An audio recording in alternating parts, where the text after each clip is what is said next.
That's starting scrolling, so you guys are still good, and you should just pop straight. Here we go. We're up and live again. Done. Oh, cool. So let me refresh so I get back to the new chat. I'm loving Arcade, man. He's like a semi-troll slash semi like just good poster. I like it.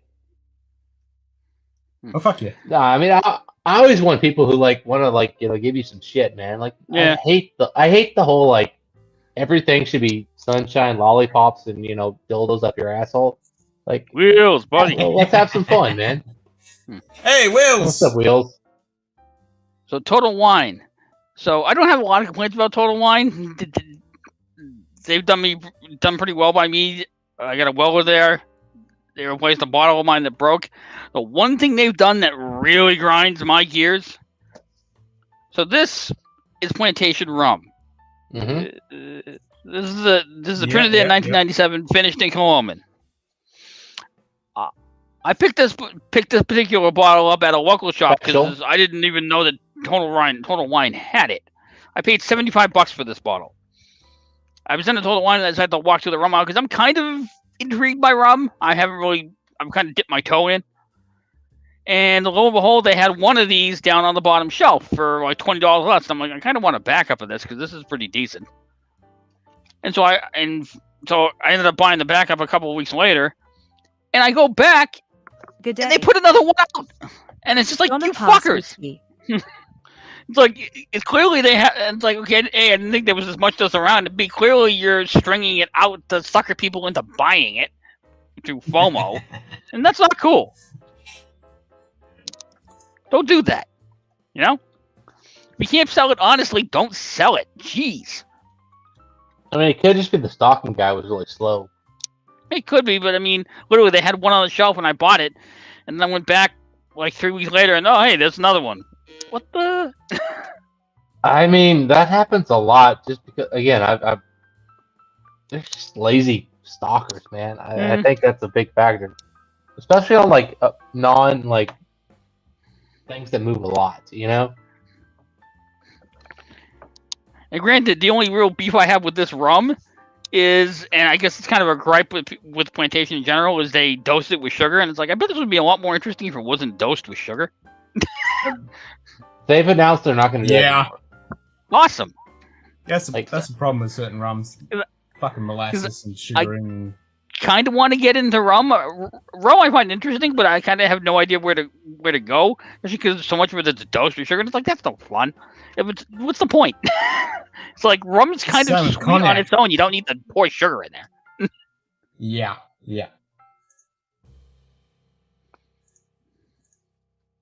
Oh, Zach's back. And Zach, we got RK, we got Donner Pass Whiskey, we got Wheels. Yep, Donner Pass Whiskey James in Morgan. the house. Nice. So I can put up the uptime. So we've been going for 11 hours? No, yeah, 12 hours now. At this point, Ken, you stomped on Kilco, you stomped on the Bourbon Wrench, Trev, and now you're stomping on EDH Whiskey, buddy. I've done 20 hours. You're like, I don't care how big you are, bite me. Yeah. Well, you're not stomping on if they're that big. Like you're flicking at their balls at most. Like, yeah. I'm a fucking mozzie. Yeah. Exactly. I'm a fucking mosquito. I can't even hear the background music, RK. No, you won't hear it here on OBS Ninja. You only hear it on the actual stream. Oh, gotcha. It's just the cool jazz running in the background. Yeah. Yep. So, Wheels, that Rocknar stuff, is that good? Because I've seen you posting pictures of that in the Discord, and I'm guessing based on how many bottles you got that it must be pretty good.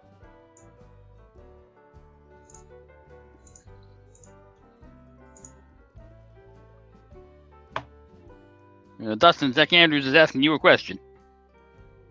oh, what's he asking?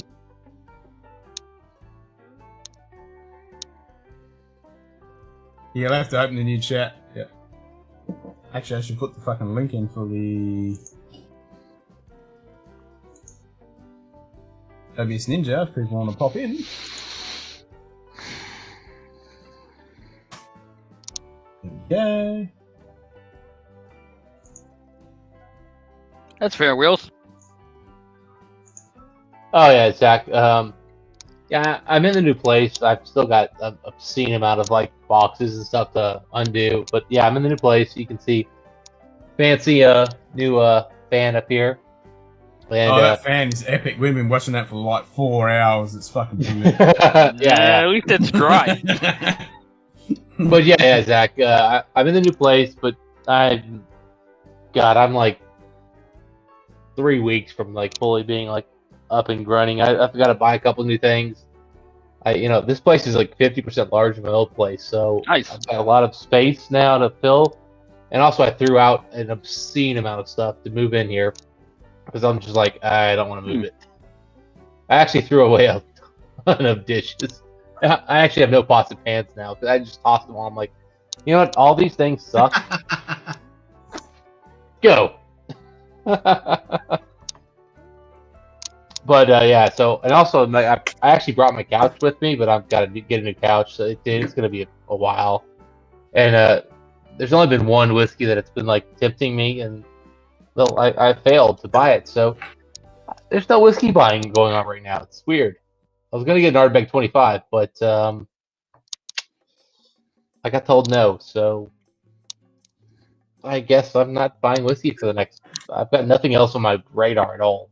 It's actually a really nice time to be alive. I'm like, there's not a single whiskey I want. Not a single whiskey. Oh, I guess I want. Oh, actually, I'm wrong. A121 is on my radar. Otherwise, dude, I own everything I want. Unless we're talking like vintage crazy shit, and Yeah. I'm not looking right now. Yeah, but the Ardbeg 25, if I do see one, I'm buying it. But so James is asking, winding down with some WR winning WR. Do you guys recommend anything else from Brown Foreman? So there's the oh shoot, we're talking like inexpensive stuff, man. There's actually some really good stuff around Foreman. Oh, what's that thing? It's like Cooper something. Cooper Reserve. Like it's like $30. Cooper's Crows? Something like that? Cooper's Craft.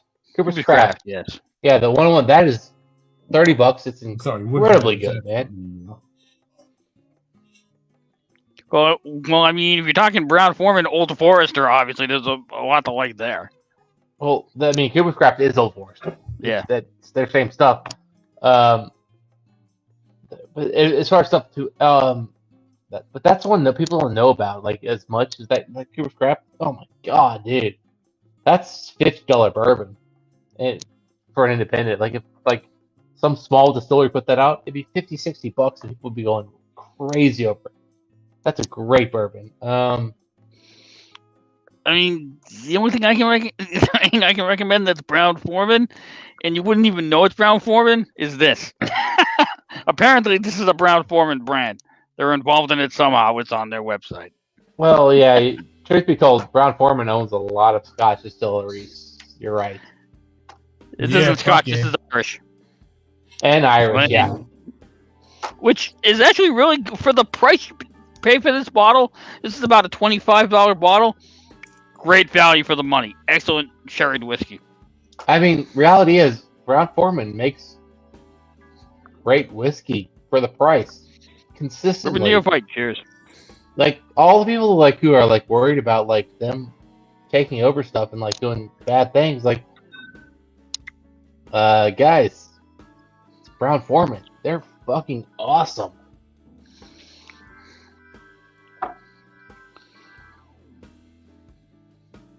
Like they legit are awesome. They just do great stuff.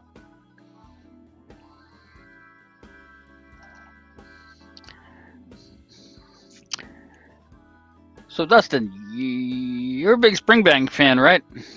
Oh, yeah. So, Sell me on Springbank because I've been like this close to pulling the trigger on a Springbank 10 because I'm curious about Springbank. I hear a lot of good stuff about it. And aside from the fact that for some reason I keep thinking it's Lowland when it's Campbelltown. I don't know why I keep getting those two mixed up. It's like it's Highland and Speyside, which I can understand because they're like this. I mean, do you like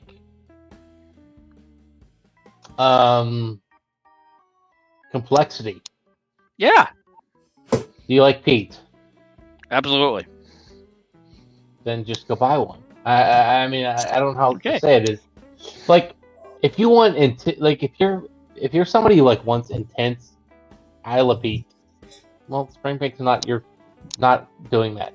If you're somebody who wants intense, like clean, crisp Scotch, no. But if you're anywhere in between those two, Springbank is the goddamn fucking best. Uh-oh, we got trouble. Dude, I am busting right now. I'm having such a good time. My Wait, channel has what the just hell? Still got on? 50 new subscribers in the last 2 hours. Like, There you go. I'm And fucking yeah, flipping. okay. I'm literally 10 away now I'm a from big fan of 1,500. Bloodlock. They're kicking Good ass. With some night. fucking really good stuff. For a band. Wait, what the hell? It's still on? It's Ken, man. Yeah, I don't care. yeah. It's only How 12 you doing, hours and Dustin? 10 minutes. I'm good, man. No biggie. How did you get into the new place yet? Yeah. It's this new place, mate. There's the fancy ass fan up there behind me. And if you want to like see the chaos, let's see if we can do this. Yeah. The last you time can we see, tried like, anything, I'm pointing to the laptop. Yeah. How you doing? How you doing, Floyd? How do I say I your name? need Floyd, refresh. Floydian, Just call me Jim. Floydian. Just call me Jim. Jim. All right. Bourbon's in the building. How you doing, Bourbon? I gotta figure this. Ken?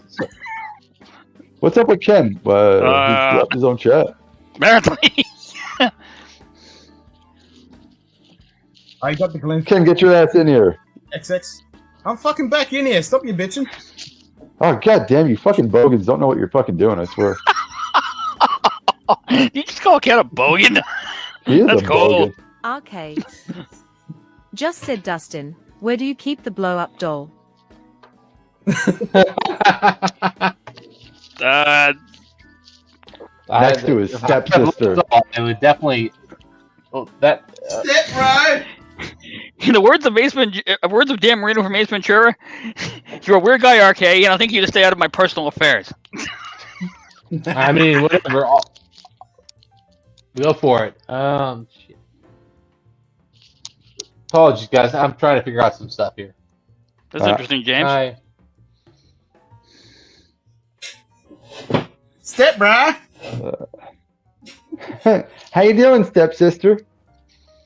Are you stuck in the sink again? I'm stuck in the dryer this time. I can't get out. Dustin just went to go help her. I'm on my way, guys.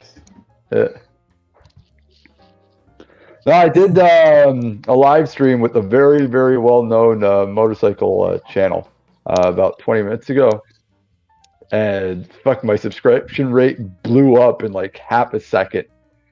She's like, what the fuck's going on? Nice. Oh, I love it. Fuck. I woke up this morning, I had 1,408 subs. And right now, I think I'm at 1,490. I'm pretty sure I'm there, or I'm like right next to it.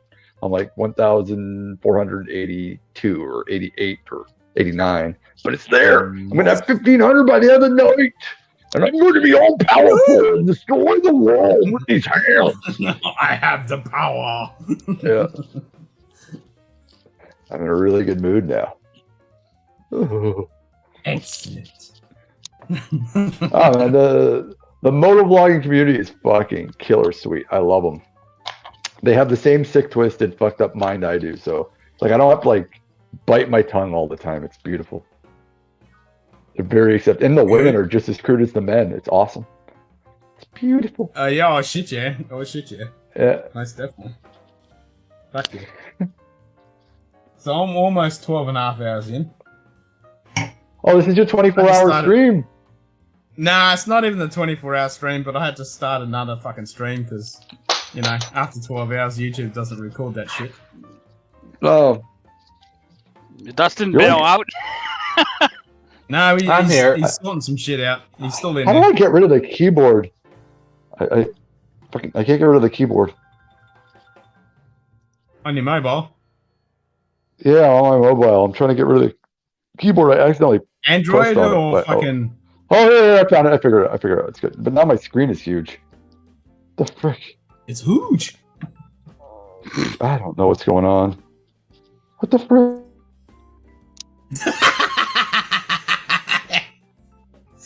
What's going on? Oop.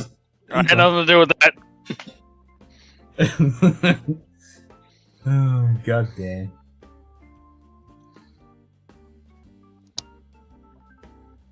Make sure I didn't miss anything in chat. Bourbon, wait, what the hell? Still on? Of course I'm still on. Come on, Ben. You know I'm still fucking on. I don't fuck about. Oh yeah. Oh, cat's fucking yelling at me. Hold on a second. By the cat, he means the wife. No, the wife left. She's gone. She's wet. She left you finally. Figured it out, didn't she? She's like, I'm gonna go get me a Tasmanian.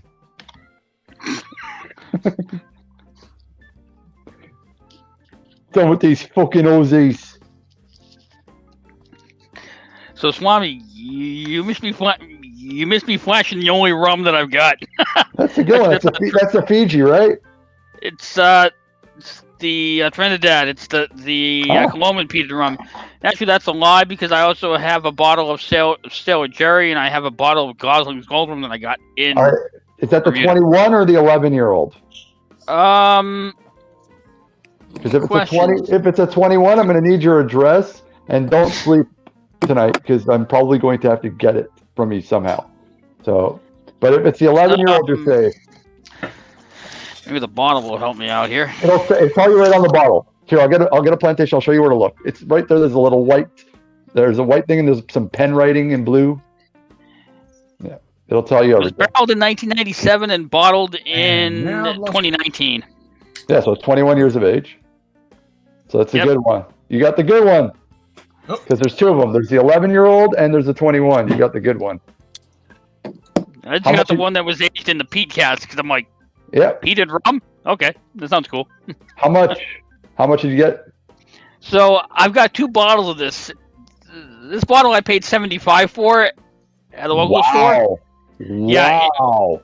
If I'd actually Fucking walked funny. around Total Wine here and paid attention, they actually had it on the shelf for $55, I think. God damn it. What I tell you people, everyone's always getting angry with me because I talked about Foursquare and I explained to them, you can get very high quality rum without having to go to Foursquare and do Foursquare Well, prices. I didn't go to Foursquare. Good, no, that's what I'm saying. Good for you. No, but a lot of people get mad at me when I say that. I'm like, I get it. Foursquare is popular because, you know, the whiskey community loves the allure of it being unchill filtered and no color added and blah, yada, yada. You guys want to do that stuff to your rum, you can get such better rum for such a lower price. Like, all right, the same quality. And he's proven it to you. Fucking $75, 21-year-old rum right there. I mean, the only gripe I have with this is that they dosed it with sugar, and it's like, rum is already sweet by its nature. Why are you pouring sugar in there? They don't dose it with sugar. That's the single caskers. Oh, really? I thought Plantation dosed their stuff with sugar. Yeah, that's the ones that they're like 20th anniversary and all that bullshit. Huh. This one, the thing that they do with that one is they're going to do it in 2 years in pure for non-cats. It'll be written there. You'll look on it. It'll tell you 2 years in pure for non-cats, or 1 year. Sometimes 1 year. Sometimes it's 2 years. But it's always got a little bit of time in the pure for non. The tropical aging 15.5 years in bourbon cask, continental aging 6 years in Ferrand cask. Pure for non. There you go. Yeah. Huh, It's I number know my. 5, about I know 239. I know my plantations. Sure. Yeah. And like I was saying, that Dustin, he's got your plantation beat, bro. He's got the one that I've been wanting, that I've been hunting for. Okay. I got mean- a Trinidad too, though. Hold up. Here's my Trini. If you're willing to cover the cost of the bottle and shipping, I can get you a bottle, Swami. It's Total Wine still has it for 55. There, I got my Trinity 15. Nice. Trinidad. Hey, the one I got was good. Delicious stuff. And down there, is that Zach down there? I am. How How you doing, Zach? So this is my. So this is my Trini. My Trini is a 15-year-old rum. It's 10 years bourbon age cask. They don't tell you which bourbons they are. Then 4 years in Pinot, in Pierre Bernard cask, and then 1 extra year in red Pinot. And there's cask number 5, 322 bottles available, and it's 44.5% ABV. And I think I'll have a drink with you guys. 45.2. I'm going to celebrate the ascension of Two Wheels Down as it grows and becomes a metastatic cancerous mass that will invade the entire internet. Quarter? Dustin, is that the quarter? Or is It's the Cartridge quarter cask, yeah. Okay, that's the brown. I couldn't tell Fuck you and your cartridge. I can't get that shit to save my life. You. Man, I love it so much that I found another bottle of it. I mean, it's... Yeah. Well, for all those people who bitch about us drinking high-end whiskey, I paid less than $100. I bought a couple of these. This is a Cartridge? Great whiskey. Yeah, it's a Cartridge quarter cask. Yeah. But it's the quarter cask, which you love. This is cask strength quarter cask. Yeah, I like the quarter cask. The quarter cask is delicious. Yeah, and this was like $85, man. Like delicious. Cask strength quarter cask. And I snatched those up in a heartbeat because that was just wonderful. Well, I'm drinking the Plantation. Yeah, it's coconut and like just Lafroy goodness, man. Solid. Are you opening up your Plantation there, Jim? Yep, give me 1 second. All right. What do you got there, Alex? Pineapple. Does that mean Good, I've got to drink crack my Plantation pineapple? But the pineapple's like high ABV, eh? It's like 69% or some shit like that, or 68%. Oh no, that's the overproofer. That's the overproofer. That's the overproofer. That's 68. Sorry.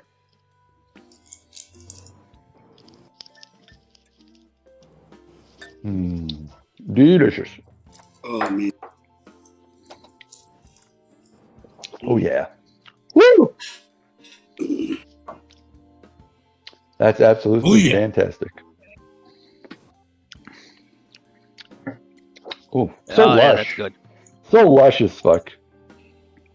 That's what I love. That's what I love about the Plantation suits, because of the cognac casking in there. You get so much of that apricot fucking cognac taste off of your fucking rum. It's crazy, fuck. Is that something you get on all the Plantation, Swami? Yeah, that's it. It's kind of like the Springbank Funk on Springbanks. Plantation, because of the Pierre Fernand cognac casking, they always age them. You're always going to get that apricot lush fruit shit that you get off of a good cognac, you know, and it comes in on all these. So it's like you get your molasses and your cane juice, and then you get in your fucking apricots, peaches, and cream cognac kind of taste. Interesting. I haven't had a lot of cognac, but I definitely kind of got some. There's some fruitiness on the finish of the one I have that I really liked. In fact, honestly, up front, I don't like rum that much, so I was kind of like, this is okay. And then the finish was just like, oh, damn, that's great. Yeah. Well, that's why a lot of traditionalist rum guys, like the British, I'll say traditionalists when I'm talking about rum guys, talking about the Brits. The Brits don't like the Plantation bottlers because of the fact that they age them in cognac casks after. They consider it like cheating, like you're adding like extra flavors or whatever. Good day. Yeah. Scotch for dummies. Hey, Scotch for dummies. Heck yeah. Really? Is that Drew? I haven't seen Drew in years. Drew and me, I'm still cool with Drew. He's still on my Facebook, if it's Drew. How you doing, Drewski? Dr. Dummies, how you doing? Drew's in the house. The rest of them, I don't think care for me very much, but Drew's really chill with me. Here, Drew. What's up, Drew? This is the So- second part of the 12 and a Let's half ask the- hour stream so far. Let's ask the question that's been on everyone's mind since yesterday. Who here really, really, really enjoyed? I know Dustin and myself, we were together talking and having a great time about it. Who here really enjoyed Jeremy Sipper Social Club's video yesterday? I'll be honest, I haven't seen it. seen it, but I've seen some of the conversation going back and forth in the Discord, and my whole thing is this. To each their own. If there's a crowd out there that likes the Bourbon Junkies, what they do, hey, that's great. Do I watch them personally? No. But if there's a crowd out there that likes what they I do, did that's see. fine. Yep, I did see Jeremy and Rob talking about it on their live stream. Yeah, we talked afterwards. I called Jeremy at that night, and we were laughing about it the whole time. It was listen. This is coming from someone that has been ripped on nonstop since I've been on YouTube. Learn to get a thicker skin or get the fuck out, man. It's very simple. It's stop crying. Just do your thing. You're a massive channel. Well, No reason to cry. So Ken, you've got you're the tech guy. Would you could you just play the video over your like a screen share or something? Is that a possibility? Yeah, sure is. Yeah. I mean, because it's a 3-minute video, I think, so it's not like it's long. But play it so everybody can see it here, and then we can comment on it, so we're all on the same page. Mm-hmm. Let's do it. It's flattering to me. If someone took that much time to make a video about me, I would consider it such a compliment. Like, honestly.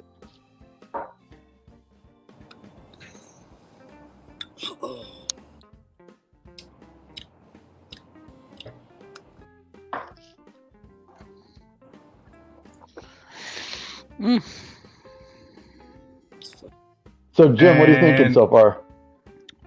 About what, this? Yeah. Today. Well, I think this is the second or third time I poured this, and it's definitely opened up a little bit. I'm Jim getting a lot of Carmelino. chocolate, like a very chocolatey, rich note that I'm liking quite a bit. Are you getting that Kilhoman taste in there? I'll be honest, I have not had Kilhoman on its own. It's one of those whiskeys that's on my radar because I've seen it. Oh, everyone seems to like this, and I haven't gotten around to it yet. But I can tell you it's the next big hitter. It's going to be the next one that's going to be sure. Going up in crazy fucking pricing. It's already started, but it's going to be. It was never a cheap whiskey to begin with. I'll just put it that way. I was showing this it's- off earlier. What do you got there? Tohorbeg? Satora Beg. Is All right, there I've been out of the scene for a year, so you got to let me know what this Tahora Beg is. I've never heard of it. This is their it's their first release. It's their inaugural release. They're the first distillery on the Isle of Skye in 150 years. They're over there with Talisker. Talisker, and there's only Chevek and Talisker, and Chevek's only a bottler, so yeah. Now, I fully admit I bought this, and Dustin was shaking his head earlier going, I don't get that at all. That I bought this as a conversation piece. This is 3-year-old Scotch. I have no illusions that this is going to be any kind of world beater. It's not. But I couldn't resist buying the first release from a distillery. So Jeremy now has entered the chat. How you doing, Jeremy? All right. But typically, peated whiskeys are. Oh, here we go. Scott's Hey, good Ardelino, how you doing? Kent's getting the whole video thing going here. You ready? Everybody can watch this thing. Yeah. Audio's not coming in yet, buddy. Again, okay, I gotta back out again. I don't know what the frick is going on with this keyboard. Oh, there we go. I figured it out finally how to do the stupid keyboard. That was annoying. We can't hear the audio yet. No audio. Why is there no audio? Is it just sharing the screen and not the screen plus audio? Yeah, it could be. Yeah, I'll try that. It makes them super cool. There we go. There we go. Yeah, turn it up. You weren't the cool kid in high school. Maybe you need a fresh start. Maybe you want to act cool. If you want to get into bourbon, you got to do it the way the whiskey tubers do it. Because the way that we drink bourbon is the right way. The first thing you want to do is show everybody that you don't take bourbon too seriously. even though you do. This is key. One way you can do this is get a bottle of bourbon that no one else can find and then pretend like you don't care you have it. One way to show this is to throw a bottle of bourbon up into the air and catch it. The closer you are to dropping it, the more you let people know that you're too cool to take drinking bourbon that seriously. Always act like you're a pro athlete after every catch to maintain strict swagger. Number 2, spill bourbon on the floor. This is very important. Many people would kill for a drop of what you're drinking, so show them you're too cool to give a shit. The higher you can pour from and the more you spill on the floor shows everyone exactly your level of seriousness with whiskey, which should never be too high. And it also shows everyone how awesome you truly are. Number 3, play bottle Jenga. You've got skills and you need to show people. Acting like a child is a great way to look cool. Stacking multiple bottles on top of each other until they're surely to fall shows people how much of a badass you truly are. Number 4, don't always use a glass. Drinking straight from the bottle shows that you don't want to enjoy bourbon too much. After all, it's just that sits milk for a couple years and you're always. Make sure you look straight into the camera with your best smug face saying, like my backlog, bitch. Save some to share with your friends, family, and of course, your loyal Patreon supporters. Number 5, everyone knows that babies love the sound of things popping. So you want to try to make the cork pop the loudest you possibly can. Make sure you yank the cork out as fast and as hard as you possibly can to achieve this. The more satisfying the pop, the more it shows everyone you know exactly what you're doing. Number 6, when you are using a glass, it's important to show everyone proper technique. Everyone knows you need to swirl the whiskey around the glass, coating the inside. Don't just turn the glass to the side and rotate. That won't do anything. You're going to want to rotate your wrist in the most exaggerated and uncomfortable way. The quig. You're doing it wrong. Number 7, hold a bottle like it owes you money. If you like talking with your hands, make sure you're always holding the bottle. I do this though. Go look at my wrist. I'm always like, potentially drop the shit out of my bottle. balls. Show everyone that you don't care if this bottle gets flung across the room because you don't take yourself too seriously. And lastly, it is very important that you say that Elijah Craig Barrel Proof is the best value in bourbon, period. Everyone knows the cheapest cash strength 12-year-old that's available on the market is, of course, the greatest bottle you can maybe sometimes find if you're looking in the right date and you live in the right spot. So there you have it, 8 simple ways. I love that ending. Like, you're in the right place, the right time, wait. Yeah, wait, here it comes. I forgot my medallion. Oh no, you missed it. You missed the ending. I forgot my medallion. I forgot what it was. The best fucking moment. Oh god. He's so talented. I love Jeremy. All right, so Swami, shut I'm up. so proud to call him a friend. All right, go ahead. Shut up. Other guys. Opinions. I love you too. Were those good? Yeah, I like them. They look nice. Yeah. Other guys' opinions on the video. Was it mean? Was it offensive? Was it funny? Thoughts? Nah, that was funny. It was pulling the piss. And after watching, like, Jeremy took it a little bit too serious when I was watching Rob and Jeremy on their live stream. I mean, they had been drinking for 4 hours. I mean, I'm in 13 hours, so that's no excuse. But he took it a little bit. Rob wanted to kick. I don't give a fuck. He was a vegan, man. When me and Rob were talking off air, he wanted to kick the living shit out of Matt, ADHD. He was so mad. He was like, who is this guy in my fucking comments talking? Fuck, he didn't know who Matt was. I'm like, no, ADHD's a sweetheart. He's like, I want to kick his fucking ass. Who is this guy? Like, because ADHD was in there, like, cause he's buddies with the other guys, and he's like, Rob's like, I'm gonna beat this fucker up. Like, it's like, No. he's like, Nah, he's like Jim Gaffigan. That was all fun. It was all in jest. It was all good. There's nothing wrong with that. No. I got off before ADHD started being a pussy. What the fuck? Yeah. So, to piggyback on what Swami was saying a little bit, yeah, some of it was funny, but the whole thing is, it's all good and fine to make fun of some of these channels, but if you don't have a rapport with them, if they don't know you and you don't know them, and you don't have a good understanding of where their line is and they don't know where your line is, they might not interpret it the same way that you do. Some of that was funny, but some of it's like, I don't watch the Bourbon Junkies. I have no use for a channel that's as big as they are with as many people in a live stream as they do. But you're wanna back to put bottles, that's fine. celebrities. They're celebrities. I've known that. Their feelings don't matter. Like once you become a celebrity, you don't matter. Like your feelings don't matter. You're political. Sorry, Swami. Go ahead. Yeah, no problem. I've known Dan and Sean for 3 years. They did my show before they became big. Fair enough. They're good guys, but they rip on people nonstop in their live shows. So I don't really see how they have any right to get pissed off that someone ripped on them. All right, they do it all the time. It's just that they felt because they're big time that no one's allowed to rip on them.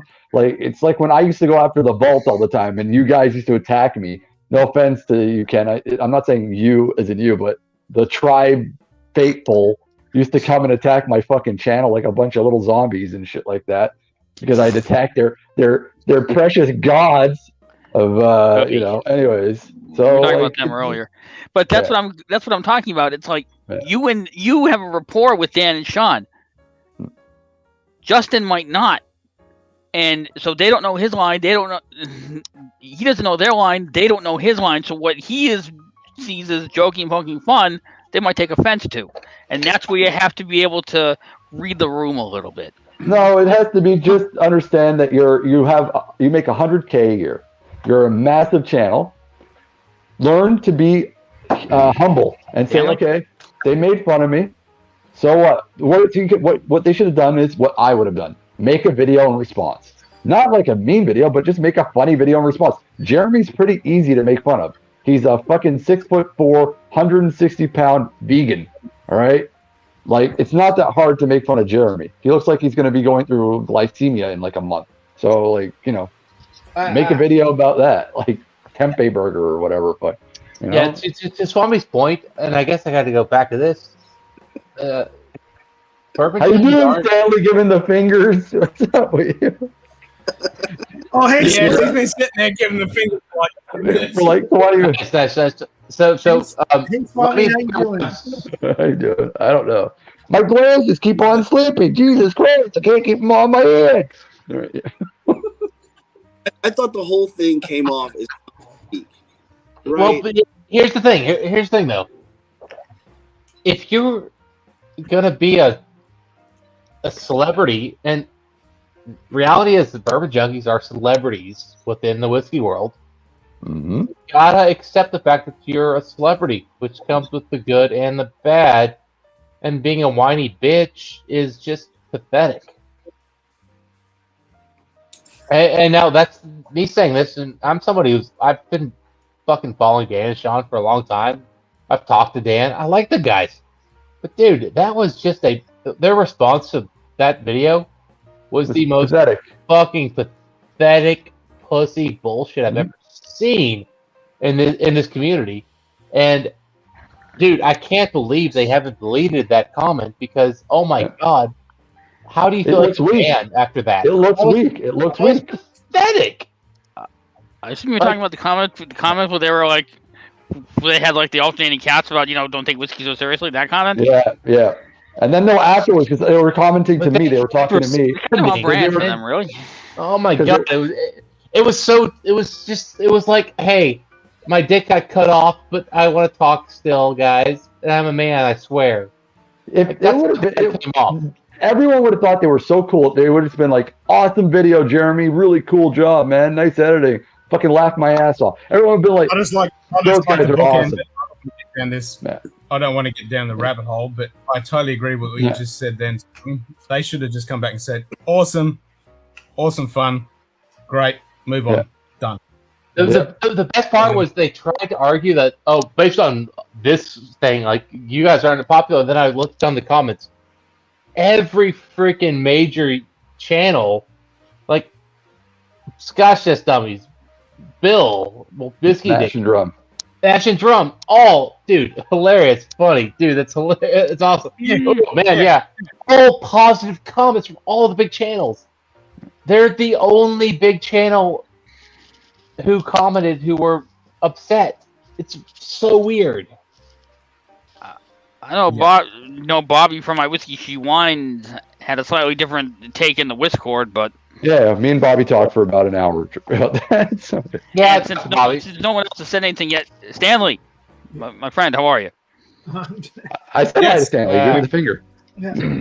Yeah, Hi, Swami. Hi, Swami. Swami. Yeah. Bobby and I talked, and I'll be honest, Bobby and I could not come to an agreement on that one, and we just ended it. But yeah, I disagree so strongly. Fair enough. I mean, I'm kind of in the same corner as Bobby there. You want to take a piss take, that's fine, but be sure that the person you're taking a piss take on realizes what you're doing and is in the same corner as you. I strongly disagree, dude. I'll start with this. Especially one of the biggest YouTube videos of the last year was somebody pissing on LeBron James in a very hilarious way. Are you all offended that LeBron James got made fun of? But doesn't he? LeBron James.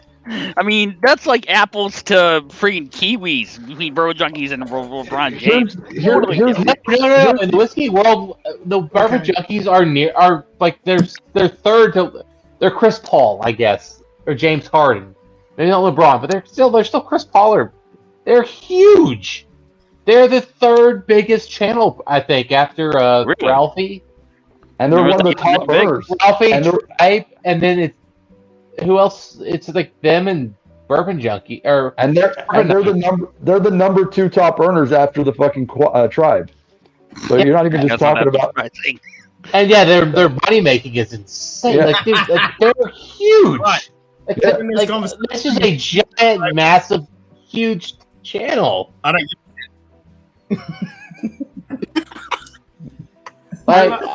I must have missed out on a bunch of shit because I have no idea what you guys are talking about. They didn't in any way attack them as people. They made fun of what they do on a channel. It was Jeremy Sipper. Yeah. Jeremy Sipper Social Club. Jeremy Sipper Social Club made a video yesterday, and it was a video making fun of the bourbon community at large. But a large segment of the video was based on the Bourbon Junkies. So, but it wasn't only the Bourbon Junkies. It was like all the bourbon reviewers, but a lot of the jokes were based on Bourbon Junkies, like flipping the bottles and doing bottle Jenga.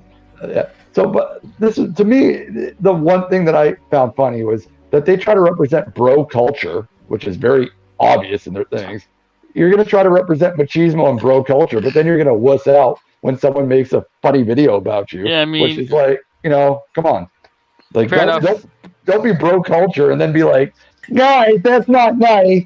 I think for me it's just different because whenever I'm getting ready to take the piss out of freaking Dan on a live in the chat and stuff like that, I've already talked to him. Like a couple times a week to tell him, hey, you do know I'm fucking with you, right?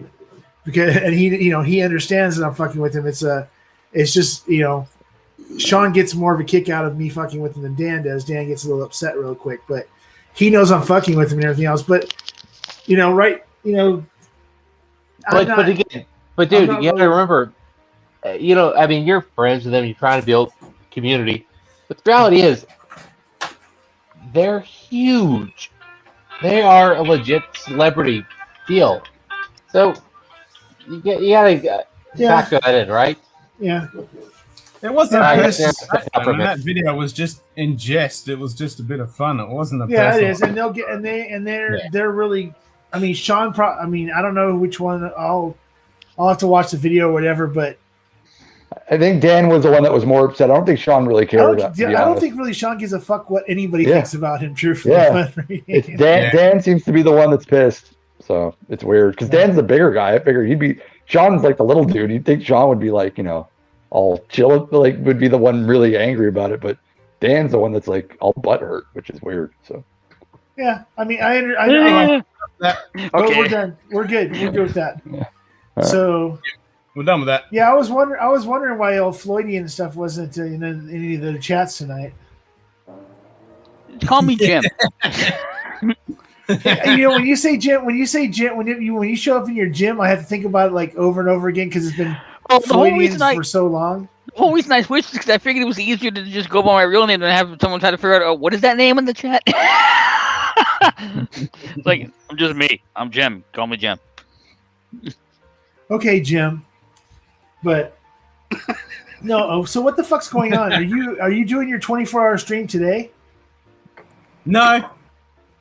No. I'm only been in for 13 hours. This wasn't well, no shit. Stream. I was on earlier. I thought you guys would go for a little bit longer.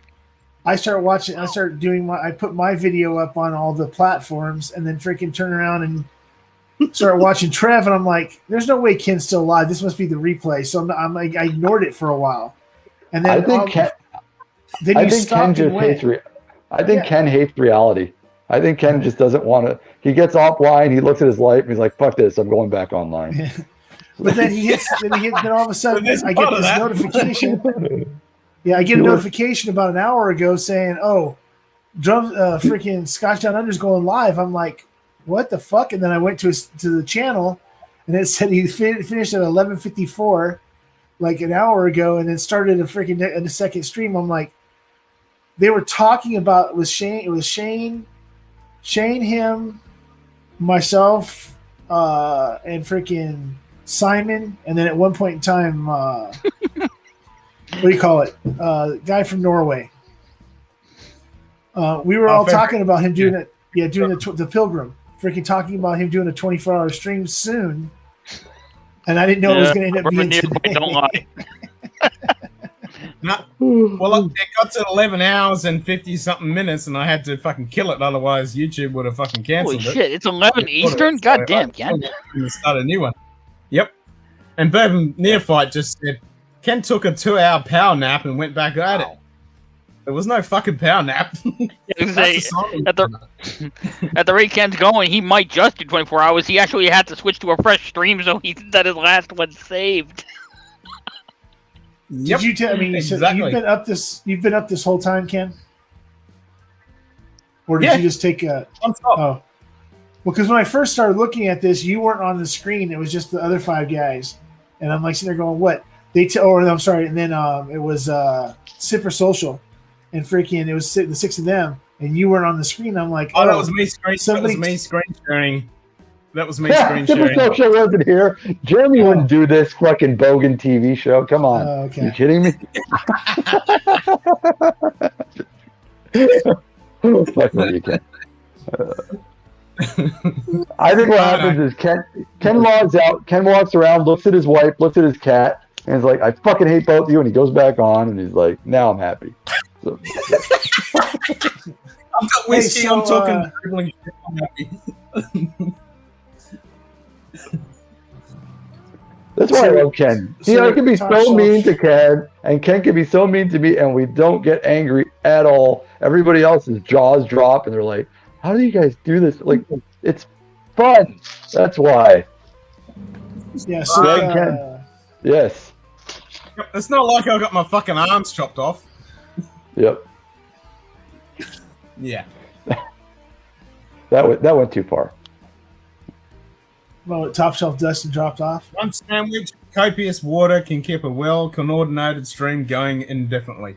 Exactly. A couple little bits of fucking bread, shitload of fucking water, shitload of fucking whiskey and beer, and a bit of water. I like the way it rolls off. Water. So I just been doing this freaking thing of going and on people's lives I can get on and freaking just tell people that I posted a video for the charity stream tomorrow night, so I can try to get as many people over there as possible. But yeah, I've been seeing your Instagram game is quite strong, my friend. I'm working on Instagram post. So Stanley, you had your bench test today, right? Yesterday morning. Oh yeah, it was Thursday. Yeah. Okay. How'd it go? I think I did okay, but I was mad at myself because I don't think I did as well as I could have. I kept on getting inside my head, trying to overthink shit instead of just do it. But sure, we'll find out. But I do. the original luck, job that I was doing all this other stuff to back up in case they didn't get back to me. There's I'm starting on Monday at Teledyne Batteries. Awesome. So, but Budweiser said it was going to take a couple weeks anyway. And I was like, you know what, I don't have 2 weeks to wait. But I didn't want to freaking not go and try to do the testing and stuff like that because you never know. So Sure. But and then plus, I asked the guy right there. I said, if for some reason I didn't get through the whole process, is there like so many months before I could try again, or because if I do pass through the whole process, but you guys decide that I'm not gonna, right now you're not gonna hire me or whatever, is there? Because like Amazon, it's 6 months. Once you've applied, you can apply again 6 months later. But if you've already passed all the testing, you ain't got to redo all that shit. You just got to redo interviews. So I was like, asking him, he's like, yeah, it's the same thing here. So I'm like, okay, at least now I know that there's other options if anything was to go wrong or anything was to not be worked out over here where I'm going. But yeah, I'm back to work on freaking Monday finally. So tomorrow night I got to pace. Do my Ken pacing, drink plenty of water, and make it through a 6-hour stream, and then try to recover on Sunday to start on Monday morning. Awesome. Well, I'm very happy for you for your sponsor there, Stanley. No, honestly, I'm happy for his job and his sponsor, and I'm glad everything's working out for you, bro. It's fucking sweet. Yeah, it ended up being a good week. Yeah, I remember because 3 weeks ago things were, not looking so good for you. Now everything's looking beautiful and roses, man. And I'm fucking super happy for you, and I mean it. Like, it's awesome. Yeah, and then I didn't believe that last night. I don't know if anybody saw my stream with Big League Bourbon last night. I helped him out. Yeah, I helped him out on his first stream. I've had so many people contact me today to say how awesome the stream was last night, and tell me that they were glad that I was able to help out Chris and stuff. And I was like, dude, I was just there. I had a second monitor that I was watching like games live and everything else to keep him updated. And then he told me what he wanted to cover. And he said, if I start getting off track, get me back on track. That's why I said, okay, hey, you wanted to start talking about divisions. How do you want to go about this? And then boom, he went into it. And I was like, cool. And then we talked for like an hour after that. And people are like, why are you on all these lives? I said, because I'm just helping people out. Some of them asked me to do it. Some of them people asked me to do it. Some people were like, does anybody want to come on and talk to me? And when somebody says that means, hey, I'm not going to be able to go on because I have nothing else to talk about because I'm just talking to myself. And nobody's asking questions in the chat. So then I jump on and freaking start talking about shit. Yep. All right, guys. I'm gonna go hang out with the wife. I love you, Ken. Keep your shit going. Stanley, keep it up. And nice meeting you. What time? What the fuck is that noise? What time's your video tomorrow? What the fuck you got going on? The fuck is Sorry, that? guys. Just getting Sounds like someone grabbing the fucking bike. For mosquitoes. Jesus Christ, turn that shit off, man. You got another video tomorrow, Swami? My videos are Sunday, every Sunday. And I had an amazing day. My channel has almost hit 100 subscribers almost hit 100 subscribers in a single day today. So it's gone up almost by 100 subs today. Fucking insane. Love it. Wait. The motovlogging is kicking ass. I'm starting to really get out there and fucking get to, I don't know. The channel's doing fucking great. It's awesome. All right. See you guys. Cheers, mate. See you later. Gotcha. So, Bourbon Neophyte, Anthony, just said, what's going on here now? It's exactly like Ken's stream. Come as you are and talk about whiskey, beer, and whatever. You're all great people, and I love listening. Cheers to everybody. Cheers. That's what I was going to point that out because that's a huge compliment to not only us but to Ken and how he runs his channel. Thank you. Now, this is why it's just a fan-fucking munted fucking pub. You just pop in, have a beer, have a whiskey, spend some shit, and on your way. It's all good. I mean, the only other channel I can think of who has that free swinging door, and if I'm forgetting someone, please, dear God, correct me and call me out, is Stanley. Yeah. Yep, pretty much. Damn thing. And on that note, I gotta take a bio break. Yeah. I like the way, you know what it is that bio break thing freaking is funny because like Shane, when I typed that, put it in the messages earlier that I said, I'll be with you guys after I take a bio break. He's like, well, that's a gamer thing. No, I never even heard it for my entire life until, well, no, we didn't even say that in freaking military. We said, gotta take a piss or whatever. Yeah. But it was what it was. Well, that's a gamer thing. You said it all the time. You said it all the time. So. No, we didn't even say that. Yeah. No, so I take piss or whatever. Yeah, that's what it was. You said no. It's Bob. Is that Bobby?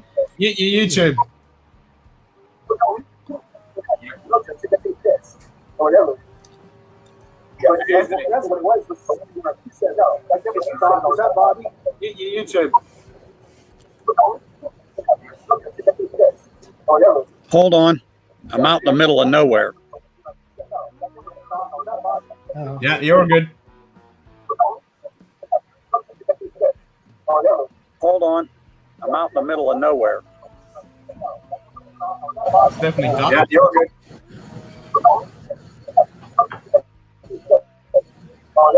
Hold on. I'm out in the middle of nowhere. It's definitely done. Yeah, you're good.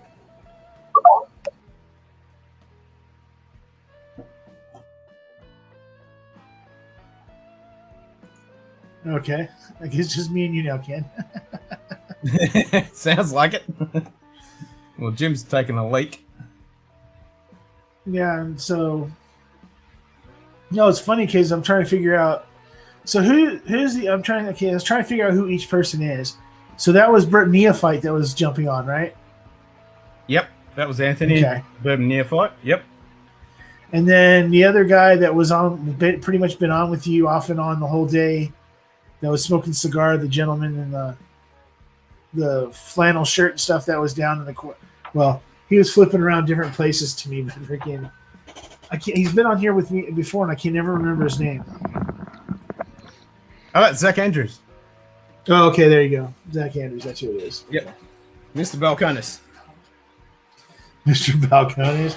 Oh, that's right. He was wearing that. He was wearing that Zach shirt was here. earlier. Where'd he go? Yeah, Zach bugged out. Yeah. Must be still having problems with his interwebs. Well, Zach was locking his screen. His screen was locking up a lot too. It was stopping and then going and stopping, so he might have dropped out. It was a lot better than what it was earlier, because I think the peoples around his neighborhood were sucking up his internet. Yeah, freaking right now I'm watching Matt. I'm also like paying attention to ADHD whiskey, and it's just like how that guy has gone in just a year, just over a year, from like basically just a guy that was a funny guy making funny videos to freaking every week he's somebody sending him a new thing to do a barrel pick for somebody, or this time he's doing a flight from who's he? Well, I'm trying to think what he's doing now. Oh, Sam Houston. Sam Houston sent him a flight of 5 new bourbons for him to do tastings for them to pick a new bottle. Really? Yeah. Wow. It's like holy Impressive. shit, holy shit, they're freaking, it's like all of a sudden him and Jason Calori and freaking all these guys are like all of a sudden getting all these shit sent to him to now, it was like it's Bourbon Night was doing it for a while where all of a sudden they get something sent to them, hey, help us pick a bottle or whatever, but now it's like ADHD whiskey, he's got his blend getting ready to come out not too long from now, hopefully. Then freaking Sam Houston's asking him to do tastings for him,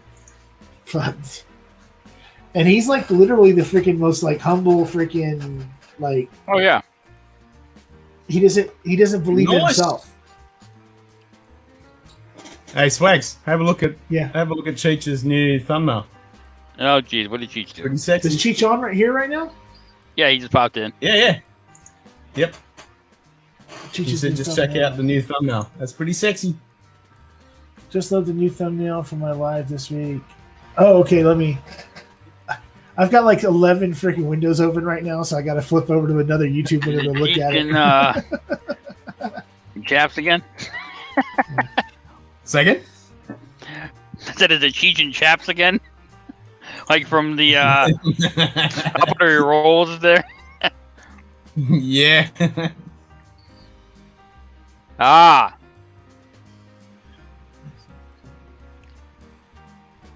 Very nice. Yep, I'm gonna try and make you stream this week, Cheech. I swear. I just I don't have the stamina I used to. I'm 38, not 18, and I can fall asleep a lot earlier than I used to. Yeah, he pretty fucking good, Jim. You've been on here for a fucking pretty decent amount of fucking time. Yeah, he Oh, is that a threat, Cheech? Okay, you'll see me at 2. I'll be there. Yeah, he contacted me earlier and asked me about my logo so they could put it up, and I told him that the logo's still being designed right now. I didn't have one, and now I know that I'm a guest on. Now I know that I'm a guest on Saturday night. I guess I don't know how long I'm going to be a guest for because, I'm not Ken. I don't know that I'm going to be able to. Well, I've done 8 hours before, so it's not like it would be 2 more hours would be that big a deal. But Nah. I mean, you don't have to, now, you don't have Ken, to do the whole fucking thing. Well, it's last time we went long on Saturday night, we went way long for Cheech because he said he wanted to try to keep it to right around an hour, maybe a little bit longer. And I think we were like at 3 hours when we finally stopped. And Jen was up for a large portion of it. And then I said, "Hey, isn't it like almost 7 o'clock in the morning?" He's like, "Yes." I'm like, "You really need to get off and actually go get some sleep because we're in." 7 o'clock in the morning is way gone for me. It's currently fucking 11 o'clock. It's almost midday. Yeah, you might. At some point in time, you're going to have to go lay down and take a nap if you're going to be on Cheech. If you're going to be on, try to get on the back end of my stream and jump in with Cheech tomorrow night, dude. Well, no, that's tomorrow. That's fine. Oh, that's Sunday morning. Okay, I'm sorry. Yeah, it's only midday fucking Saturday for me, so I've got tonight to fucking catch up on some sleep. Well, get some sleep, not catch up. There's no such thing. 90 minutes, 2 hours tops. Yep. We'll see. Oh, man. I'll take 101 in the house. That's what I'm pouring now. Nice. Yeah, I just had a Turkey 101 rye. That's what I was drinking. Ah, yeah, I thought you were the rye, not the bourbon. Yeah. I mean, I have the 101 bourbon and I drink it every once in a while, but my thing is you should have poured this. I like the 101 rye. Yeah, everybody always says that. They say, "Well, what about rare breed?" I like rare breed, but I just like the. How about this on a whim? Yeah. Yep. 15 hours. Is that a challenge, Cheech? Is that you watch it, Ken? Going for 15 hours? You watch it, Cheech. You'll sign on for your 2 a.m. and Ken will still be going. He's stealing your viewers. Yeah, that's no shit. Holy crap, man! Freaking, like I said, he was on this morning. He went on this morning when I first woke up, but then I went and Bower Ben did a couple things, and I went on. Just said with Ken, him, why him don't and you Shane. take a floor nap with the stream still going? Wouldn't be first time. Shots fired. All right, I'll reenact it. Holy shit. There we go. Fucking Here we go. Dan. I'll make the bang. There we go. There's the wobble.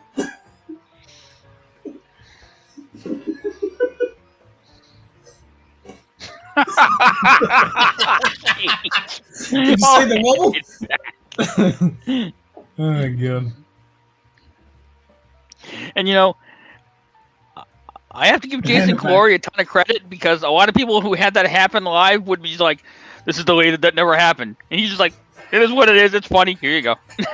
I give him a ton of credit for that. I'll fucking own it. Yep. Fucking oath. So how long ago did Simon freaking take off? Oh God. 4 hours ago, at least. About 4 hours, yeah. Yep. Did he dip out? Or He'd been drinking for 12 hours, so it was 4 a.m. So about 4:30, 5 o'clock, 5 a.m. my time. I think he had dipped out because I hopped on around about 7:40 p.m. Eastern. And I know he briefly popped back up a couple of times, but it was like he was an autopilot. Yeah. And by 8 p.m. he was came gone. back a couple of times. Yeah. And then he was like, poof. Did the Simon maneuver. One time it's like he woke up and all of a sudden the camera came up and it was like, he wasn't there. He lasted pretty fucking long though. He did. I'm surprised you're still going. Good God, man. Yeah, it's only 13 hours. I was gonna say you're verging 12 hours here. In an hour, yeah. No, I'm sorry. You're I'm over way 12 past hours actually. That's why we had to switch hours. screens. I'm nudging 14 hours, yeah. My brain had to kick in a little bit then. I was like, wait a minute, I've already done 12 hours. That's why we had to switch streams. I've never gone through that before. It's like, yep. Oh, you weren't talking about the floor nap. Oh, what were you talking about then? Why don't you take a quick floor nap with the stream still going? Wouldn't be the first time. Well, that's the only time I've done it on the 20-hour stream. That was at 20 hours. So if Ken starts at 10 a.m. his time, goes and I hands it off to Swags, who goes for 8, then hands it off to me, that goes for 8, then I hand it off to Ken, repeat. Yep, and we just keep fucking going. All I'm going to say is, infinity loop. If you can actually pull that off, that will become like the epic gold, like the epic all-time legendary Whiskey Tube stream. Started with Ken and it literally looped back around to Ken. No one will beat that if you can pull that off. That'd be easy if I could do. I could do that, not a problem at all. Add hours at a time. Yep, that's my average. Piece a puff. Well, that's what we're going to do for the 3-4 day big massive long stream. It'll be whoever wants to come on, man the bar for how many hours, and then bang, the next person, and I'll fill in all the gaps. Yeah, well, I mean, if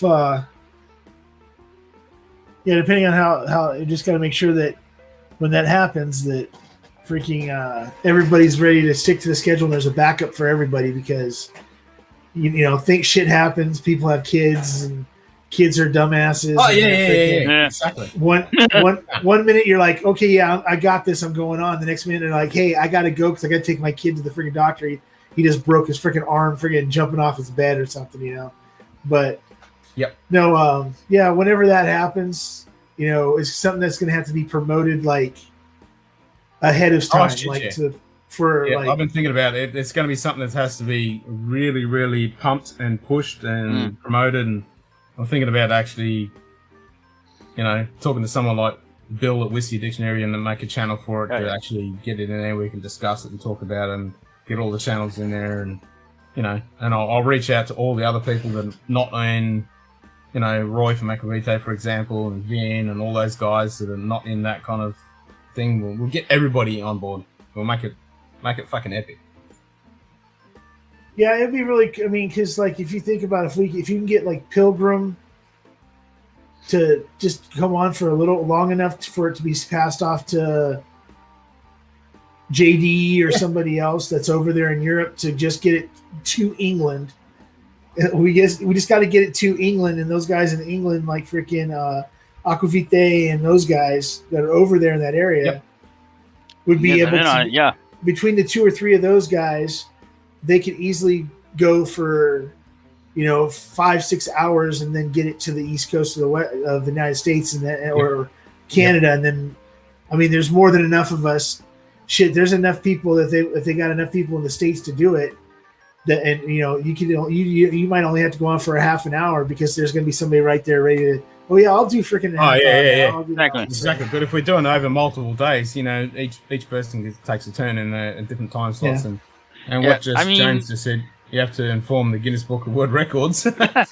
But the way to promote it is giveaways, and I agree. Giveaways is a really good idea, but I also think like what you're doing, Swags, tomorrow is for a charity. So we could have a bunch of charities that each channel wants to push out to a certain charity, and so all the donations that go into that pool, and we so there's a few bit of logistics we have to sit down and work out, but I think it'll be a fucking epic thing. Whiskey Samurai. Yeah. So, yeah, Got to work early certainly in the she- morning, last ball for Yeah. the night. Talisker Storm. Nice. but certainly she has the point that the more channels that are involved, the easier it would be to do that kind of full day stream. The other thing I wanted to say was, and I don't think it gets pointed out enough. Stanley, it takes a special person to be willing to put everyone else's channel above theirs. Everyone else is out here trying to build their channel, as fast as they can, as hard as they can, and you're out here sacrificing your channel to help build theirs. And it takes I couldn't do that. I would be with everyone else. So I give you all the credit in the world for that. Thank you. I appreciate that. Like I said from the beginning, I mean, people trying to, like last night somebody said, Stan's the nicest person on YouTube. I'm like, I'm not the nicest. I'm just a person who was a bad person at one point in my life. And 20 years ago, I made a decision to stop being that guy. And especially over these last couple of years with the depression and the things that I never faced until these last couple of years, changing the way I did things and being more about people, not just myself, but myself, and lifting other people up or helping other people achieve what they need to achieve before I worry about myself, ended up coming back and helping. Karma came back around and freaking said, okay, people helped me to keep me from losing my car and stuff. And while I was trying to find a job, I mean, I couldn't use one half of my face for like 3 or 4 months, for like 4 or 5 months. And people were like, hey, you're all doing all this shit for everybody else. And you're donating bottles and you're doing all this stuff for everybody else and not asking for anything in return. And then you're willing to just give your time to people for nothing in return. And I'm like, well, guess what? It came back and it paid me back, and I that's what I said. I believe in karma. I believe there's a reason why all the stuff that I did for people came back when I needed it, and I didn't even ask for it. Somebody asked for it for me, and people came to my aid to help me, and didn't even say a word like, well, does he really need this? And nobody even asked the question. They're like, no, it's not. Why would he make shit up like that? It's Stan, freaking, whatever. So it's not, to me, it's not that. It's not really that. And I know people. I mean, I don't look at anybody any different by telling me that, like you said, you don't know that you could do that. It does, sometimes it does take a lot for somebody to get to that point. Myself, like I said, I'm by myself. The friends that I do have families. My brothers, everybody has families, so I don't get to do a whole lot with a lot of people. And in this community, when I was down at the bottom, when I was not in a good place, and then the pandemic hit, and everybody was there for me, and I hadn't had that feeling since I was in the military, and it was just freaking. I'm like, okay, they're giving to me, I'm going to give back to them. Just like, well, earlier I texted Dan to ask him if he'd come on tomorrow night for Bourbon Junkies, and he said, yeah. He goes, I might not be able to stay for very long, but I'll try to pop on and pop on the live stream for a little bit just to help you out. And I'm like, cool. Ken already said that he was going to try to, Ken, it's Ken, as long as he gets his 90 minutes of freaking sleep, he'll be able to jump on my stream. I'll be there. Minutes. Because the only advantage to doing it tomorrow night is, than some other night, is because people they got Easter the next day, but if they're not planning on doing anything for Easter, because it's not like when I was a kid where Easter was like this huge freaking deal. Everybody left the house to go spend the day with the family. It's not like that anymore. So it's like there's going to be a lot of people sitting at home with their family around them. They want to leave the room and go somewhere and drink some whiskey and be with their friends. And I was like, you know what? I'm just going to go ahead and do this stream. And yeah, I mean, and I'm going down to the pandemic. Like, I'll use my family as an example. My brother is in Chicago. He's not going to travel until it's safe to do so. Right. My sister is here in Massachusetts with everyone else, but she just finished being treated for thyroid cancer. She's not going to travel until she has to do so. My mother is high risk for other reasons. Yeah. So even though some of us are relatively close, we're not going to get together for Easter. Right. We might do a Zoom thing. Yeah. But I absolutely get it, because for a lot of people, it's not feasible or not realistic to get together personally for Easter, and I completely get that. For some people, that's tough. I feel it. Yep. I gotta go take a bio break. Everybody drink. Well, I just did a bio break. Anthony, So, welcome back. Anthony. So just had to change my connection a little bit. No, you're all good, man. So you're in location. You're all set up. You got a dram. You're set. I was sitting out by the fire, and so I was nice. using the internet connection at where my camper is, my trailer. As long as I wasn't trying to do anything else, I could see you guys. I could hear you guys perfectly, like I see you now. But the minute I tried to switch and stream, there just wasn't enough. So, Yep. ta-da! Yep. On the mobile. Nice. That works wonderful. That's what that unlimited plan's for. So Oh, how fuck is yeah. No, it's coming through beautiful. how does the voice sound? Does my Excellent. voice sound It sounds good? brilliant. Yep, sounds good. Perfect. Because got an external. Very nice. Ah, Yeah. you got the blue. Yep. Nice. Yep. Yeah, well, that's Well- all I'm running. That's what I thought. You showed it to me a while ago because I asked what it was, and you pulled it down. You said, "Oh, it's a blue, blah blah blah," and I said, "Oh, okay."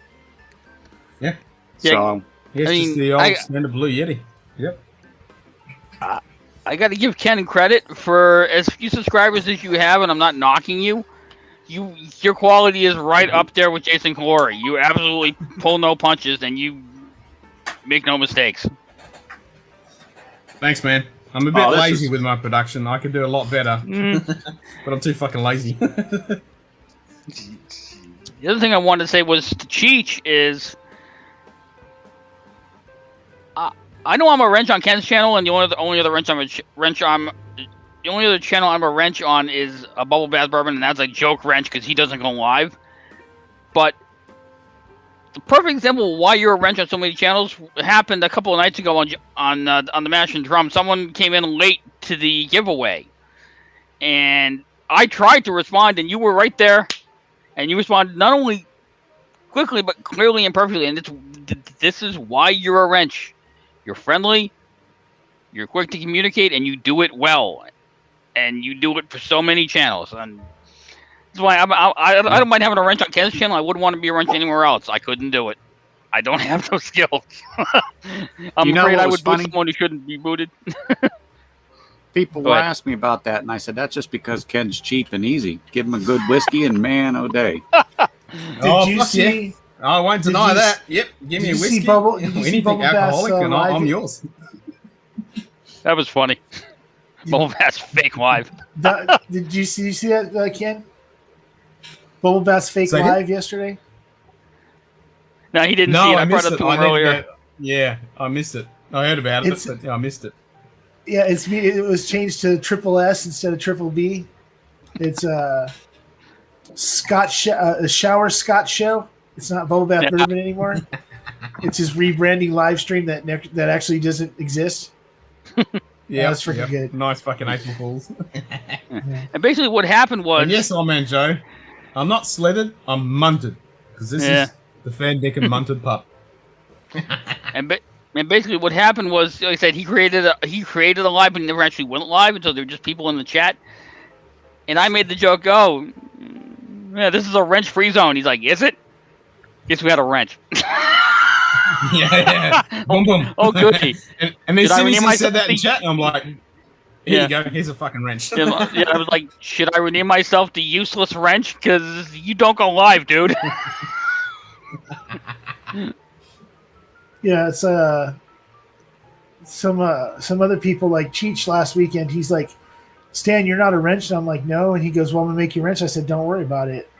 I don't rent. I don't." They said, "Well, why don't you wrench?" And I said, "Well, because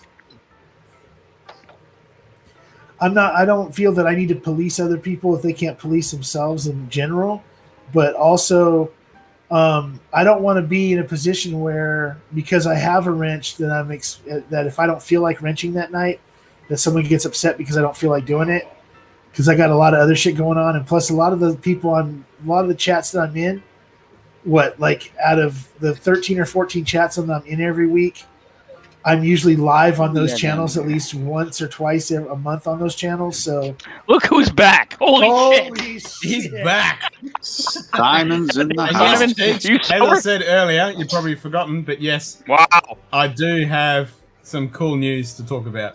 Jesus Christ. And later on today, I'll get some screenshots and stuff. Holy shit, you're still... Still going, man. Wow. Ooh, fuck. We're 13 and a half hours in.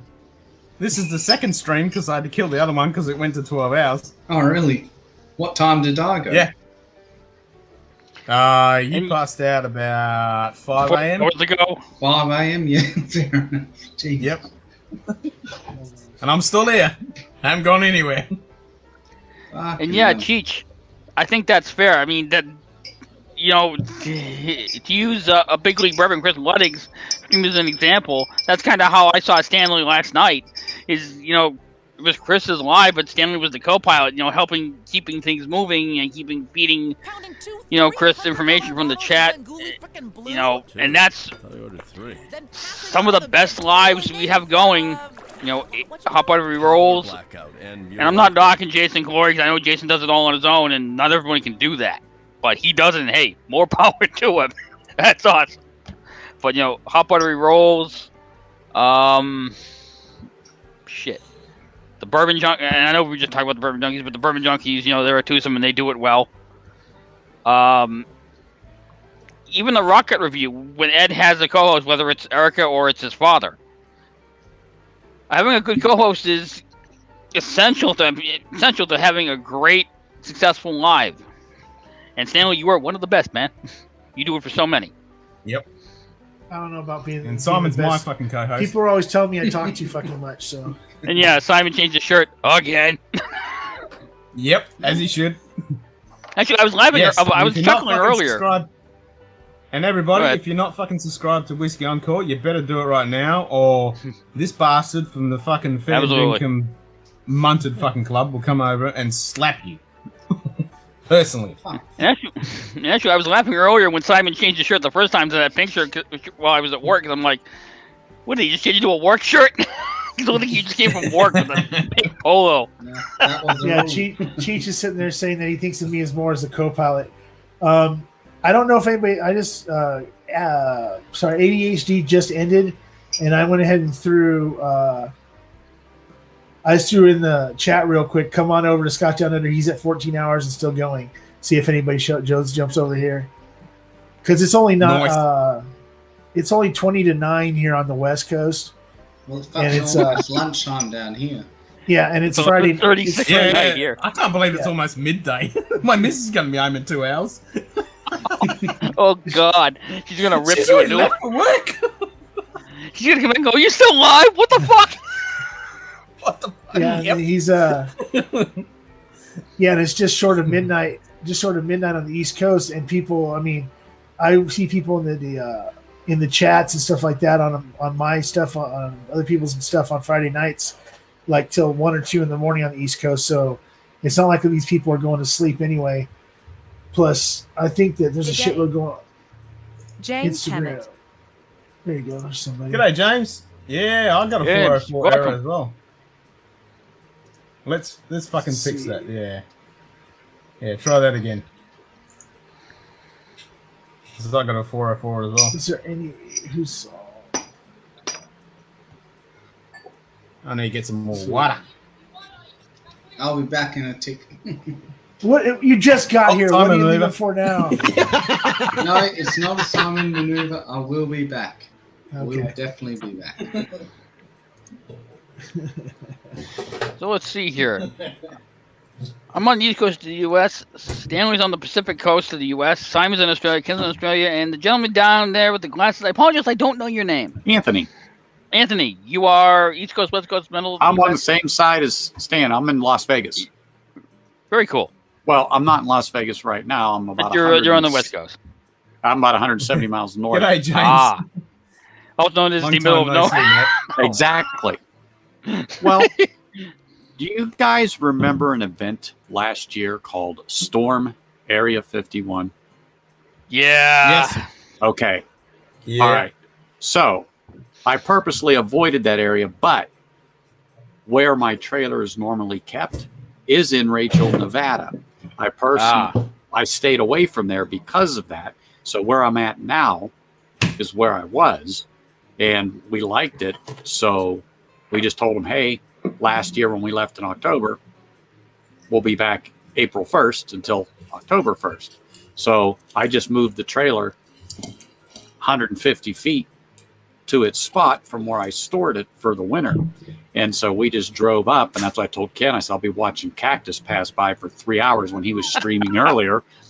And so now I'm up here. And so I was trying to get this set up straight. I was working on it outside while I was sitting by the fire, but the internet was just horrible here. So like I said, so switched to my phone. Verizon for me is perfect. You know, it works. But like I was saying earlier about Ken's channel, you know, I found him just because of like ADHD whiskey and other channels that he would pop into, and someone plugged him. So I said, one morning I was up, and I get up early on Sundays. So for me to be up at 5 a.m. on a Sunday is nothing unusual, because I usually am up for work about that time. Hit YouTube while I was having my coffee. Sure. Boom, there was Ken. So we just started chatting, you know, whiskey, this, that, and the other, and scotches. And I was telling him, you know, I haven't been into scotches in about 25, 30 years, but I started Scotch. Then I went and moved on to, of course, bourbons and so on and so forth. But, you know, we went back and forth a little bit. Oh, you ought to try this. You ought to try that, you know, to get back into it. And I said, well, my favorite's Glenfiddich 15. I mean, it's just a delicious Scotch. It is. As a matter of fact, I killed that bottle last night or the other night. I forget. But, you know, when you hear or on with Ken, it's just like you're sitting next to him in his house. It's the way his channel is. I mean, look at everybody that's on here now. You don't care if you've been, you know, drinking different whiskeys for a long time and have an extreme amount of knowledge, or you're brand new. He doesn't care. Come on down. And to pop on the channel like this and just have this type of discussion with all of you that's on here, you know, whether it be Scotch, whether it be bourbon, whether it be rum, whether it be baseball, like Stan and I were talking last night on Big League Bourbon, or oh God, I just drew a blank. But anyway, we went, not only did we talk about bourbons, we talked about baseball, we got into photography, we got into lenses. I mean, we were all over the place. But it's that common thing that we all have more than one interest, but the common interest, you know, is what's in our glass. What are you drinking tonight? Right. And that's what makes his channel special. You know, and I like talking to Simon. Simon is a wealth of knowledge when it comes to different things. And, you know, I just enjoy this. I mean, I immensely just to have this chat with people from literally all over the world. Yeah, and with Simon, though, he has the expertise, you know, of like, which is the best direction to fall towards the bed when you're pulling the maneuver. You know, you understand this is important. That's why it's discussed on this channel. Information. Yeah. That's why I've got the bed right here. See, I can just go. Yep. The only thing is that he never makes it that way. He always goes to his right and says, "I'll be back in a minute," and then and then click, bang, see you. But no, I Simon's freaking awesome. He, you know, I like giving him crap because he doesn't get mad about it and stuff like that. But so, Jim. Yep. Anthony is bourbon neophyte. Oh, very good. I didn't realize that. Yeah, so that's I don't know. And truthfully, the name bourbon neophyte just showed up not too long ago in the chats. Now, what was your name before you put bourbon? Well, I was just using my name, Anthony, but I never used my surname. Oh, okay. So I've been on the channels for a while, lurking, watching. But Bourbon Neophyte is what I use on some other forums. And so I says, you know what? Let me just get that now, put it on there. And so that's what I started to just use. So I'm in the process of moving things from where I originally had set it up under everything under Bourbon Neophyte. So my wife's helping me because I've not lived in a Windows world since 2009. I've been a Mac user. Ken's the one that says I needed to get out of Mac and get a Windows. So I picked this unit up a week Saturday. So I'm working all the little kinks out of it as I go along, because jumping from one world to the other and then back, especially in Windows 10, I don't know what the hell's going on. If it wasn't for my wife, yeah, it's a bit of a jump. I mean, I use it at work, but not like I'm using this. I mean, email, a few of the things, docs, this, anyway. Right. But so, thing happened to me Wednesday is that long and short of that is they eliminated my position at work. So now I've got time to be here and be a kept man. So that's what I told my wife. She can keep me in the style I've become accustomed. But yeah, they decided that I was no longer needed, so they eliminated my job. But the biggest thing about that is the person they're putting it on, I feel bad for him, but that's just the way it goes. You know? Well, I'm sorry to hear about that. I mean, hopefully you're not out of work for too long. Well, Vegas is opening up, but it's not very quick. But there's a lot of people out there, you know, on the outside looking in, and you know, I'm going to knock on wood. Yeah. I'm fortunate that my wife can keep me in the style I've become accustomed. Good. You know, doesn't make you a bad man. No, it doesn't. No. Nope. I always say she's the one I call Dr. Honey. So, you mind if I ask? Do you mind if I apologize, folks. I stutter from time to time. Do you mind if I ask what industry you're in? Me? I work in the casinos. I'm safety. Of course. Health and safety. Makes sense. In Las Vegas, makes sense. Yeah, health and safety. So OSHA, fire department, health department, city, so on and so forth. We're like, one time I was talking to Simon, he knows a lot about mines. Well, MSHA is totally different here. So he is way more into it than I would understand what they do when you go underground. That's a whole different field, a whole different profession. Right. However, I'm aware of it. I know it, just like maritime. That's a whole nother side of OSHA. Yeah, I never got into that. I like boats, but yeah. So I'm a landlubber. So basically, you move your trailer up there outside the winter. You move your trailer to one spot, and then when you guys want to go up for the weekend, you just go leave Vegas. I just get in the car there and drive up. Yeah, it's like I said, it's about 150 miles, 160 miles north. And I used to keep it at a friend's property in Rachel, Nevada, which is 10 miles from one of the gates at Area 51. Yeah. So when we used to sit out at night, I could look out, see the light in the desert, which there's no light in the desert, but there it is there. You knew what gate that was. Yeah. And so, you know, when they had that storm Area 51 thing, there were tons of people in this town of Rachel. And Rachel might have 20 people in it full time. So to even have 100 people come was a lot. They didn't get to 50,000 or whatever it was. I think they had maybe 2,000 or 3, but that was a huge event for them. And I didn't want any part of it. But, you know, it isn't a joke. That sign that sits up there says they'll shoot you first and then ask questions. That's true. Yep. You know, these goofy people. Yeah. These goofy people think they're going to storm a military base. Those goofy people, those 25 or 50 people that were there were standing outside doing fucking Naruto runs and freaking drinking fucking beer and shit outside the gate, fucking with the guards. It was like, yeah, you're gonna storm what? But what they don't know, Stan, is where that gate is to where the actual base is probably 15 to 20 miles in. Really? You don't see it. You can't see it. It's just the way it is. It's the same thing. It's the same thing at Fallon. People don't realize that Yeah. If you don't go to a specific gate, any other gate that goes into Fallon, Nevada is literally miles away from anything that's on the base. You have to go through a specific gate, and that specific gate is very hard to get into if you're not in the military. Well, you were in the Navy, and I know that Ken was Just in the said military. Ha ha ha ha, Jim. You know, when I said that sign was there, that sign's there for a reason. Those people will shoot first and then ask questions, and you're the one that's shit out of luck. You know what I'm saying? That's that's general order. You come through that gate, or you break that perimeter.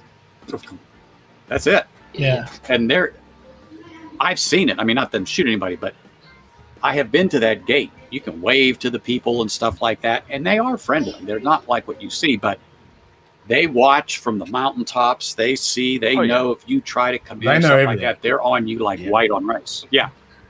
You know, there's actually sensors in the ground. This is no joke. Yeah. You're not getting on there without somebody knowing, and they will come for you in their Raptors. Yeah. Yeah. But anyway. Nice work, Jim. Nice work. So, I know Ken has served in the Australian military. I know Stanley is a vet. Simon has vanished. Anthony, have you a vet? No, I was a civilian employee for the Air Force. Cool. So I have experience, but I did not serve. I kicked myself because I would have been retired almost 20 years ago. Fair enough. Yeah. I'm not a vet. My paternal grandfather served in the Naval Reserves during Korea. My maternal grandfather, and I love this story. My mother is vaguely embarrassed about it. My maternal grandfather, he joined the Navy when he was 16 because he wanted to get out of Dodge. So he used the name of someone in his town who'd been drafted and didn't want to go. And he lasted until he was 18. And they're like, "Hey, it's your 18th birthday. Great. Wait, you just turned 18? Out!" And they booted him. And so he joined the Army and served in the European theater in the Army. And did demolitions. He actually saw his buddy blown up accidentally. That's shit. Unfortunately, I didn't really get to meet him. He died when I was barely 10. But the stories about him, I could go on. He was He and my mother didn't have the greatest relationship, but the stories I've heard about him, he had something. He was married something like a dozen times. He owned his own trucking company for a little while, but he apparently liked driving the trucks more than running the company. And I think possibly the greatest story about this guy. I'm sure you've all seen the movie Catch Me While You Can about the guy who liked to kite checks. My grandfather, my maternal grandfather, had a penchant for kiting checks, and he got caught and served a little bit of time. And and I forgot the best part about him, about his military service. The name that he used to join up, he legally changed his name. He kept that name for the rest of his life. Wow. That's fuck. I respect to that. Fuck yeah. My mother's maternal last name is that last name. But, that's awesome. So he was caught kiting checks and served a little bit of time in jail. And at some point he became an accountant, and he had to do an audit of that county's court system. He had to audit the very same judge who put him in jail. He made the guy so hell. I genuinely wish I had been able to actually. I think I met him when I was like yay big little baby. I genuinely wish I had been able to spend more time with him and talk with him, because he sounds like he was an interesting guy, even if he and my mother didn't have the greatest relationship. Which is not to knock my paternal grandfather. He is a wonderful man. That's a whole other story that I'm not going to get into here. So I got to bring up something because somebody's broken the rules. Yeah, I was going to bring that up too. I already said it in the chat. He's onto it. He knows. Yeah, he knows give me a bit. I saw him come back, and I was like, I'm waiting for Ken to say something, and I threw something in the chat to Ken to say, "Hey, Simon didn't change his shirt. Get him." Oh, Jesus. if anybody that's watching this doesn't know, every time Simon gets up from his chair, he's supposed to come back with a different shirt on. And that's right. Ken can explain that, but it's the rules of Ken's bar. The rules are the rules. Yeah, and the rules are the rules. It's the rules of the bar. So, and it's not everybody; it's just Simon. Long, ages ago, Shane Long ages ago noticed that Simon was doing the Simon maneuver, which I've dedicated to Simon. It's the Simon maneuver when he just disappears from his chair and doesn't come back. And then Shane said, "Well, he needs to every time he comes back change his shirt." So we made that a rule. And in the real life pub, if the fair Dinkum Munted fucking pub ever gets into real existence, poor old Simon will have to come into the pub with half a dozen shirts in his bag. And every single time that he gets up from his chair, he will have to change his shirt. And if he doesn't, have to buy everyone at the table around and still go and change his shirt. And Simon, to his credit, has owned it. And he's been doing it, but every now and then he forgets, so we have to just gently remind him. Oh god, it's so classic. It's so fucking awesome. So James Morgan said in the chat, Mike H, it wasn't me, mate. Some insecure spouses have wrenches. Yep. Oh, that was so funny. The secret Simon maneuver. Yep, exactly. Is that the maneuver where he leaves and pops up randomly and triggers his camera? Now, when he randomly just disappears and doesn't come back, that's the Simon maneuver. That's the official Simon maneuver. Well, no, I was talking about earlier where he vanished, and then I joined the stream, and I don't know what was going on, Simon. I'm sure you were like half awake and out of it, but like your camera triggered and you weren't there. Like we saw you like that, and then we were gone, and we're like, what the hell was that? No, that's yep. That's my superpower.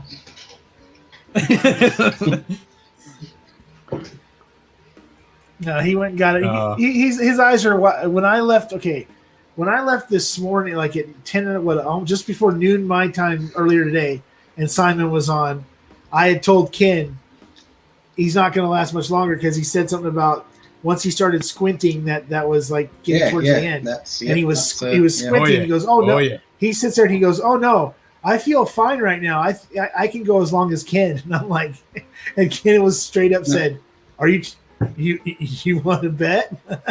You want to challenge me? Challenge accepted." You want to go? I mean, I went till 5 a.m. in the morning. I mean, I don't know how Ken does it. You got a supernatural ability. 5 a.m. Like how many hours ago was that? Yeah, that's literally 7 hours ago. Yeah. I'm still fucking here. But you took a short nap and now you're back. Yep. Oh man. So I got no idea how many hours that short nap was.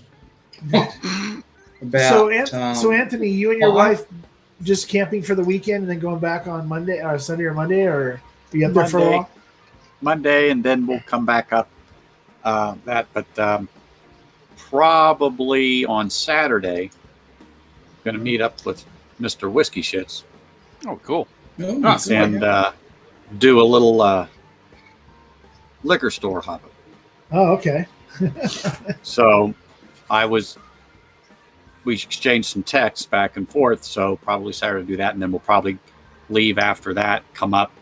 She could teach from here because she's still doing the online stuff while everyone's back in school that wanted to go back. If you had a parent said, no, my kids aren't going, that's fine. So she's one of the teachers that's facilitating lessons and stuff online. She could sit right here and do it. When it was all into the thick of the things last year, I was in Rachel, Nevada, in the middle of nowhere, because when they closed the casinos, I just loaded up the truck. We went up there and spent weeks. And she just sat there and boom. And, in the middle of nowhere, I got full service with Verizon. So when it says, "Can you hear me now?" they're not kidding. I mean, this is Rachel, Nevada. There was nothing. Now I'm in a little town that's about 80 miles away from there. And still, I got everything I need. And Whiskey Mountains, she's not far from me either. Oh, okay. Whiskey Mountains isn't far. She's just literally over the hill. Cool. From where you're at right now? Yeah, she's in Utah. Yeah. Okay. So you're right I there. can be in Utah in an hour from here almost. Give or take. Maybe an hour and a half if I'm. But yeah, because I know I she can be in lives- St. George or Cedar City and. Yeah. Because Adam lived in St. George until like 2 weeks ago when he moved, and now he moved back to Salt Lake. And then Adriana lives in Salt Lake, just outside Salt Lake also. So, yep. Yeah. But that Salt Lake from my house is about a 6-hour drive. Yeah. But it's Is that Edward 70s. down there, or is that Old Man Joe? Old Man Joe's who it looks like to me. Well, it's muted, so we can't really hear what he's saying. So. Well, he doesn't want us to hear him. Ah. I'm not really here. If you can't get what he's thinking, then you're just shit out of luck. Yeah. He's got whiskey. He's all good. Yeah. And he just muted once he himself. takes once he unclicks his mute button, we'll be good. There he goes. Yep. He means business now. I got to Never fill this sees- thing up. It's empty.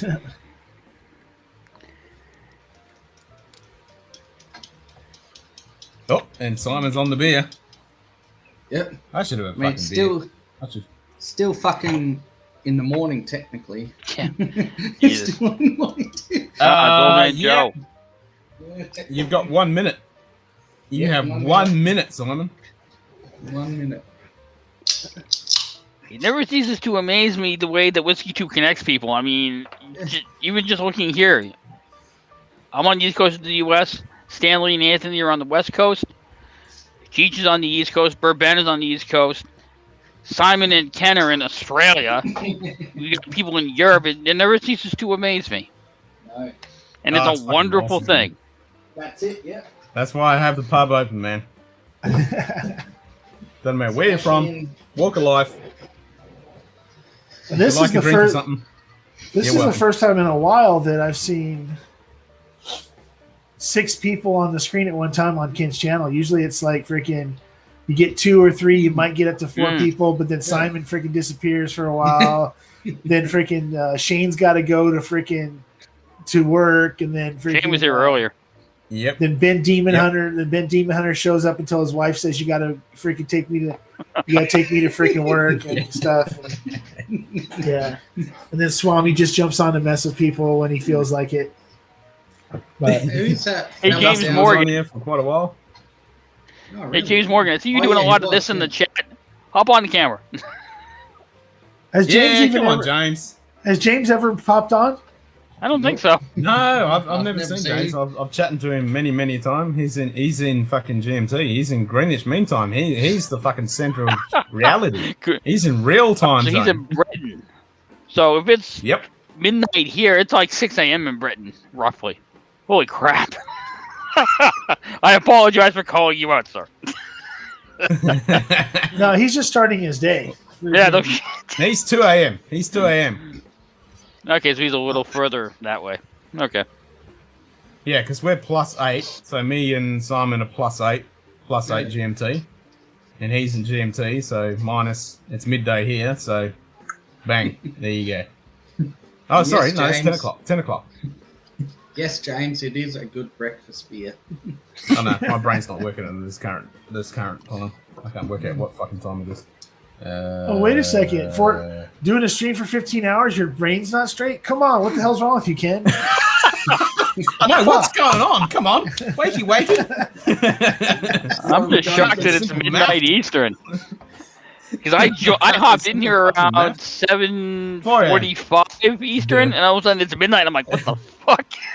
Where did the time go? That's what happens when you're having. It's a dangerous man. Yeah. Bye, break time.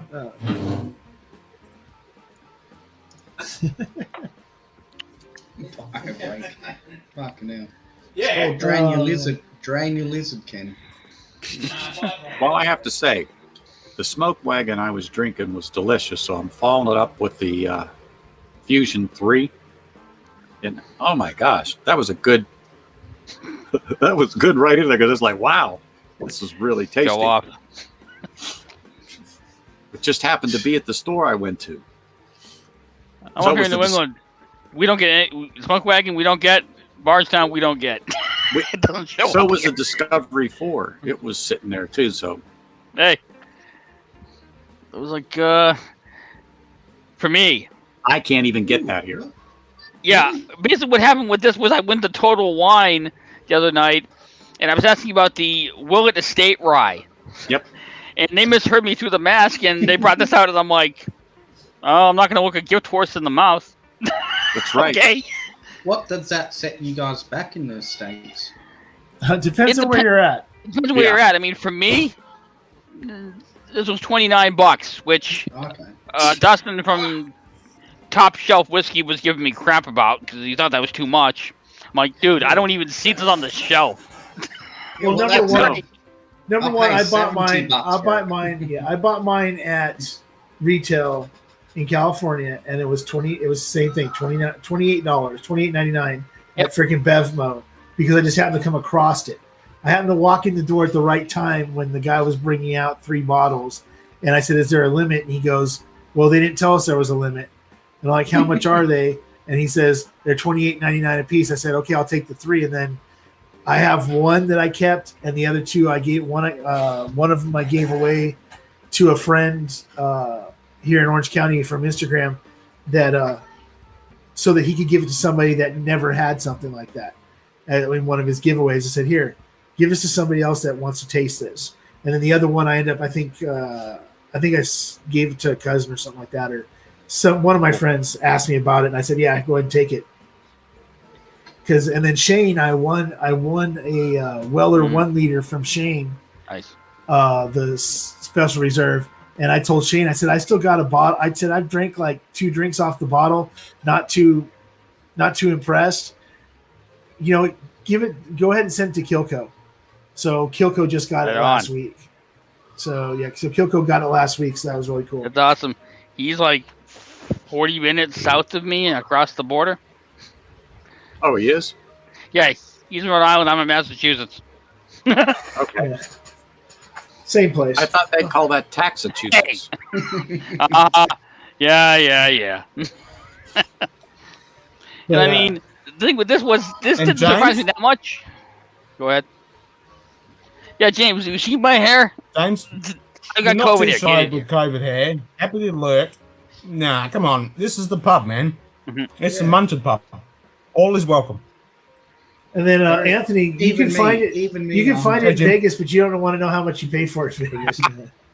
You don't want to know, No. but I've never seen it. And I mean, from Total Wine to Liquor Lineup to a couple of like mom and pop stores I go to. I mean, the last couple of weekends, my wife's just been taking me around and we've been hitting different spots. No. Well, I mean, I've had some of my biggest scores from a small little place, but they're generally $20 to $30 over retail. So think of Bardstown. If you go to their website, just pick, let's just say Discovery 4, using that. I think it's about $130 on the website. Then you pay about $20 to get it shipped to you. So, like I said, some of these places are about $20 to $30 over. So it balances out. Yeah. Well, there's nothing you can do. If you want it, you're going to pay for it. Yep. I'm not going to pay $100 more for it. Yeah. You know, I have a thing. If it's $10, $20, yeah, I'm not going to worry about that. But I'm not going to spend $100 for over something, and they're selling for $230, and you got to be crazy. Sure. And I've said that, especially with Colonel Taylor. I've been to Arizona, and I happened to see, I think it was just small batch. They went like $120 for it, and I go, I pay $40 with tax for that sucker. Yeah. You know, you got to be kidding me. Single barrel, that's like around $150, $160 I saw down there. I think I paid maybe $60 with tax here. The most expensive standard bottle of EHT Taylor that I've spent the most money on was a straight rye and the straight rye cost me $79. I don't even see that on the shelves here. I mean, I know I got lucky. Well, I got lucky in the right place, right time. You know, I'd Australia, love to try. Yeah. I think Ken's the one that told me if a bottle of that gets down there, it's $300-$400. Yeah, we pay $300 for it. Taylor. Well, yeah. Yep. I mean, Simon's the one that told me that when they walk into a bottle shop, there's a barrel. Yeah, and you have to lean over the barrel. No, you got to get it with a little you got a sandpaper roller. because of the tax rate down there. It's And awful. then I mean, But you know now, what though? for a complete demonstration of the event that occurs when you walk into a bottle shop. G'day, sir. How you going? Yeah, like the bottles? No worries. There you go. It's in the position. oh. Hey, first off, James Morgan, if you're actually 14, get out. And second off, the thing with this, with Total Wine, and I've seen this play out more than once, is with things like this, with Blanton's, with a lot of that stuff that in other states would be allocated, you have to ask them. This is not on the shelf. If you don't ask them, you'll never know. Yeah. And I hate that to a certain degree, but I get why they do it. Goodness. I mean, up here in Massachusetts, this, ha! Good luck. Okay, so that bottle of that special reserve that you have. Now, I've been on websites that are in Vegas for liquor lineup and stuff. And liquor lineup was like $120 when they had them. Lee's like not even 2 months ago, were selling special reserve at $135. There's nothing for a $7.50 discounted at Lee's. Yeah, nothing Lee's is the worst place in the world. It so is bad. But I do go there from time to time, but it's the bottom of my list. If it just happens to be on the same side of the road I'm driving and I can pull right in, I will go in. As a matter of fact, I picked up 2 bottles of McKenna 10. It was the most inexpensive I found it, and you guys know they should be around a $30 to maybe a $40 bottle. Yeah. They were selling it for $49, and I went, that's got to be wrong. And so I said to the guy, is that right? He goes, yeah. So I picked up the last 2 they had and took them home. Yeah. But Lee's, there is nothing discount about. You really have to know your prices. Like, I've seen Ken open up a book, and I don't know where he gets it, but he'll look at it and pretty much know what retail is. But you have to know your prices when you go into these places. If not, you're going to get raped. What do you guys pay for Weller 12? For what? Weller 12. Oh, it depends. I've had my friend Whiskey Neanderthal off of Instagram. He went on a whiskey hunt in Vegas in March. No, I'm sorry, like right at the beginning of the year, and he just happened to come across. Yeah, he just happened to come across a Weller 12 at Liquor Lineup that just happened to get be on sale, but it was on sale for $100. But $100 was shitload cheaper than anywhere else. So I went to a store the other day, and this is what it was. So special reserve was $125. Shit, Foolproof was $350. 12 was $350. Holy shit! Freaking CYPB was $750. And then what's the other one? There's one last one I'm missing. But basically, it ranged from $125 to $750 was the range of the Wellers, and it was. I thought I paid a lot, but I only paid about 200 Australian, which is $150 USD for the 12. Yeah, it just depends. People, they'll get what they can get out of it. If you've got somebody that's a semi-honest freaking retailer, they'll tell you, look, I'm going to charge this. Like, I have a place I go that they're blatant. They just say, look, I go online, I go on winesearcher.com. I see what the price is they're charging for something for this in the state of California, and then I base my prices on that. And usually it's a little bit lower than what Wine Searcher, because you can, like, Wine Searcher will say like a Weller 12 is $189 at Oaks Liquor, right? And that'll be the about the average in some places in California. Shit. And what she does, she goes on and says, okay, this is what I paid for it. I'm not going to charge $189, but I'm going to go ahead and because I had to buy 50 cases of fucking Fireball, I'm at least going to charge. I'm going to charge freaking like at least $130 to $150 for that bottle. And people will buy it because if they go online and go to secondary, they're looking at a Weller 12 at like $250 plus shipping, and they got to hope that it's not a scam. So. Ugh. I mean, I bought my toasted barrel from her, my toasted barrel rye from her, and retails what, 59, 69? I mean, I'm sorry, 69 for retail for that Michter's toasted barrel rye. Technically, nobody's ever sold it at 69, no matter who says they have. She sold it to me for 95, which is actually really, really good because a lot of the stores out here are charging $129 to $130 just to even talk, just to even hold the bottle. You don't even get to taste it. You just get to hold it. They say, okay, thank you. Now, can you pay me the money? And then now we're going to charge you for the bottle. But I learned that the best thing you could do with a lot of small stores, especially if they think that you might be trying to sell it secondary or you might be trying to just make a quick buck and they're making a deal with you, is just to break the bottle right there. Just crack the bottle, say, hey, you got a couple cups, offer them a sample of it, and they know that you're for real, that you're not some guy just coming in trying to swoop up everything really super cheap, turn around and make a quick buck when they're actually hooking you up. That's how I got my sweet wheats. When I got my sweet wheats, I got 3 sweet wheats for retail, $49, because I walked in and the guy's like, hey, this is how much I'm charging. I say, well, why aren't you selling at retail? He goes, well, because I have too many people that come here and just collecting to turn around for $100, $150. I'm like, quick buck, give me the bottles. And he's like, what do you mean? I said, put the bottles up there. I'll pop every one of them right now. I said, they're going to be either gifts to people or they're going to be freaking, I'm going to drink them, but I'm not going to sell them. He's like, well, no, that's okay. I said, no, give me one of the bottles. Go get yourself one of the sample cups. Poured him a freaking little bit. He never tasted it before. Poured myself a little bit, took a freaking quick shot. He's like, okay, gave them to me for $49 a piece. One of my friends went in there the next day. He charged him $89 because he knew what my friend was trying to do.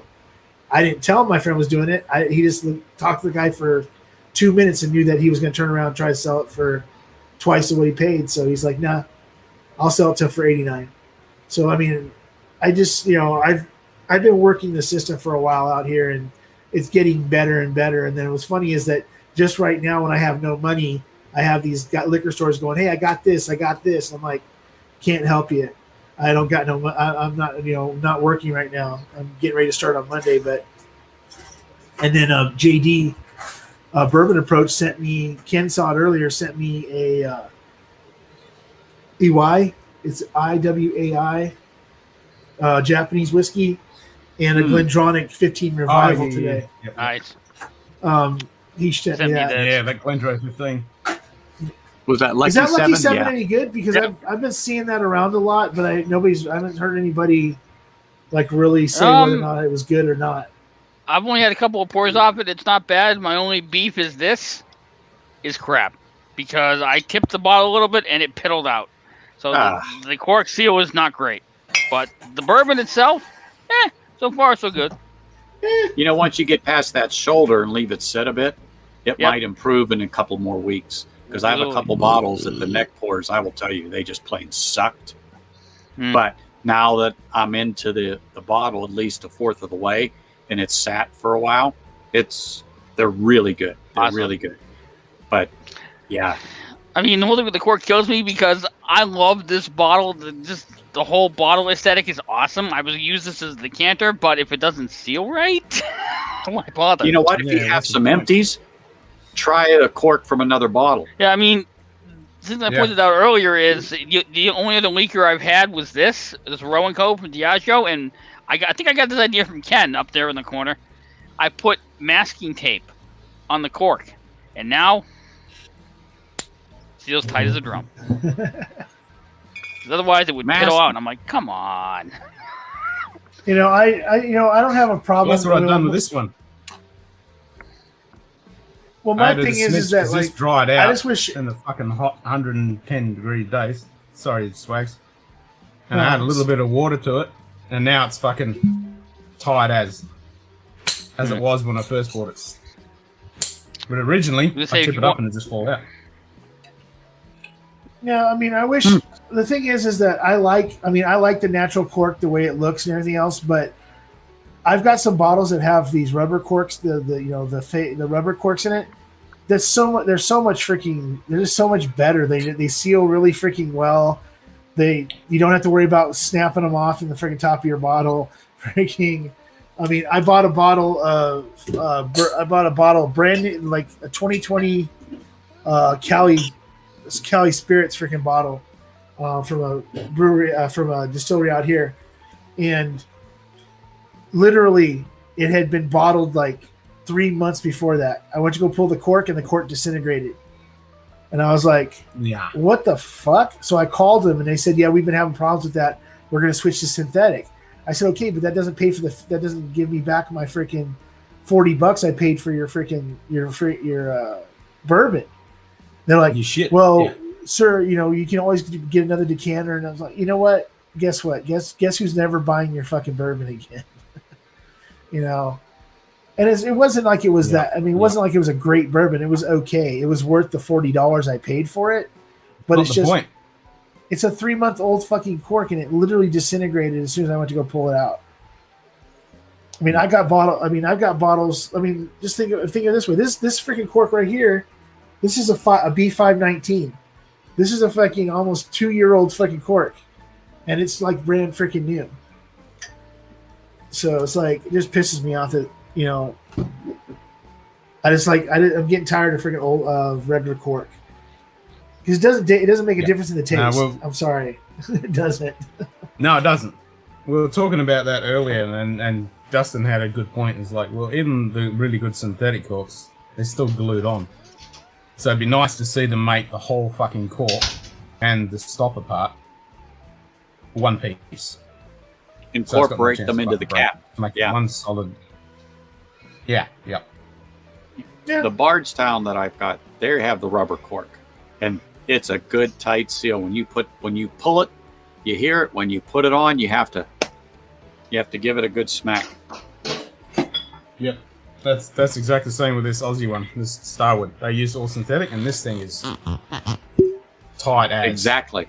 And the same thing. When you got to put it in, you really got to push it in, because this fucker really fucking seals. But the same problem, it's still a wooden fucking stopper on top, so it's still just glue holding that fucking cork in there. And being extra tight, it's more likely to fucking break. So if they made the whole thing one piece, you cut all that problem Well, you just have to invite us over. We'll help you drink that. That way you won't have to worry about that anymore. Well, that's exactly right.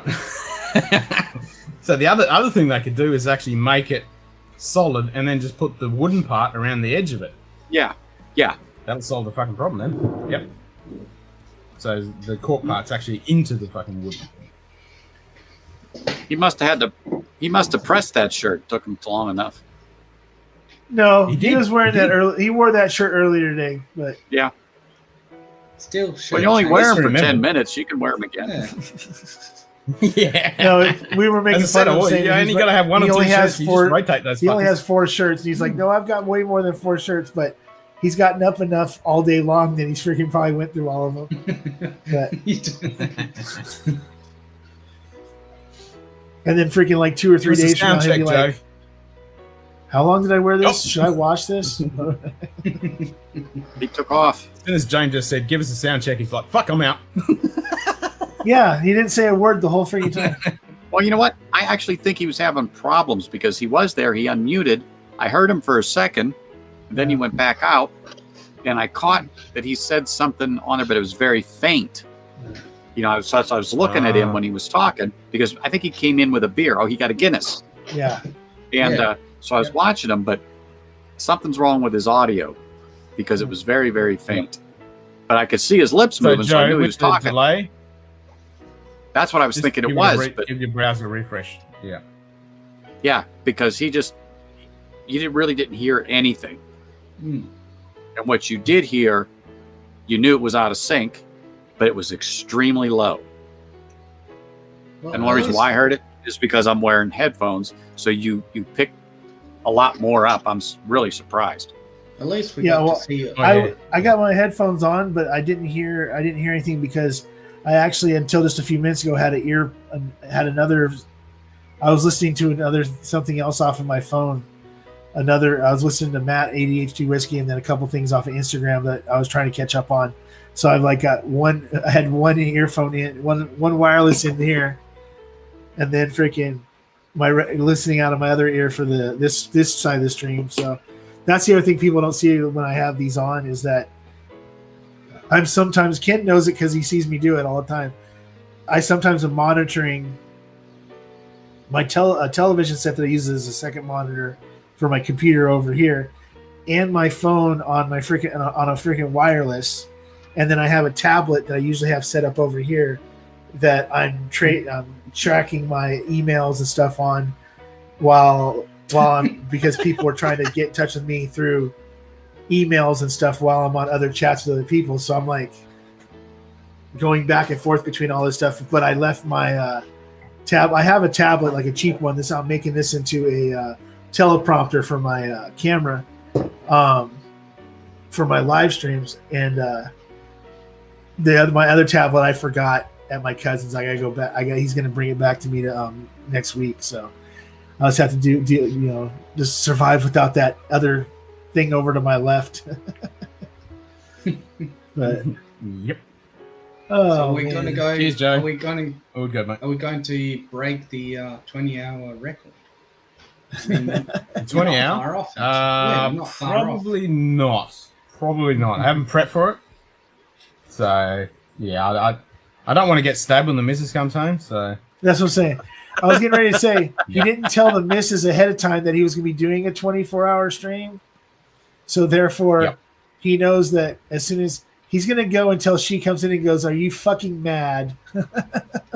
No, he has a motion detector on the camera that's out in the yard. So as soon as the car pulls around, he knows. Or just I've got the ear open. I'll fucking hear it. And as soon as she turns up, I'm like, "Holy fuck, I'm dead." Just say you started. She was really cool this morning because I said to her last night, I said, I'm probably going to go till early in the morning. Are you good with? Yeah, that's all fine. Because I ain't got no responsibilities today. I'm all good. The boys at daycare, she's at work. It's all fucking good. Good, yes. But I didn't say that I was going to keep going when she woke up, got herself ready, went to fucking work, and then when she comes back, I'm still fucking sitting there. She's going to be like, "What the fuck?" Probably won't be the third time. But it's Saturday, right? It's Saturday. Yeah, it's Saturday, yeah. It's Saturday, yeah. Nah, they'll probably be fucking fine. Yeah, well, cheers with take the up Guinness. the mantle. Well, now that you've had a fucking sleep, yeah. Yeah. Well, if I could get my thing to work, I would, but... So you're all good now. You're ready to go. You've had a fucking little nap. You're all fucking good now. Yeah. I see what's going on. I reckon Stan is going to take up the mantle. Nah, he's got shit to do. Prepare for tomorrow. Oh, yeah, I don't know how. Probably not going to be on much longer. I got some stuff I got to finish up tonight, but try to get some sleep and make sure I get up early in the morning and make sure everything's in order to start this whole thing. Because it's not, people don't realize that if I do it for that long, eating wise and food wise and everything else, I have to have like food that's not going to go bad by sitting out, like, freaking. Because I'm not going to sit there and go, I'll be back in a couple minutes and go microwave some shit and then all this other stuff. It's just like, I got to go get snacks. I got to go get certain things. I have a small ice chest that I'm going to throw some, like some charcuterie and stuff or whatever, some cheeses and stuff into so that I can just pull it out and take a snack or whatever. So I don't have to, so I can stay in one room and go back and forth between bio breaks and stuff. But hopefully, so Mr. Whiskey Shits is going to be trying to go on as long as he can with me, helping me out. Adriana from Whiskey Mountain said that she's going to try to help me out, tracking stuff and everything else. And hopefully some people from different channels and even people that don't have channels just want to come on and talk, that I won't be by myself without somebody to talk to for any really big length of time. So it should be a lot easier. I should be there the whole time. I'll pop in. I'll make sure I'm there to bother you. What Cool. time is it? Like I said, Is it again? and it's a 5. Well, okay. Ken will have to do all the math for you, Simon, but freaking, it's freaking 5 p.m. Pacific until around midnight Pacific tomorrow on Saturday here in the States. It's until Cheech gets done with his gig and gets back home, and then he takes over for Whiskey Encore. But unfortunately, I'm his co-pilot, so I'll be still my charity stream will end, so there won't be any more giveaways, no more, donations can go forever. I don't care, but there won't be any more giveaways. They'll be moving over to Cheech's channel to wind down and stuff like that. Ken is going to be his Ken's going to be his main special guest tomorrow night, and I'm just going to be his like Ed McMahon or his Well, you guys know who Ed McMahon is. Come on, freaking! You guys know who Johnny Carson is. You got to. Everybody did. But yeah. No, like a second, like his co-pilot, or everyone call it, just to keep it on the chat while he's talking to Ken or whoever he's talking to and stuff. So I'll be going for probably. I'll probably do like about probably at least 10, probably close to 10 hours straight tomorrow night. So what time is that for us? About 5 a.m. What's that about? 2 in the morning? Hey Ken, what's 5 p.m. Pacific to you guys? 5 p.m. Pacific is going to be Pacific. That's on the west coast, yeah. Yeah, it's that ocean that's between you and me. 2 o'clock. 2 a.m. Yeah. You're not starting at 2 a.m. You don't start at 2 a.m. when fucking... Because you do your stream before Hot Buddy rolls, and you normally start around 8-ish or something like that. Yeah. Well, 5 o'clock Pacific, which is 8 Eastern. You've got the pre-game, don't you? Yeah. Oh, that's 8 a.m. then. That's 8 a.m. Mm-hmm. If you're 8 Eastern, that's 8 a.m. for us. Yeah. Which is normal. That's your normal time. Yeah. And then I'll be going, until midnight my time, which would be 3 in the morning ish, East Coast. So. Yeah, something about. So Simon, 8 o'clock our time till about 4 o'clock. Oh, sounds good. Yeah. Hey Jim, I don't think your audio's working. I catch your. Let's go ahead and say something. 1 test. Yeah, 2 no. 2 1 2. Is that Tim? Can't hear me? I hear you. No. Can't hear him. No, Jim's out. Do you have him muted, Ken? No, he's unmuted. He's not muted. No. Yeah, no, he's not muted. I don't. So it's his end. He's dropped out. Well, just like you said, sometimes you just got to reboot. Yeah. Yep, sometimes you just got to give it a fucking... Have you tried turning it on and off again? You know what? I used to bust our IT guys' chops all the time about that. But you know what? They told me, Anthony, just do it once a week on your desktop. You'll be surprised at the problems you won't have. Not on that. Your fucking phones and tablets? A lot of people don't do it. I have one set to automatically reboot. Yep. But since I started that a few years ago, every Monday morning when I'd go into work, boom, restart. Let it do its thing. And I'm telling you what, the Windows crashes and everything has been fewer. There he is. Let's see if we can hear him. Fuck you. Yep. Oh. Yep. There he is. Yeah, what happened was I'm using a headset. Fucking It's got one of these doodads on it, and And I'm in IT. Fucking IT. I do have the shirt though. Have you tried turning it on and off again? And I have another shirt that says, "No, I will not fix your computer."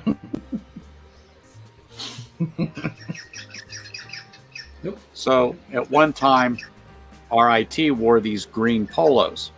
So when I went to the uniform room, I picked up one of the green ones, a yellow one, a red one, a blue one, because what the heck, I could do that. So I'd walk through the casino and they'd see the green shirt. Oh, hey, we got a problem with our computer. So I'd walk over and look at it and I says, when's the last time you turned it off and turned it on? I don't know. I said, well, when you get a moment, close your programs, do that, and then call us. And if it doesn't work, we'll come back.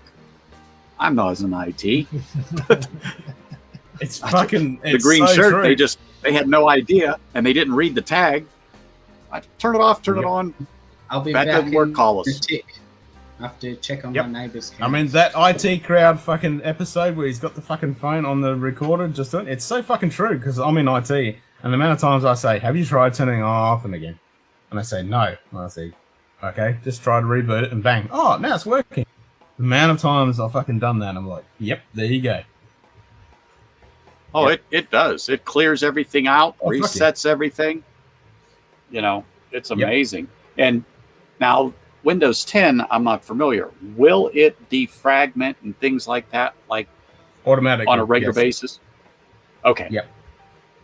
But if you bought a recent computer that's got an SSD in it, it does that. You don't really need to defrag on an SSD if it's that an solid state spinning drive RAS. or whatever. Yeah, if it's a solid state drive, you're all good. Windows 10 That's what it has is. it has the stuff in there to sort that out, do the trimming and everything like that. So yeah, you don't have to worry about it anymore. It's already programmed into Windows 10 to sort all that crap out. Whatever it is, like a half a terabyte I got of that with 12 or 16 gigs of RAM. So for video streaming you'll be and stuff. fine. Yeah. Yep, it'll do its thing. Well, this is the first time I've streamed on it, and everybody hears me. And with this microphone, you said it's perfect. So, oh yeah, it's fucking schmick. Yep, your picture's good, your sound's good, Yeah. you're fucking. well, I'm gonna get a good, buddy. Get a 10-4 camera. good, buddy. It happens. Yeah, Simon better have a fucking new shirt. You're not fucking wrong, Joe. You're not fucking wrong there. You bloody better. And Swags has just walked off. A Y50 shirt. Yeah. You better check that button again. Fucking headset. Yeah, there you go. The fucking Hell. headset. Fucking thing. I was Who's the listening to neophyte Bluetooth headset at this rate. Damn it. So what I was saying Or was... drink. Tough call. Ah. The only So what I call was is saying was, drink, you know... James. What I was saying was, you know, if you see this right here, the only reason I set this up is because, you know, I got self-conscious because, you know, even if you look at Ken's, you look at, you know, some of the other guys, they have this backdrop with all their whiskey, and I just have my clothes. So I'm like, okay, I got to show something because everyone else does. You know, you get self-conscious. And I it's hate not being only on that, camera. I hate my voice. I'm self-conscious, so Oh, we you know, all do. I just We all keep do. the glass. Yeah, we all do. But the thing about having this is not only just for show. It's accessibility. I can literally just reach over here and fucking grab a bottle, and voila, I've got a fucking bottle. I don't have to move off my ass. I thought you were done with love that that shit. beastie. And I mean, at some point... Go ahead. I thought you finished that wee beastie. No, still going. And you notice I knew She's exactly what it done. was when you reached for it. Yeah, fuck yeah. I must watch this channel too much. I think you might have watched this channel a couple of times in the past, yeah. Yeah, it's like, oh, he's beastie. Oh, he's reaching for the Lefroy PX. Okay. At some point, King gets too familiar for everybody. Oh, now you're talking. Yeah. I mean, at some point, I'll redo this because the majority of what's back here is Irish because it was March. So we're gonna redo that and put some other stuff back there so it's a little more varied. As long as you got some bevies to fucking grab at arm's reach, you're all good. Oh yeah. Yep, Simon flushed himself. Yep. Flowers. Yeah, you know, he could be Yeah, pressing. gross. Yeah, you best bust out the shirts. Well, I need to do another buy break because I just drank that fucking beer and it's gone straight through me. So I'll be back in a second. That's what happens. Hey, Stan. Yeah, I can drink whiskey for 12 hours non-stop. So I drink one beer and I'm fucked. email me some contact information for you Okay.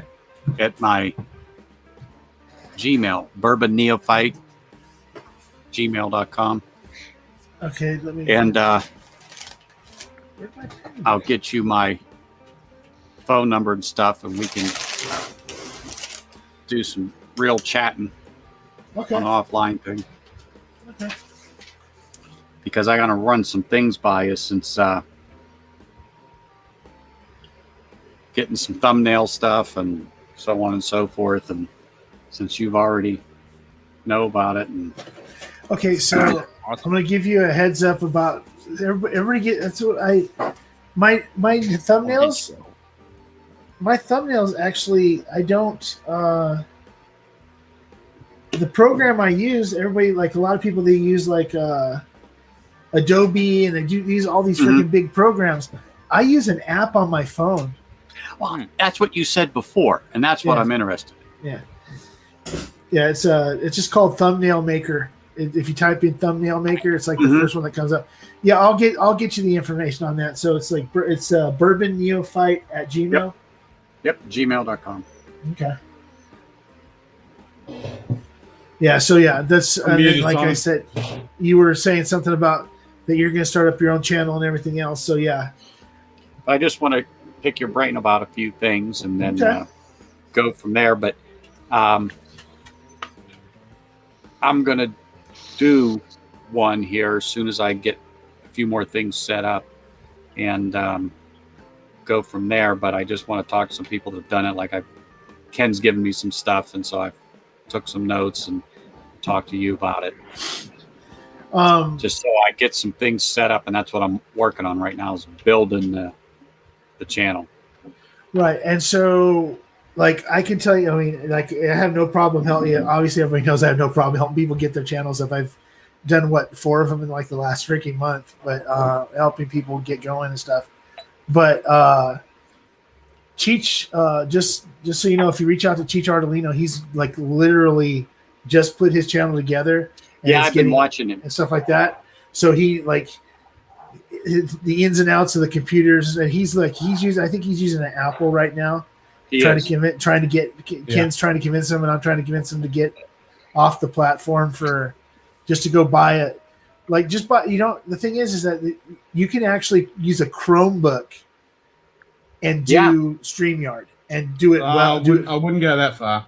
You can use it. I know people right now. That are doing freaking 1080p streaming off of freaking Chromebooks. Yeah, but the Chromebook you can do StreamYard. OBS, no. Yeah, you can. But you can stream with a Chromebook. You just don't have the flexibility of using the full functionality. Exactly. Like that. Okay. But I'm just saying with StreamYard, which I think that when you're starting out, and if you're trying to learn OBS and everything else, because like Cheech started trying to do the OBS the first week, and I told him, look, he was having issues with it. I said, look, get the free StreamYard. Get the free StreamYard. Get the free StreamYard. The very first stream, just if you can't get it running, just jump on StreamYard. It's real easy. Get the free version. Do that for the first week. That'll get you another week to work with OBS. And then he's working on building a computer now because he's talked to Ken about some cards and stuff like that. So once he gets the PC thing going, if he wants to do all that OBS stuff and everything else, cool. For me, I'm good with StreamYard right now. It works for me.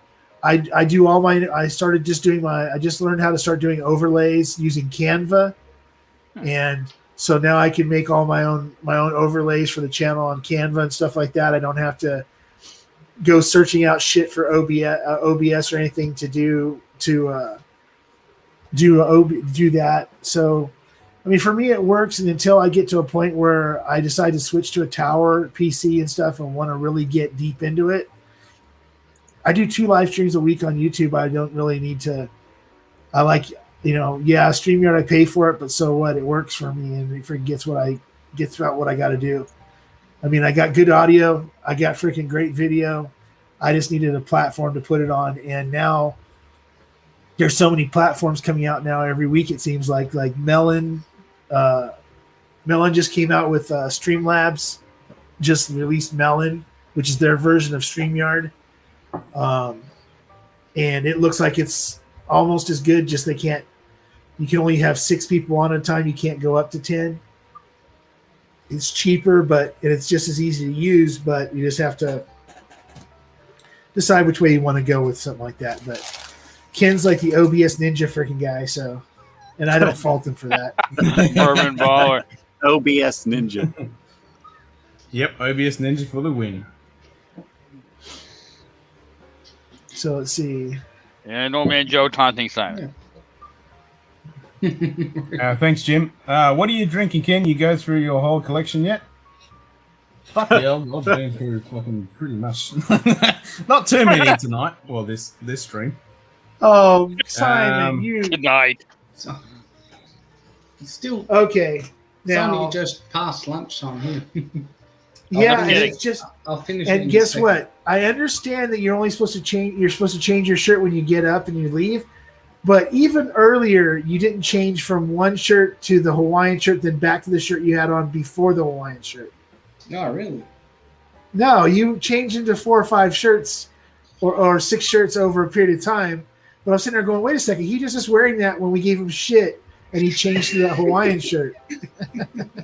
And now he switched back to that shirt. I'm just messing with you because I know Ken is Yeah, seeing that's this, my and tricky Ken's just maneuver. waiting to Yeah. freaking hammer you.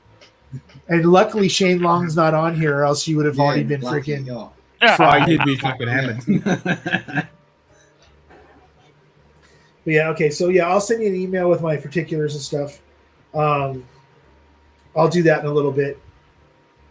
Yeah, whenever.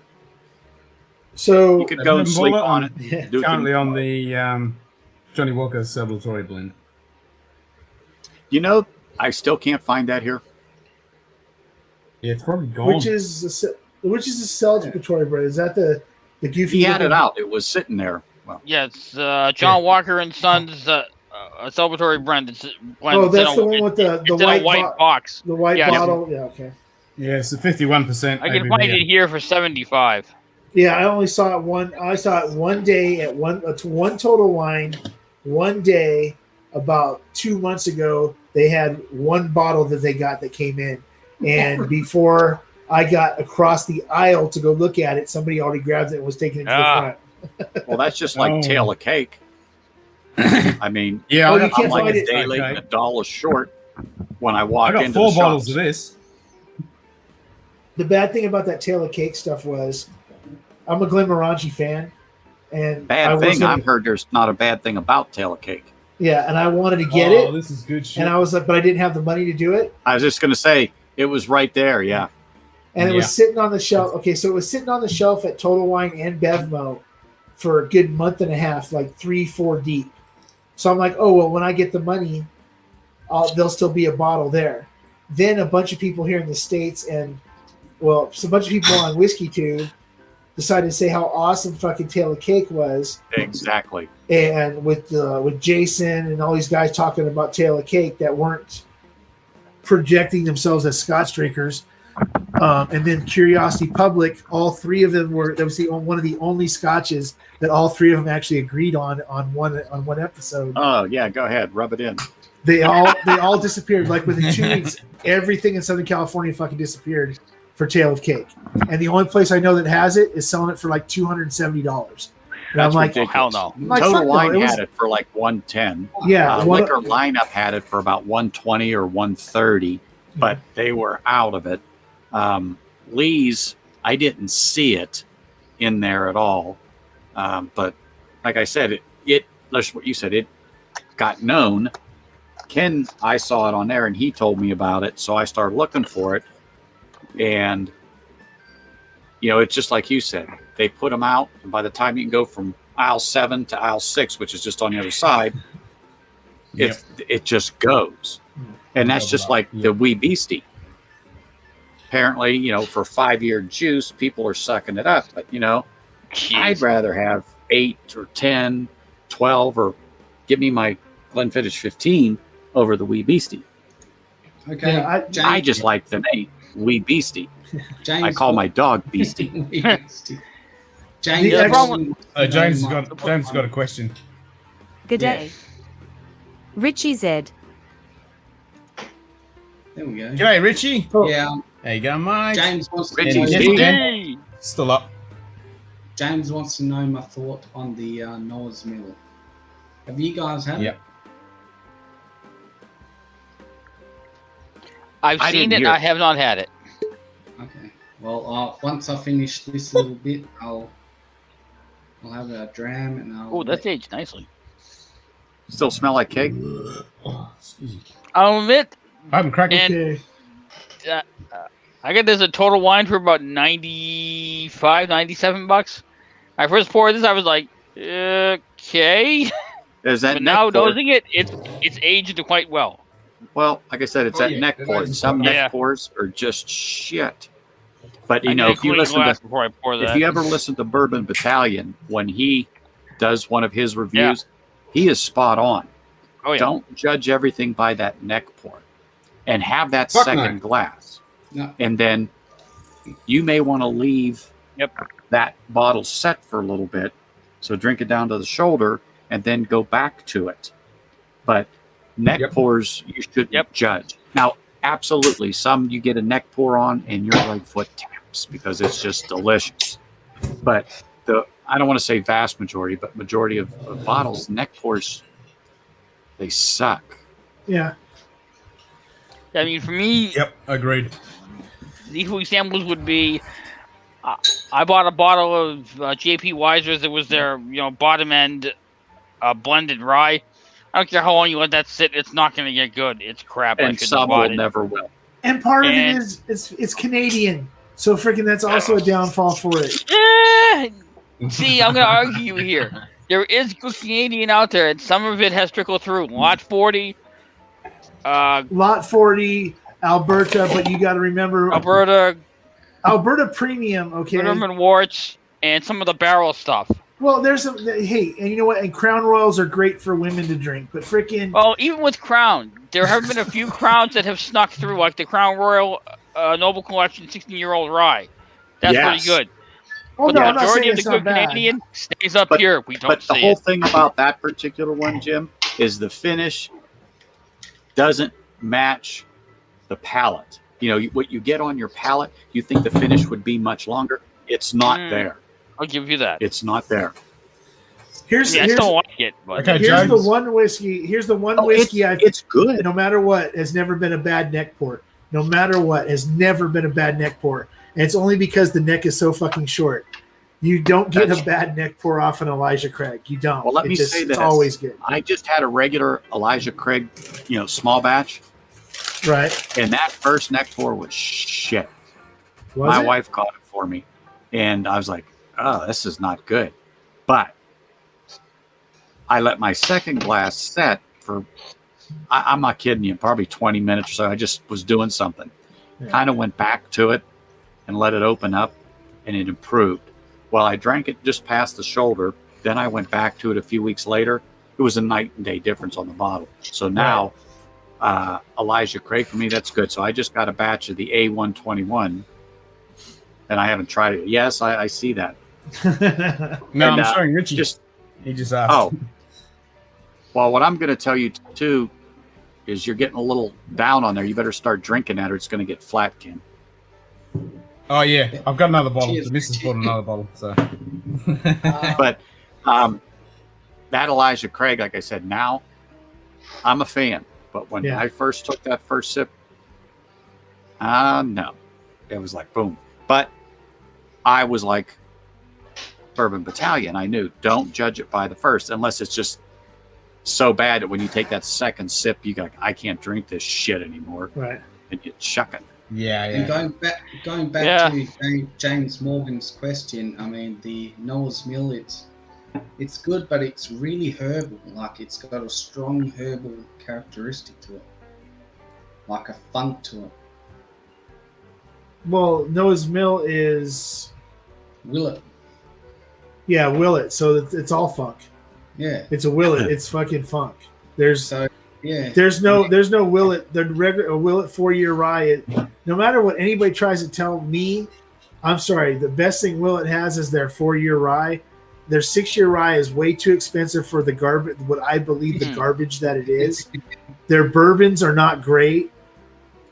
I'm going to go ahead and try one of the Willet pot stills, because Bourbon said that if you find the right bottle, if it has stickers on it anywhere, it's the old mash bill.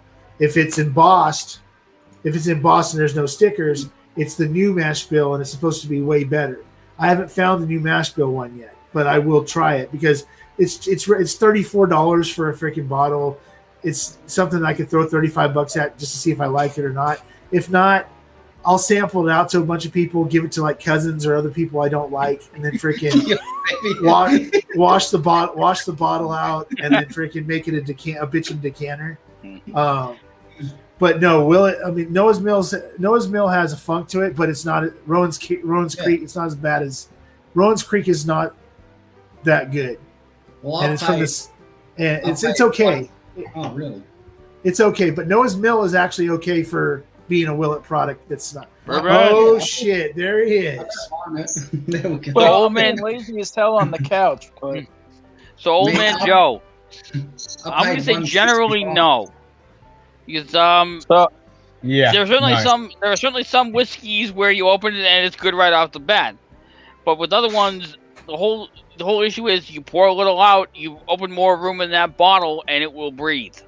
And if you just open it and then reseal it, it's not going to breathe.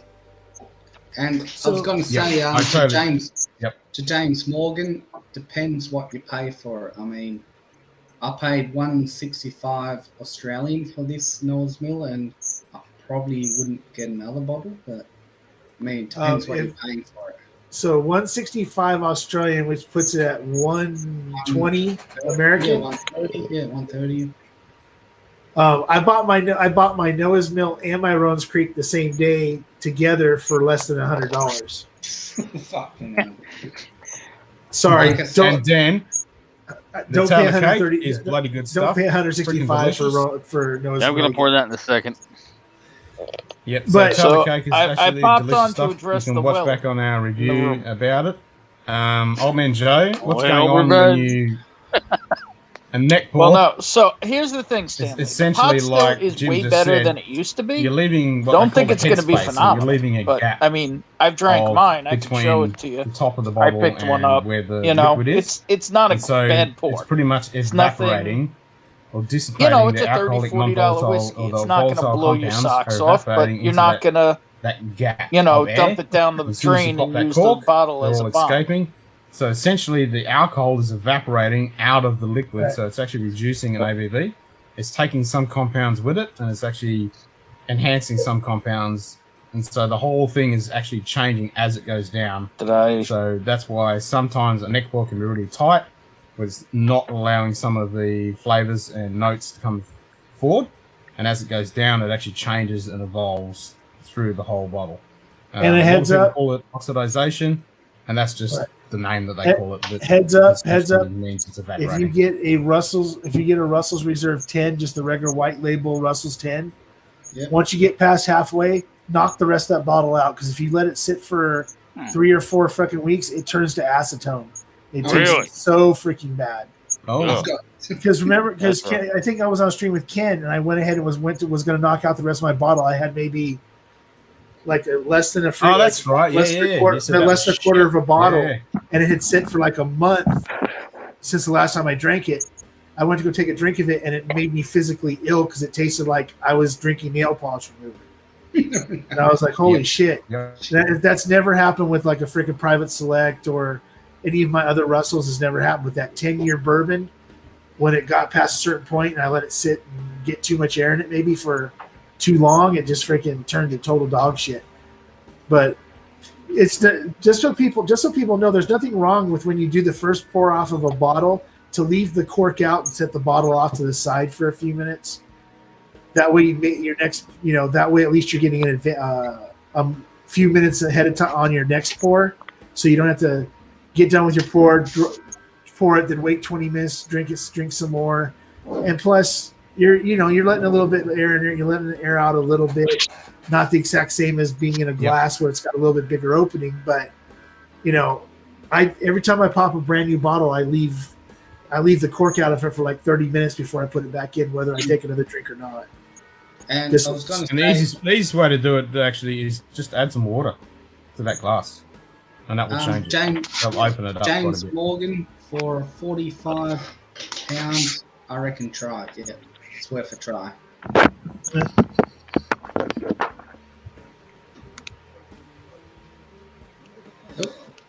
Let's make sure that Jim. Let's make sure that Jim doesn't push the mute button on that little freaking contraption on his freaking headphones. On that headset, yeah. He's pouring the salad cake. Oh, cheers, old man, Joe, for the Guinness.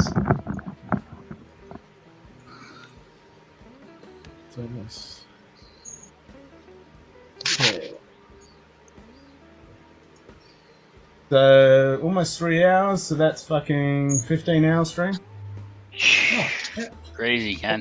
So we're getting close to 20 hours. Yeah, I was gonna say at this rate you're what 9 hours away from 24. You gonna go for it? Yeah. Nah. Nah. You're like, my Tom, gotta go. Well, I got to get some work and shit done later on, so you know, I don't want to be completely munted. Yeah. Yeah, because is it Monday there or is it Sunday there? Today. Saturday. Whiskey Ocelot. Okay, that's what I figured. Yeah. So, old man Joe, for example, the first time I opened and poured this, it was okay. Didn't blow my socks off. I'm leaving this to breathe a little while. I'm nosing this now. Holy crap! It's completely different. Fucking good, isn't it? So, oh yeah. Yeah. Well, I've only got a tiny bit. Like I've only got like quarter left. Notes. Oh shit. Hey Ken, you're not gonna be ending your stream anytime soon because number one, so we got Richie Z came back on for a minute, came on, but now Bourbon Baller's on, the Ocelot's on.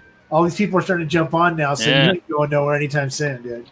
It's not going to happen. Oh yeah, I didn't say I was closing it. I didn't say I was closing it, but Right. I'm just not going to go and aim for that 24 hour. What happens will happen. What happens in the fucking fair dinkum Munted fucking bar will happen. Yeah. So Anthony, turnabout is fair play. Fair play. I have the tail cake. You have the Bardstown. Well, that's true. I do have that. It's wonderful. But I have no damn idea. You're nuts. I picked up one of these Glencairns from Smoke Wagon. I don't know if you could see it. Nice. Yeah, it is. And it was free 99. Whiskey So Ocelot. nothing like free. Just said don't puss out now, Ken. I've been going for 15 fucking hours. I don't reckon that's pussing out.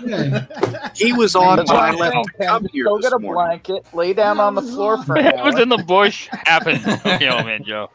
Well, that Already deserves- done the I left fucking. to come here I this reckon morning. everyone raise your glass for Ken. I mean, that deserves a cheer. Come on. Oh, that's freaking awesome. Yeah, cheers to you guys for fucking joining us in the pub. Yep. Cheers. Slasher.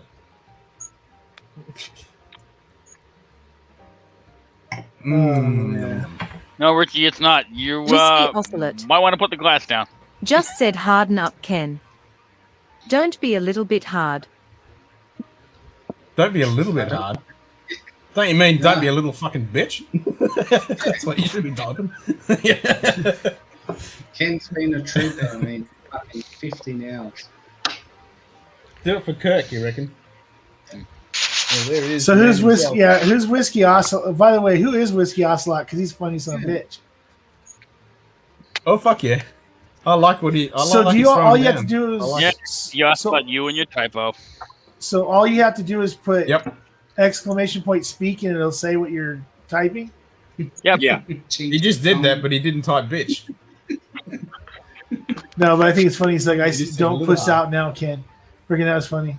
Yeah. And it's Everybody's not doing your shit now, Ken. it's not the statement. It's Oh, not the fuck you. statement that's funny. It's the fact that woman's voice is all Whiskey Ocelot. Whiskey Ocelot. Don't push out now, Just Ken. said that's correct. I just not my voice.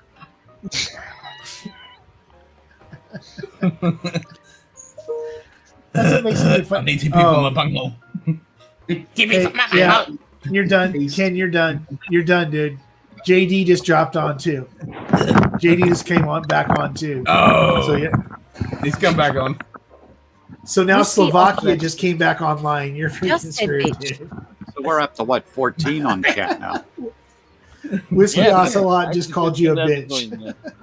Oh, 15 now. I'll take it. Holy No. shit. Okay. James Ken Hammett. is an animal. Just said fuck. You gotta type Stop making the automated. Stop making the talking voice swear, man. I'll kick you out. No, well, if you're gonna say fuck, you gotta do it properly. It's gotta be fuck, fuck, fuckity, fuck, fuck. Do it properly. And then finish Okay. it with a cunt. With a cunt. Ah, man. No, just fuckity, fuck, fuck. So with this tale of cake, the nose is not living up to the palate. The nose is all sorts of sweet, like icing and candy, and the palate is. But that could be because I've been drinking a lot of other stuff before now. Just said fuck, fuck, fuckity, fuck, fuck. Yeah, that's Whiskey better. Ocelot. Just said What roll the me in heck? honey. Whiskey Ocelot? Okay. Save that for OnlyFans, dude. Fuck, fuck. Oh, What God. age? I wonder what age that tale of cake is. It doesn't say. That's It's an the anime. point, they don't tell us, man. Well, I'm what trying to do you guys remember. reckon? I'm You trying reckon to it's remember what he older actually than said, how long he put it in those cask for. Dude. So the whole idea of the actual tailor cake came after they actually bottled James this. Morgan. Well, not bottled, when you had the jam. Just said the motherfucker, barrel. this is hot. Whiskey Ocelot. Just said Ah. to young you, Simon. It's getting weird, man. I've been almost since Ken started the pub. Yeah, Joe's been fucking here since the beginning. Yeah. And it is fucking hot. I mean, we're at 20. How many brought down the old man, Joe? Yeah. As soon as he gets that audio fixed, well, we'll all be in business. Yeah. JD Hell Bourbon yeah. Approach. Just said hit the thumbs up button then to support Ken. Oh yeah, forgot about that. Thanks, JD. Yeah, Yep. me too. Cheers. Thumbs up. Yep. Thanks, man.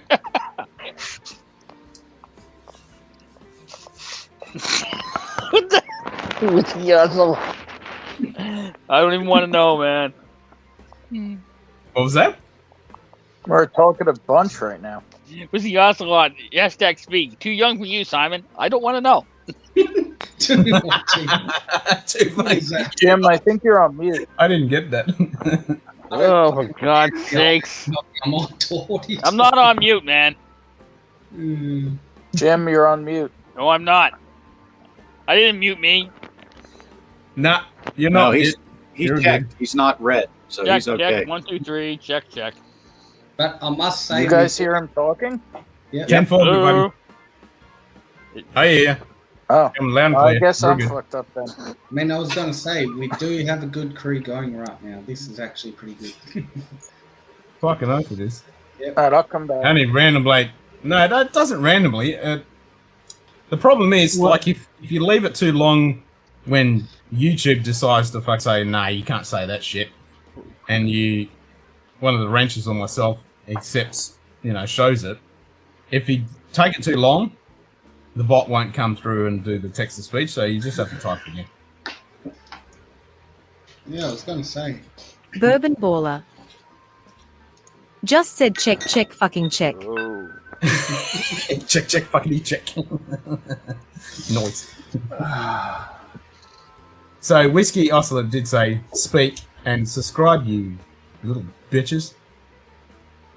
I was about to add another, subscribe, you fucking bitches. Fucking A.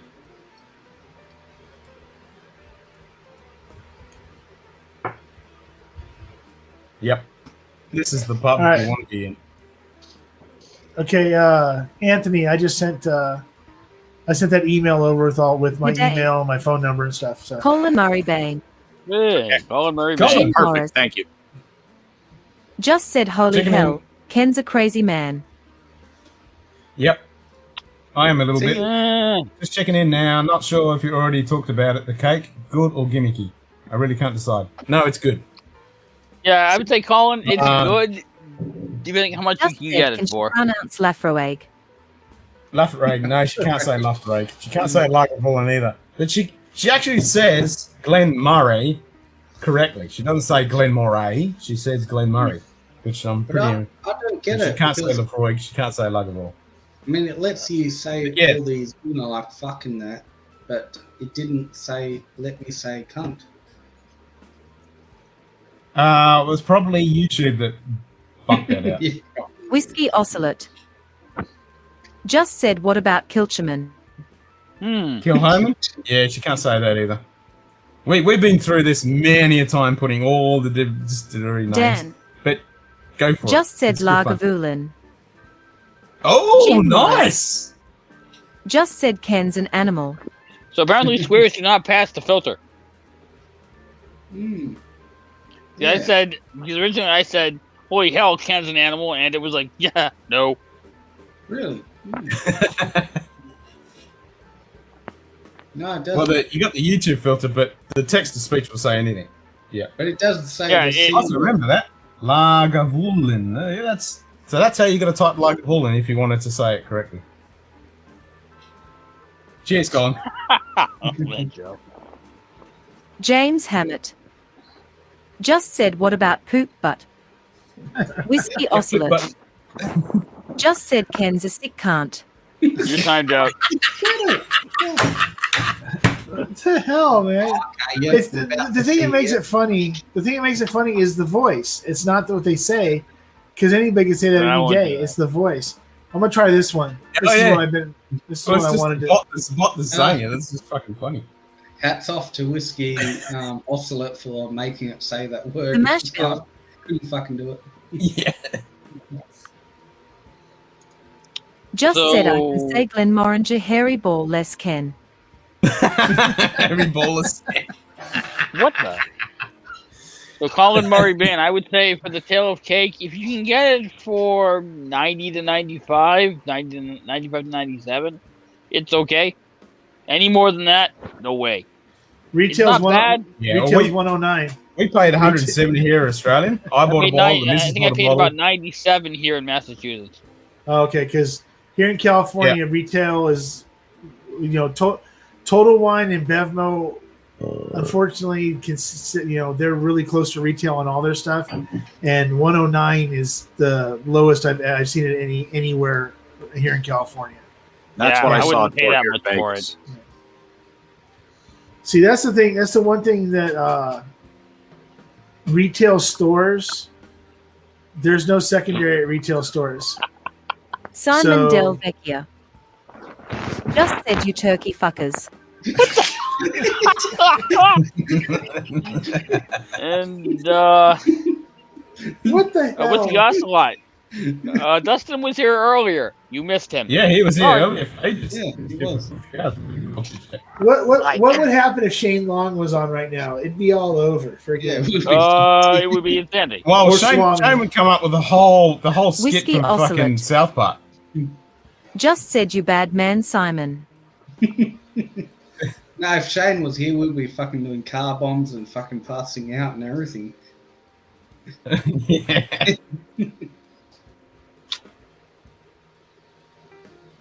Yeah, that Harry Ballas thing was the whole thing with me and Ken because he was trying to tell me how to pronounce the Glenmorangie Aberalis, or whatever it is. And a train conductor next station, Jero. Jim Morris. Just said, how about a game of chess? No, fuck that. James Hammett. Just said Ken, buying the Sony Alpha 1. 8K whiskey. Think about it. Shit. Bauer Ben. Just said Kekuant. Kekuant. 10. I can't these people. Just said, shall we play a game? Just wanted to hear that without speak and spell memory's voice. Whiskey Ocelot. Just said, word on the street is that Dustin is still looking for his blow-up doll. Cold Whiskey Ocelot. Cold. James. They won. James Nice. Nice. Just said KKKKUUant. KKUant. Ewant. Oh my god. Do you want to play a game? So You James want to Morgan. play a game? Here's the Bourbon thing, Year James Morgan.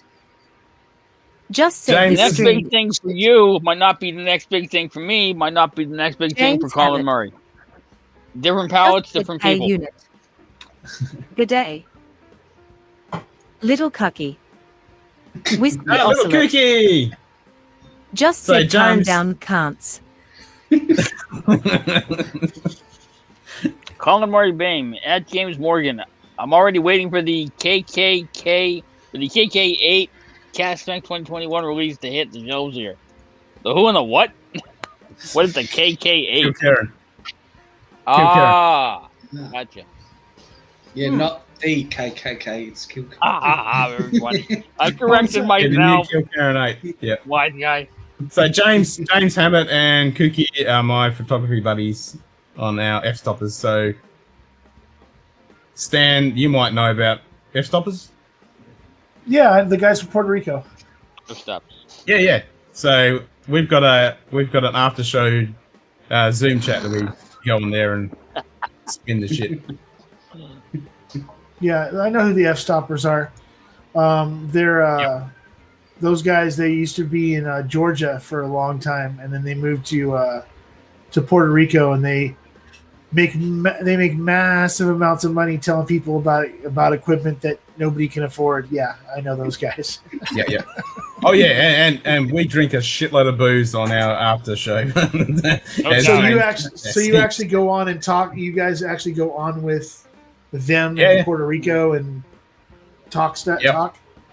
Yep, on the That'd Zoom. be cool. on I the wouldn't Zoom. mind talking to them one of these days, because I mean, they are talented, but they have this problem of challenging people that end up kicking their ass when it comes to taking pictures. It's fucking brilliant. I love those shows. What's his name? Ty. No, I'm trying to think of his name is.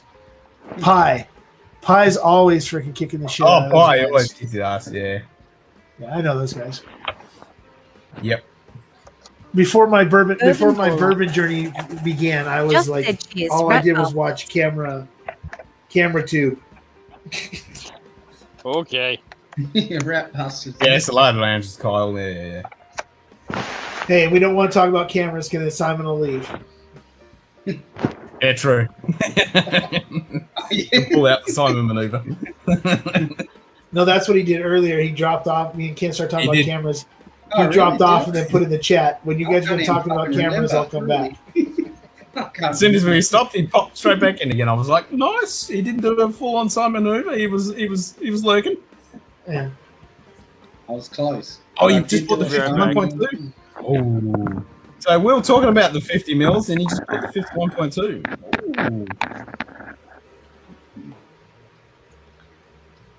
Holding So, yourself back. let's One, see. one. Yeah.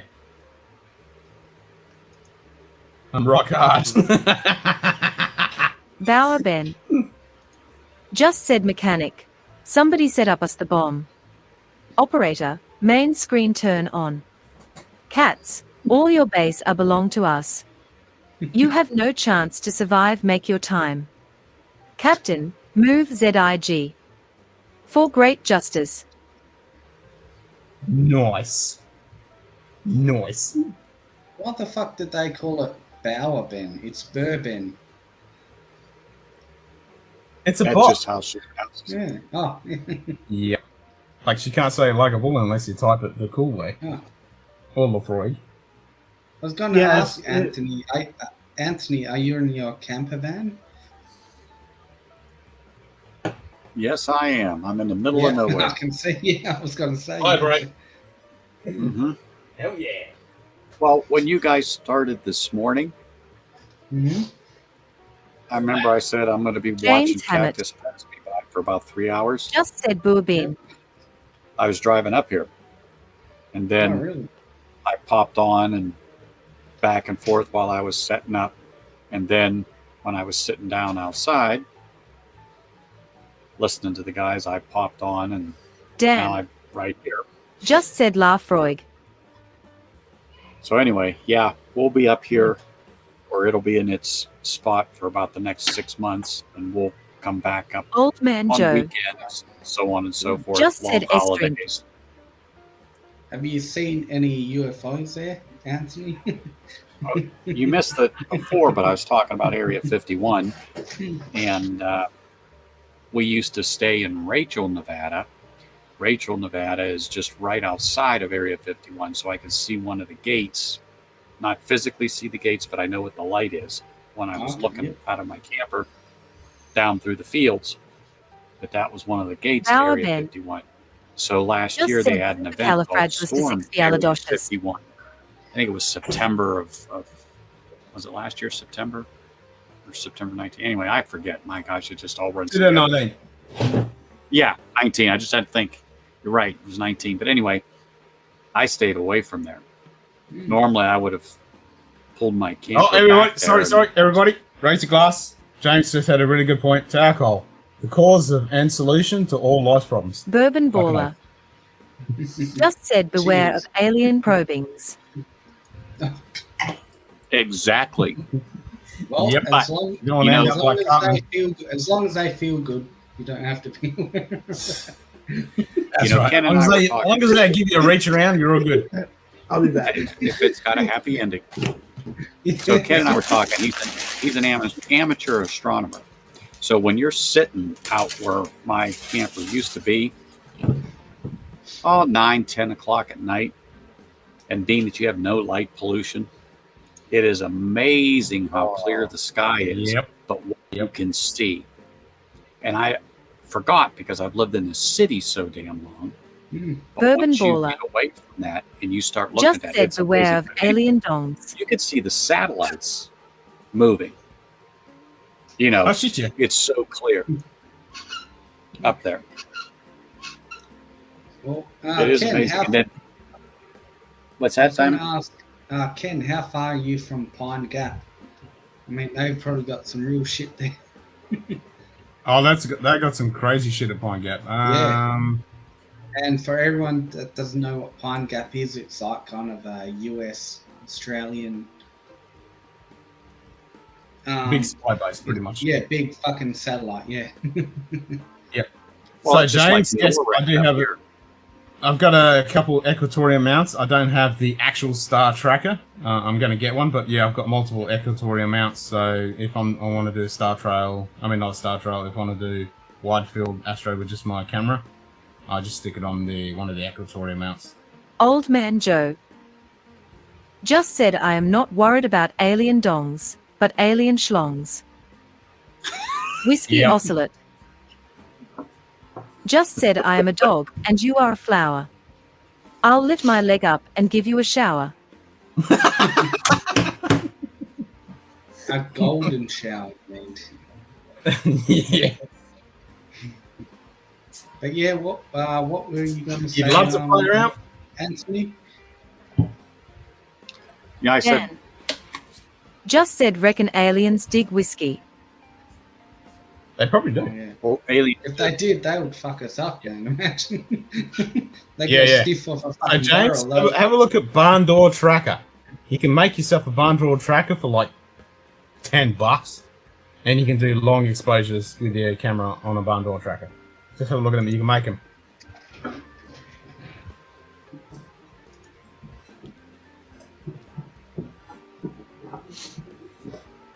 But it is nice. I mean, it's nice just to be away. It's nice not to be in that hustle bustle. I'm in a small town right now. Like I said, it's 160 James miles. Hammett But just it's said, I'm rock hard. It's nice to get away. Yeah, no, it's Nice. camping is one of my favourite things, other than whiskey, to do. Well, you could call what I do And then you combine them glamp. too. Yeah. Yeah, Glamping. yeah. Yep. I don't Add the sleep on the camping, ground. Add the whiskey. Yeah. Exactly. Yeah. Fuck yeah. Yeah. My days of sleeping on the ground in the cold or the snow. No, those days are over. If I'm Bourbon sleeping on Baller the ground, there's something wrong. just said, He's- when there's he's frost on the glamping. pumpkin, it's time for Peter Duncan. Peter fucking Duncan.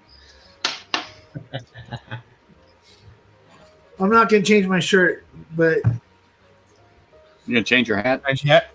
Nice. All right, so officially into 15 hours streaming.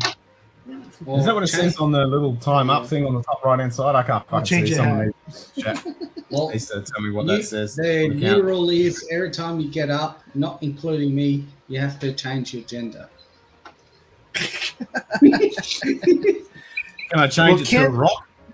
We'll say Ken's gender fluid, so he's always really? changing. Okay. Yeah. I want to be a rock. So let's see. So did Jim drop off for the rest of the take out the oscillations. It actually compensates for the Earth's rotation. So the idea is, if you do a long exposure with a typical camera and you shoot the stars, you actually got the Earth's rotation to deal with. That's how you get star trails. So the barn Whiskey door oscillate. tracker. Just said Ken. Where is your gem cutting friend? Well, it's going to be currently, what is it, 1:30? It's going to be about 4:30 in the afternoon for him. Oh, you should be fucking. I don't know where Cliff is. Yeah. So yeah, your barn door tracker will whether you use the clock mechanism or the lackey band or a few other different ways you can do it. So Bourbon that ball. counteracts the Earth's rotation, so you can do Just longer said take a exposures. shot every time someone leaves. Oh shit! Well, I'm Yeah, about to fucking leave. You dead. better take. I'm gonna. What does the rubber band provide? Just tension. Yep. So the lucky band provides the tension, so it doesn't, so you don't get any backlash, so it doesn't come back. Just keeps the tension. I think that Western Australia is the middle of nowhere. Fucking oath it is. Western Australia is in the middle of nowhere. That's why we call it the islands, because it is in the middle of fucking nowhere. Good day. Tim Evans. G'day, Tim. What's going on, Tim? He's literally like he's one of the people that are on every one of my my IG lives and every one of my other lives. He's the one of the James few Hammett. people that are Just always said that's on not a knife. both my platforms. This is a knife. This is the knife. Don't get me Don't started say on the this knife. is a knife because then Ken is going to go get that freaking that enormous piece of whatever it is that he has. A piece of metal. That big giant piece of metal. Yeah, metal. Well, I always say, should never bring a knife to a gunfight. Yeah. Well, you can say that, but yeah, depends on the situation. A knife is a lot more effective in certain situations with a gunfight. But if you're getting ready to throw, I'll tell you right now, if you're getting ready to throw, there's no knives, there's no guns, but you're getting ready to get in a fight with a guy that you might think's going to kick your ass, carry a tactical pen. I will tell you right now that a tactical pen is dangerous as shit. Not even a pen, a fucking pencil, man. A fucking pencil. James Morgan. Give me a fucking pencil. Give me a spoon. Just said 15 hours, 18 minutes live stream. Bourbon baller. Just said this is my boomstick. This is my boomstick. All right, no, you can do it. Come on. Wait, well, it depends on which one you want to do. You want to go with Evil Dead? You want to go with Army of Darkness? Do you want to go with freaking Ash versus the World or whatever it Ash is? versus Evil Dead. Well, yeah, Ash versus Evil. Yeah. Which one did you say? This is my boomstick. That's Army of Darkness. Army of Darkness. Yep. Correct. He stands up on Give me the top of the freaking car and goes, "This is my boomstick." Yep. This is my boomstick. S-Mart's top of the line. Bruce Blue Campbell is Steel. actually Head trigger. he is like he's a cool son of a bitch, man. I met him one time and he was just Awesome. cool dude. A little kooky. Ken has been sitting around for 15 hours. The rest of us. Bourbon not quite. baller. Yeah. I've been here for 15 hours. Everyone else I don't know how has you been. do it, Shop Ken. smart, I shop am. is smart. Phew. Shop S-Mart. Shop- S-Mart. Shop smart, I'll shop do it, as Ken. smart. Shop S-Mart. Hell yeah.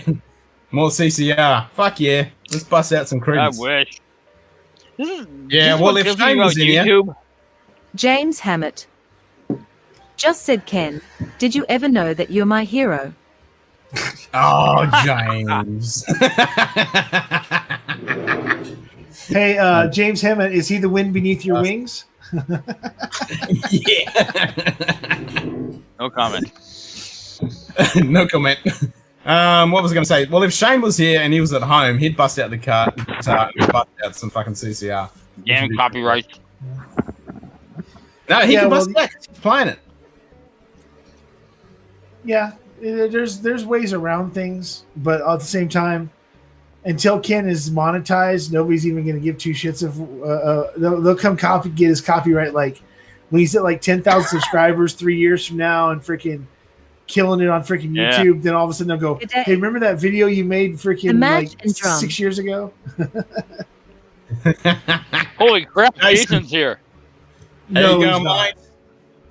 He's glory.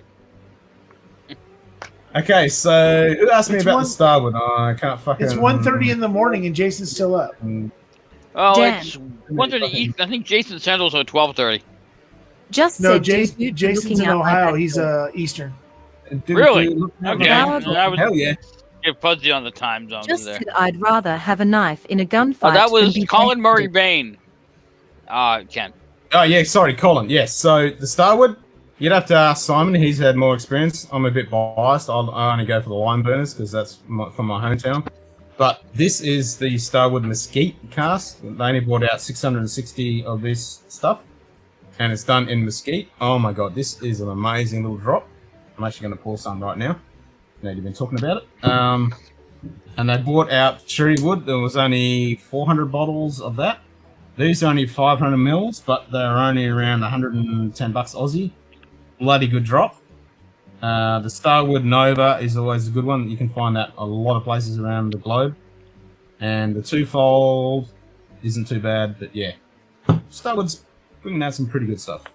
And they're not fucking shafting this for the pricing as well. Hey, just real quick. Hey, Jason, Master Drum.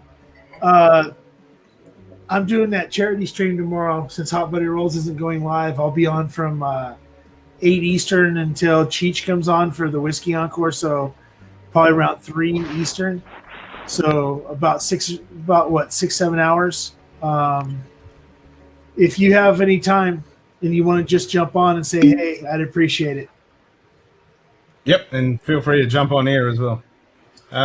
Somebody said, you got the Lime Bonus Genesis? Yes. And Kooky? Yeah, I definitely miss our fucking little talks when we were fucking chatting away. It was so cool. We should make that happen again. I want the peat, but it counts. It costs an arm and a leg. Yeah, me too. Peat. Somebody mentioned Starwood, twofold and Wild Turkey 101 is a real treat. Oh, that sounds like an interesting Thanks, plan. Jason. The thing is funny is that someone asked Jason, "Oh, you're editing without the Patreon crew," because he throws up on Patreon that he's editing. Come join James him. Hammett. He never does any editing when he does it. He's always just talking to everybody.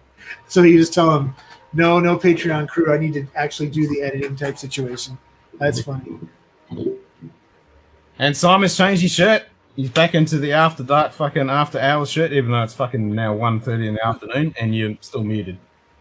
I'm gonna get that shirt. Wait a minute. Didn't you change into that shirt back around like 4 p.m. my time? I mean, Yeah, that was about fucking 8 hours ago. Yeah. I don't know exactly because I've been going for my 16 hours, so I have no fucking clue. But anyway, rules are rules. Even though Shane's not here, at least I respect his rules. So Colin was asking about Starwood. What do you think of it, Simon? Starwoods, just in general. I mean, they're good, but I mean, it depends. Do you like wine or you don't? I mean, if you don't like wine, then yeah. So basically, if you don't like port finishes or freaking no, we're talking. They literally Starwood gets their barrel from my vineyard. You know, maybe it's got Shiraz or Cabernet Sauvignon, and they'll literally they won't even rechar it. They'll literally just dump their whiskey straight in. So wet barrel. Wet barrel. Yep, exactly. Yep. Dan. Yep. Just said, can you up his fit? I'm always piss fit. Oh, Same. What the Same hell? with me. Yeah, exactly. The hell does piss fit mean? Yeah. Damn, I'll have to. Piss fit. Piss fit. I'm interpreting that as I'm still fucking up Yeah, all right. vertical after 15, 16 hours of streaming and drinking piss with all you lazy, crazy bastards. Ken And the is fan a fucking Dinkum's legend. fucking munted pub. Yeah. I mean, for point of reference, I joined this stream around 7:45 p.m. Eastern. He's been going for 15 hours. I'm already sauced. He's not. He can handle the drink. I don't know about my poor liver, but Oh, fuck it. Your liver does regenerate. it'll grow back. Yeah. Yeah, it grows back. Yeah, it's all good. James Hammett.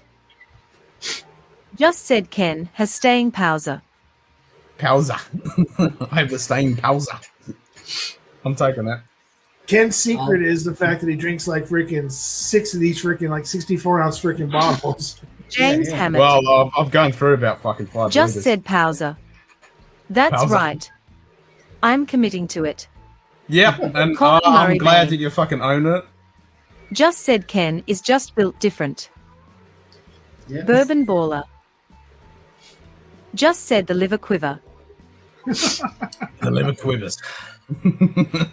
The liver goes into this little corner when Ken goes on streaming. It was like, I'm So Colin Murray Bain had asked me a little while ago when my stream was going up tomorrow, and I was like, 5 p.m. Pacific or whatever, and I was like and I just figured it out. It's like, oh wait a second, it's still 19 hours away. Holy shit! I'm like going, wow, or just short of 19 hours away. I'm like going, okay, it's not, because I'm sitting there thinking that I'm gonna look down at the clock and it's gonna say like 1 or 2 in the morning. Okay, I need to go get some sleep so I can get up and get stuff done. And I'm looking over and it's like 10:30, and I'm sitting there going, wait, me and Anthony are freaking. It's only 10:30 at night. Freaking Jim's at freaking 1:30. James Jason's Hammett. at 1:30. Just said, have y'all ever watched YouTube channels where people smoke weed? Nope. Not people who smoke, but I know I do watch channels where people roll those crazy ass blunts where they have like the diamond THC. The diamonds made out of THC and stuff that they like. You see like these. But you got channels where like whiskey YouTube channels. I know there's a guy who has the what does he call it? The organic local or something like that. Yeah, but it's like I don't watch a lot of like those channels, but there is one guy who's like he owns a company that does all like the presses to get the oils and extracts out of marijuana and stuff like that, and then uses them to make these like crazy ass freaking cigars or blunts or whatever you want to call them that last Just like said cheech 13, and chong 14 joints. hours and stuff. Crazy. James Hammett. Joints. Just said it's kind of neat. YouTube is great. Cheers. Tim Evans. What are you Cheers, referring to old man. exactly?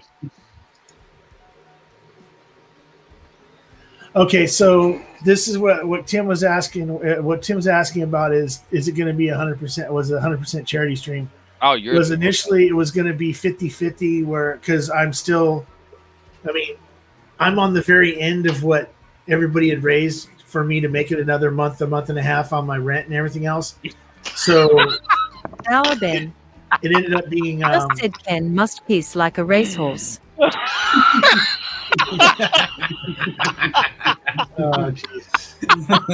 Now I'm getting too old. My prostate's getting fucked up. Oh God! I'm getting old. I needed that. You like that one? And to answer old man Joe's question, yep, I have been. Even though I did have a 5-hour nap, I'm still back. Yeah, So- you pop back. Bourbon baller. Just said cheers, mofos. Good night. good night, Bourbon Cheers, Baller. Burn Baller. Good night, good morning, afternoon, evening, whatever fucking time of day it Burn is. baller. Have a good one. Cheers. We might even fucking So- still be on when he wakes up. to finish answering Tim Evans' question, originally I had said it was going to be 50-50, 50% of charity and 50% to an account or to my pay to stay in my PayPal just to make sure I got to my Whiskey first check Ocelot. for my new job. Just said Ken, if you need help with your prostate, just look for a massage shop with a flashing open sign.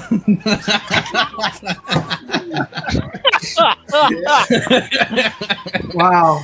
And So, James Tim- said, "What does drinking fuck up your prostate?" No, it's just old age. And Swags, talk about your stream. Go.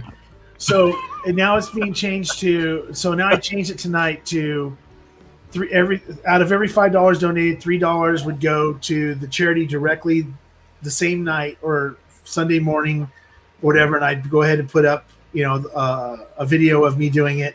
The other $2 would stay in an account in my PayPal, just to make, like I said, just to make sure that I don't lose my car or anything before the end of the month.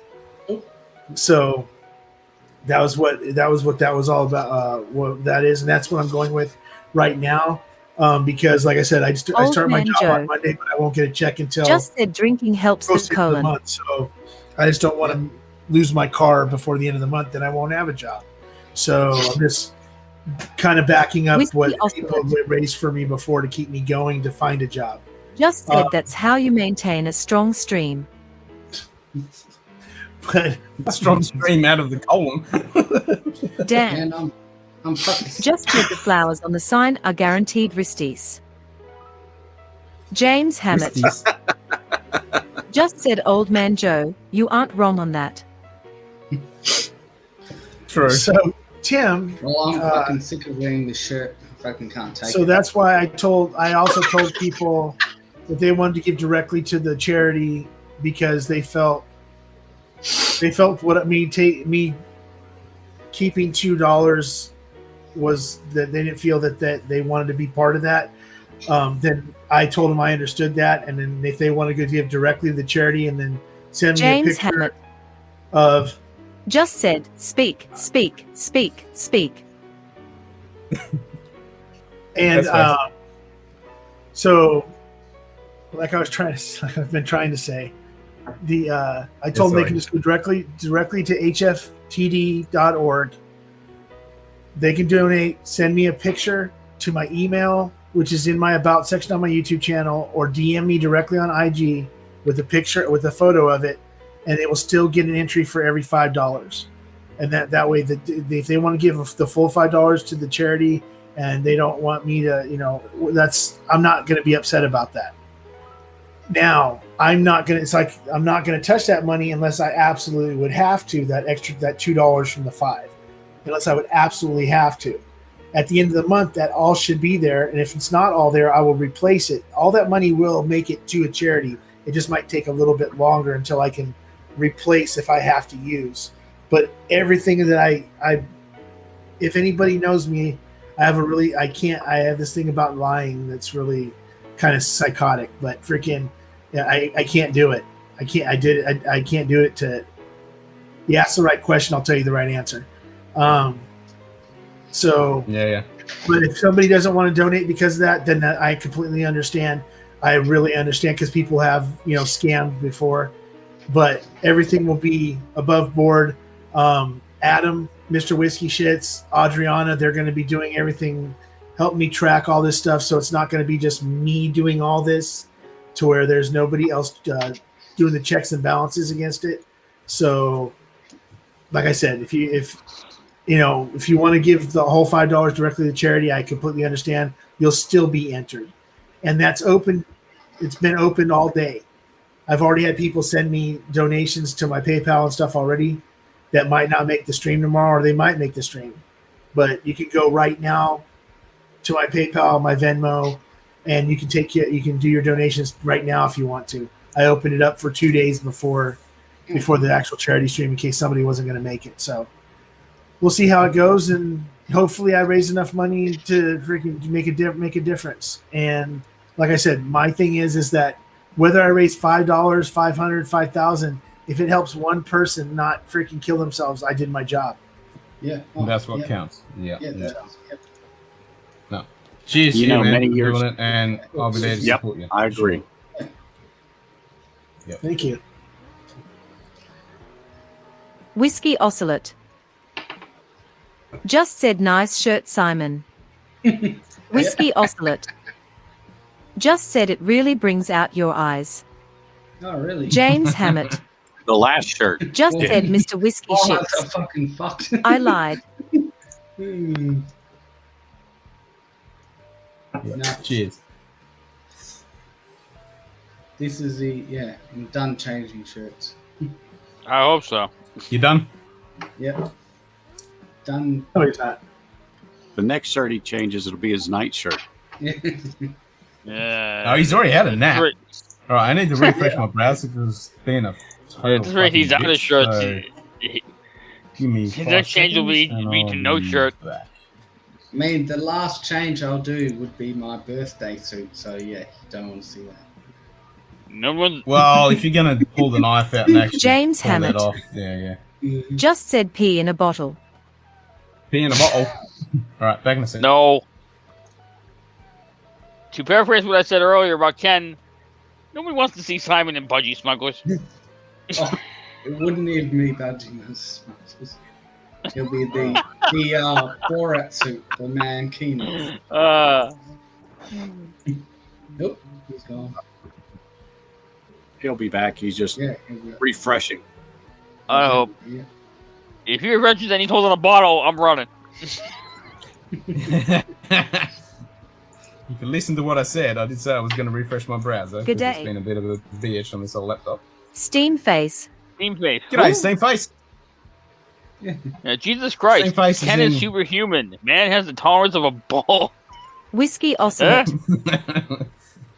Just Yeah, said pretty all much. this time, and I didn't even realize we had Frank Gallagher in the chat. You, sir, are my hero. James Hammett. I think Richie they said- do it in our presence. Just said Scaramouch, Scaramouch, can you do the fandango? Scaramouch, can you do the fandango? Hallelujah. Yeah. Thunderbolts and lightning, very, very frightening me. To Very, very frightening. Hallelujah. I'm singing on camera. What have you done to me? That's what happens when I'm whiskey's breaking you. involved. I clicked on and off since this morning at my time. I can't believe this is still going. Well, that's what you get for the Dinkum fucking Munted pub. Almost 16 hours non-stop. James Hammett. Just said Dr. Zuas, Dr. Zuas. Can I play the piano anymore? Good luck. Dr. Zeus, can I play the piano anymore? Yeah. Those. Okay. If Stanley's an agent of impact, Ken's an agent of chaos. Oh no. Yes, Okay, so I like it. Agent of Impact is basically somebody that's involved with Hope for the Day. That's actually gets trained and goes to classes and becomes a person who James is Hammett. a local representative of Just said, of course you can. for Hope for Well, the I Day. couldn't before. They're called agents of impact. That's what they call them, and their whole thing is that they help organizations. They set up freaking meetings. They set up get-togethers and stuff like that, where they're really more involved in the actual charity more than just trying to raise money. More actually completely involved. So it's one of their programs. If you go They're on their advocates, website yeah. and look it up, it's one of their programs. Awesome. So it's just something that And I by the want to way, get more if you- involved in. By the way, if you're not on Patreon, Ken has a PayPal. Yeah, so I got Patreon, PayPal, and all those shit is down in the link. But, Oh, yeah. and I'm gonna look at something. James Hammett. Okay, I get it now. It's a sense of reference. I failed you all. Dr. Zayas, Dr. Zayas. Oh, yeah. Old man Joe. Bye, Brad. 16 hours. Thank you, Ken. Have you been going for 16 hours? Holy fuck. Is that what it says on the top right-hand side of the fucking screen? Because that's the uptime. That's how long I've been streaming for when I hit fucking go live. So whatever it says, I can't read it because it's fucking tiny. If that's true, you're 8 hours off of 24. Dude, just go for it. No, Damn. I'll die. I know, I haven't know. prepped.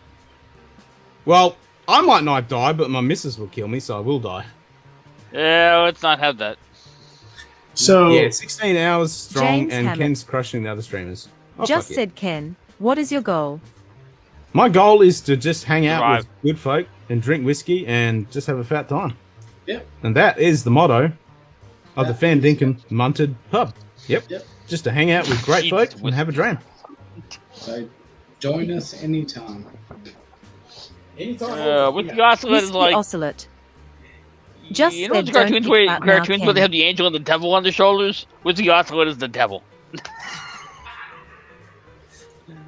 Don't bitch out now, Ken. But your wife will kill you. Don't bitch out now.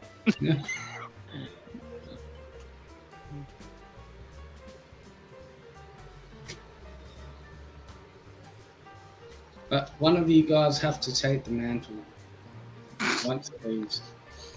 I'm barely sober, dude. Well, that doesn't make you a bad Old person. Man Joe. Just said Fandigo muted pub. Munted. Okay.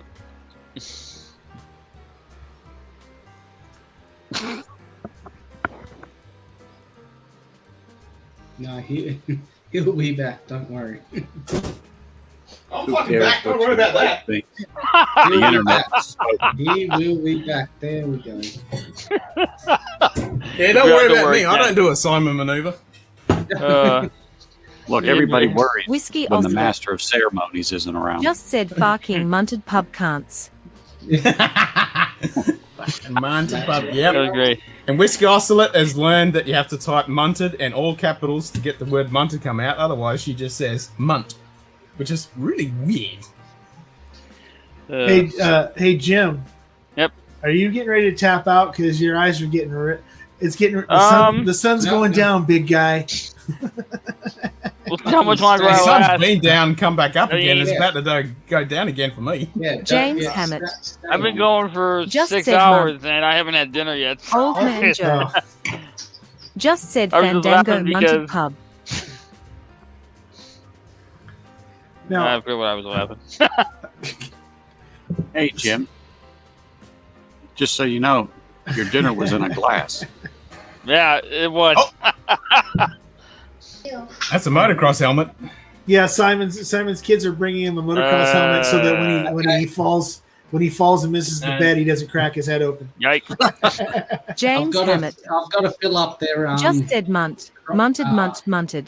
Their pipes, pet- and I'll be back. Okay. In a second. Whiskey Ocelot. All right. Just said Simon has stolen 2 children. Swami's back. 2 wheels down. Did he just? Is that wait? Did he say 2 wheels Whiskey down here now? Pilgrim.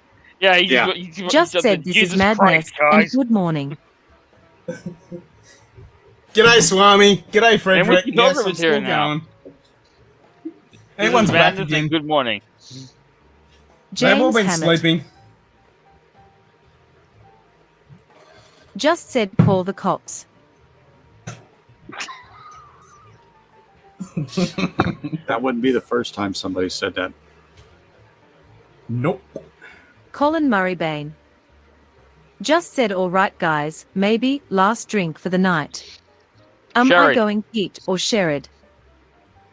Well, what pitted or sherry have you had before you decide to have your last dram? So, Whiskey have you had Ocelot. any pitted so far? Or Just sherry? said slap my ass and call me pretty. about pretty? No. Colin, don't ask me because my answer will be immediately anything but the peated because I don't like peated. So, so Sherry, Joe, thanks, mate. We need more likes, he says.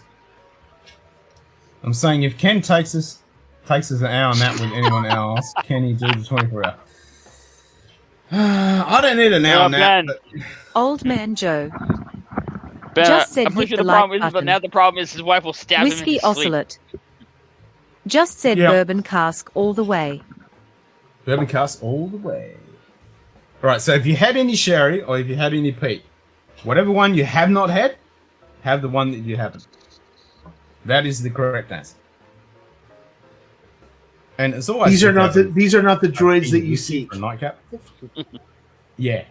peated whiskey is good for you for a nightcap. You will drink this whiskey.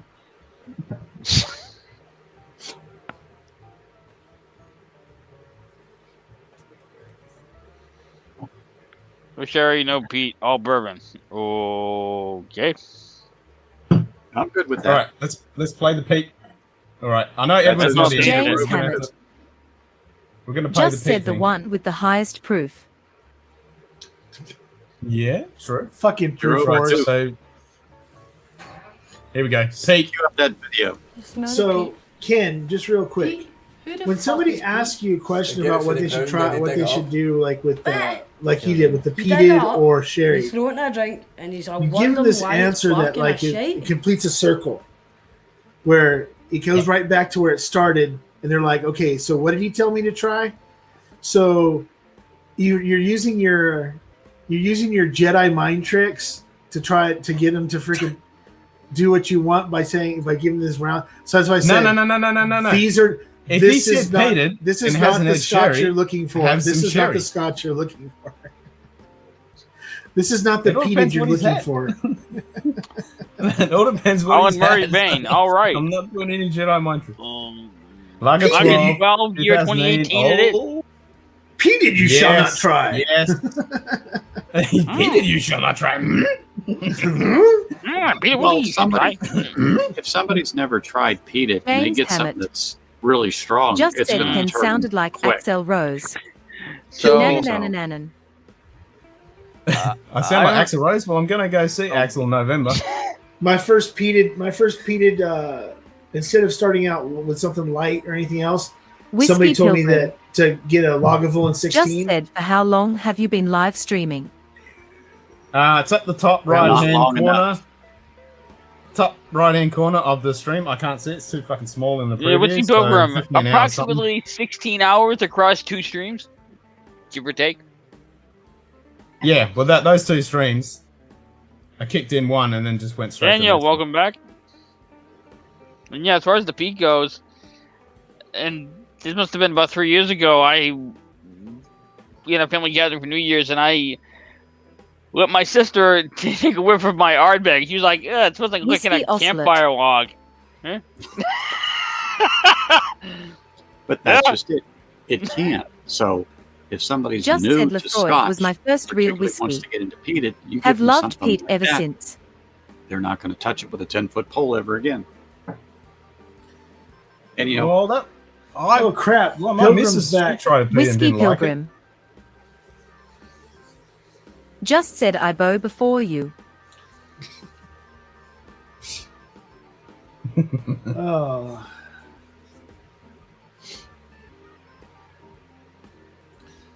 Yep. No breaks. No breaks whatsoever. That's it. So how many hours have we been going? It's not true. I can't tell. What? you took a break.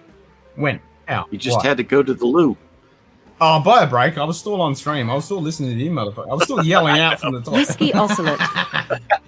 Just said we are not worthy. Still yelling out from the toilet.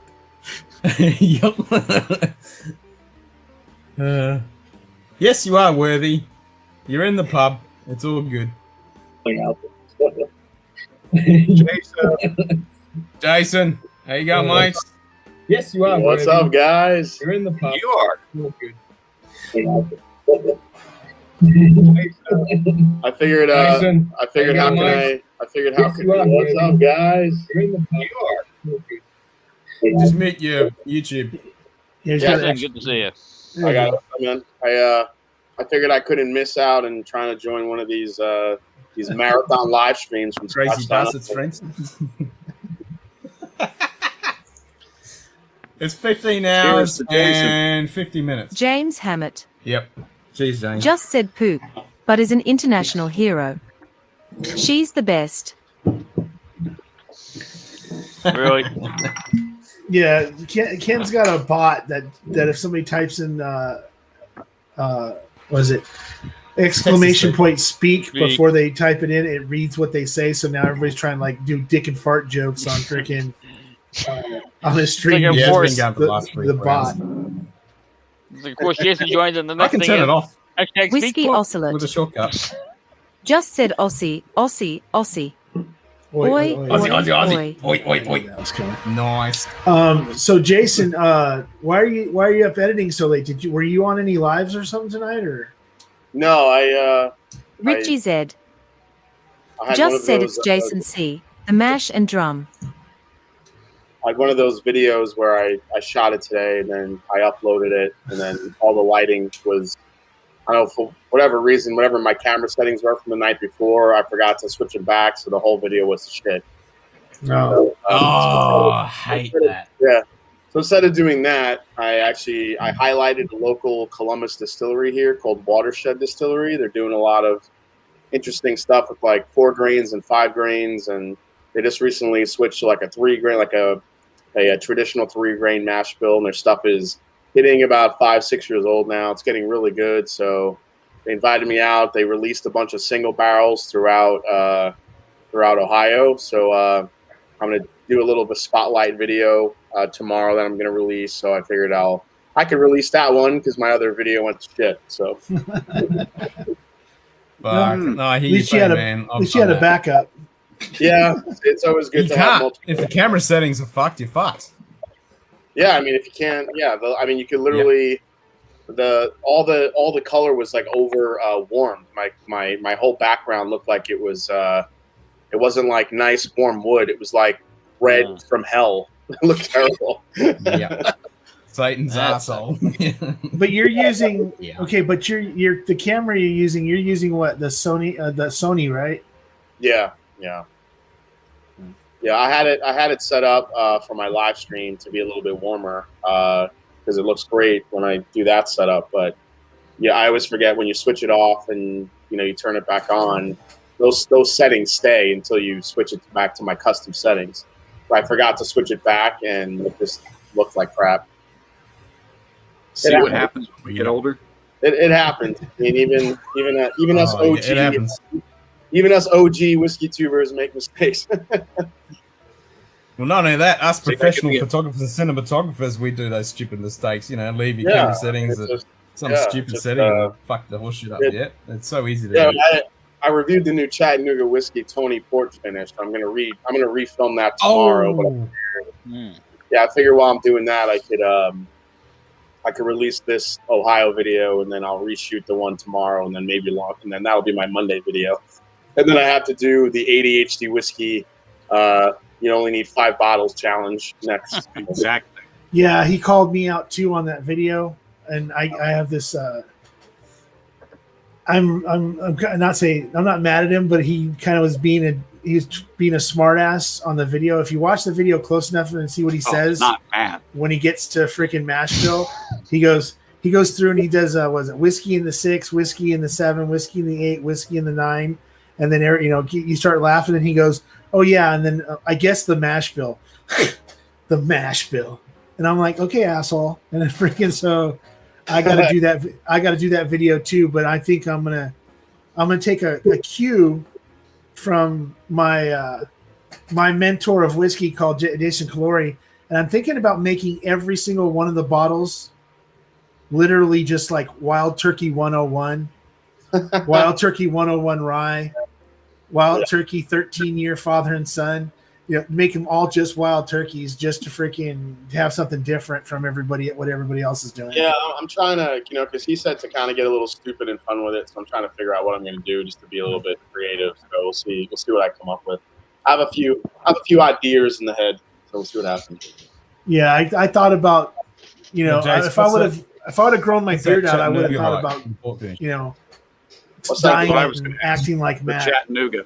What's that, Ken? What's the Chattanooga? What the Chattanooga? What's the proof you said? No, the port tastes like. Oh, it's what's it like? Finish. Yeah, it's nice. I'll grab the bottle for you. You can take a look at it. I'm back. I want to know the juice. Simon is back. Yep. Yeah, so here's this is a Chattanooga whiskey port. That is dark. See how it's nice and dark. See how dark it is. Dark. It almost looks like fresh brewed tea. Yeah. So, so I don't know if you guys know about Chattanooga. They utilize a Tennessee high malt. They're only Tennessee high malt in distilling out of Tennessee. So they have a high malt grain mash bill. So it really comes through as like, you know, if you ever have like those, you know, those scotches that have like the toast and the honey and those types of flavors. Yeah. You get that in the Chattanooga, but then with the port finish, like in between the honey and the toast, all of a sudden you get like honey, date, raisin, and like a nice little hint of chocolate, all in between. It's 95 proof. You got a nice little pepper and chocolate. That's good. Little pepper and chocolate on the back end. It's really nice. I mean, you know, port finish bourbons aren't like really my go-to. They're kind of like mood pours, but when you find a good one, you find a good one. Well, I'm glad it's at least it's 95. the same with Scotch. I mean, yeah. No, I'm keen to try that. We can't get it here. I'd fucking love to try that. Yeah. No chance. Yeah, 95 is a nice proof point. I do a blind tasting against Woodinville Port Finish, Angel's Envy, and Isaac Bowman. I'm dying to try that. Yeah. That Isaac Bowman is pretty darn good for what it is. I mean, yeah, it did a lot better in the blind than I thought it would. I mean, you'll see it when I reshoot it. Well, hopefully, it comes out the same way. We'll see when it comes out. I got to try some of that. Results. Just go and wash my hands. Fucking got petrol all over it. Oh shit! When you filled up the box. When are you planning on reshooting those that Chattanooga and those other ones? That'll be. I'm gonna reshoot it tomorrow. I was gonna say it would suck if you waited like a week to do it because then the taste of each of those might differ. You know, if you open a brand new bottle, it could change in a week. Yeah, and your palate does change over time, so you never know. But I'm trying to freshen up my palate for the bracket that ADHD whiskey doing. So, you know, hopefully I can go far in that. We'll see what happens. I've been drinking a lot less, like in between days, because I was kind of diagnosed with like high blood pressure, so I really have to like kind of watch what I'm drinking and stuff in between. Yeah, I can't nearly do as many blinds as I usually do, and I've been, you know, exercising and working out like crazy. So yeah, it's been good though. It's always good to get back in shape and all that stuff. So yeah, but it's the pasta. It's that pasta that's killing you. Just kidding. I mean, honestly, dude, I don't really. You would think I make all this pasta every week. I really don't. I eat a lot of like. I mean, lately for the last like a few months, I've been eating a lot of vegetables and stuff. It's been working. The blood pressure's been coming down, so thank God. So we'll see how it goes. Yeah. So I got Jacob Enriquez sent me. When you said the Tawny Port Chattanooga, Jacob Enriquez just sent me the sample of that Tawny Port. Yeah. And then he sent me a Chattanooga single barrel Riverstone store pick and Chattanooga single barrel 117. So I get to finally try Chattanooga. I finally just got some of those Obtaniums. Oh, I'd love to find some of those. Which ones? The Obtaniums or the light whiskey, or did you get all three? The light whiskey, Polish, and an Obtanium. So I got the Obtanium light whiskey. One is over 140 proof, so there's a hazmat like warning label on it. Crazy. Then you would. The other one is an Obtanium light whiskey, but it's finished in port casks. Yeah, that's what this is right here. Yeah, that thing. It's 130 proof. Yep. I was going to ask, what are your thoughts on the Michter's 10, Jason? Yeah, the bourbon or the rye? Yeah, bourbon. Yep. Honestly, I think it's a little overpriced for what it is. I've had a couple of good single barrel from Michter's, but I mean it's tough. A lot of the Michter stuff they can't really meet demand right now, so all their stuff is being allocated. Prices have gone up. last month. So now their barrel strength rye, which I just reviewed, which is one of my favorites, if not my favorite rye in the world, went from 80 to 100 bucks. And now I'm thinking I don't even think it's more than 4 or 5 years old, to be honest. And now I'm thinking the Michter's 10-year was retails for like 120, 130. We might see that go up to 150. And for a 10-year bourbon that's less than 100 proof, I think that's a big ask for people to spend. I mean, it's a damn good bourbon, but when I could get Russell's 10-year, I could even get McKenna 10. I could even get McKenna 10 now for cheaper than that. It's hard to it's hard to pay that money, for a Michter's 10-year. You only pay $110 USD. I mean, if you could pay $110 USD and get the bottle, I mean that's a damn good price. But fuck, I'll pay $250 Australian. I'll pay $250 Australian. Oh, that's yeah. Jesus. Yeah. Did you get a hold of any of this yet? I hadn't seen a review. I know. I thought you did a review on it. Those Nassif family reserves. I haven't reviewed any of the Nassifs, but I figured it'll be a good opportunity because a lot of people have been asking if I've had the Obtaniums yet. So I want to actually dive into the history of light whiskey. I don't think people realize where it came from and what the origin of light whiskey is. Basically, when nobody was drinking bourbon in the 80s, and the distilleries were really struggling to sell bourbon, they created light whiskey, a lighter, sweeter whiskey in order to compete with everyone that was drinking, vodkas and rums and these really sweet drinks. They thought if they made something that was a lot sweeter and not as dark as like a bourbon or another whiskey, they could maybe compete in the space. But it never really launched, which is why you're seeing all these ultra-aged light whiskeys come out of nowhere today, because now they have come of age. And I mean, it's crazy, like the amount of stuff that's coming out. So the Nassif Family Reserve is just an American whiskey. That's the one that Gene does himself. Yeah. And I got a batch 6 from Bourbon Approach as a gift to the channel. And nice. And I'll tell you right now, this is for a $40 bottle, a $45 bottle of bourbon or whiskey. This is freaking, I think it's really freaking good. It's one of those, I don't have a great palate, but I also, the neck pour didn't freaking kill me like everything else seemed, the neck pour didn't freaking kill me.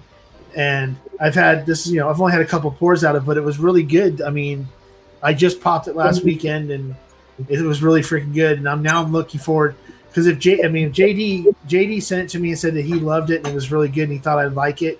I really did like it. And now he just sent me today. I got a Glendronach 15 Revival that he sent me, and freaking now I'm waiting. Now I'm like, okay, this is a Scotch that I wasn't even thinking about getting that got sent to me. If he can match a whiskey to me that I really do actually like, I want to see what kind of Scotch he's sending me. So I love that. I love the Glendronach 15 Revival. It's an absolutely great, solid Scotch. Yeah, love it. Is there a reason why you don't do a lot of Scotch? Like you don't do a lot of Scotch reviews? Because I know you like Scotches. Because I mean, you bring it. I have some lined up. Okay, bottle kill. Oh, bottle kill. Yep. Oh, it's raining, man. And Simon, you have to change your shirt. Everyone in chat is telling you have to change your shirt. Fucking hell. So, oh, Jesus. Okay. You know the rules. I'll do it one more time. You know the rules. Yeah, I mean, every time I have a Scotch review lined up, I get like a bourbon sample in the mail. I just feel like there's so many bourbon releases that come out constantly. It's hard for me to squeeze in Scotches these days. But I definitely have 2 lined up for next week, and they're both Ardbeg. I'm filming the Ardbeg release, the committee release. And I'm also doing a head-to-head between Ardbeg Korvyekin and Ardbeg Ugadale. Nice. Jason, I'm also Didn't you do the wheat beef Oh, stew? good. Yeah, that'll be good. Yeah, I did the wheat beef tea. I'm also doing a lineup review and a history review on Talisker because Talisker is probably one of my. Oh, sweet. Bunnahabhain was my go-to Scotch for a long time, and now it's kind of shifted into Talisker right now. I love it. I love what Talisker's making. Yeah, well, because I mean, like I said, Yep. some you like Scotches. We already know that Scott doesn't like Scotches. Yeah, Scott has no palate for them at all. Right.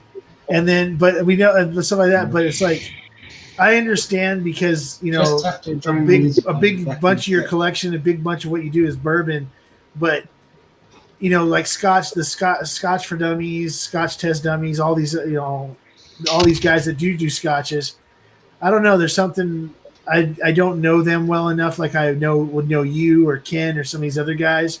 Yeah. And I know that some of the stuff that you guys like that I've tried, I've really liked. And it's kind of like, I kind of sometimes wish you did more Scotches or, like the Irish ones were freaking awesome because the Irish whiskey ones are fun. And also here in Ohio that, there's not really a great Scotch selection where I am, unfortunately. We don't get any Springbank. We don't get any of the Hazelburg long.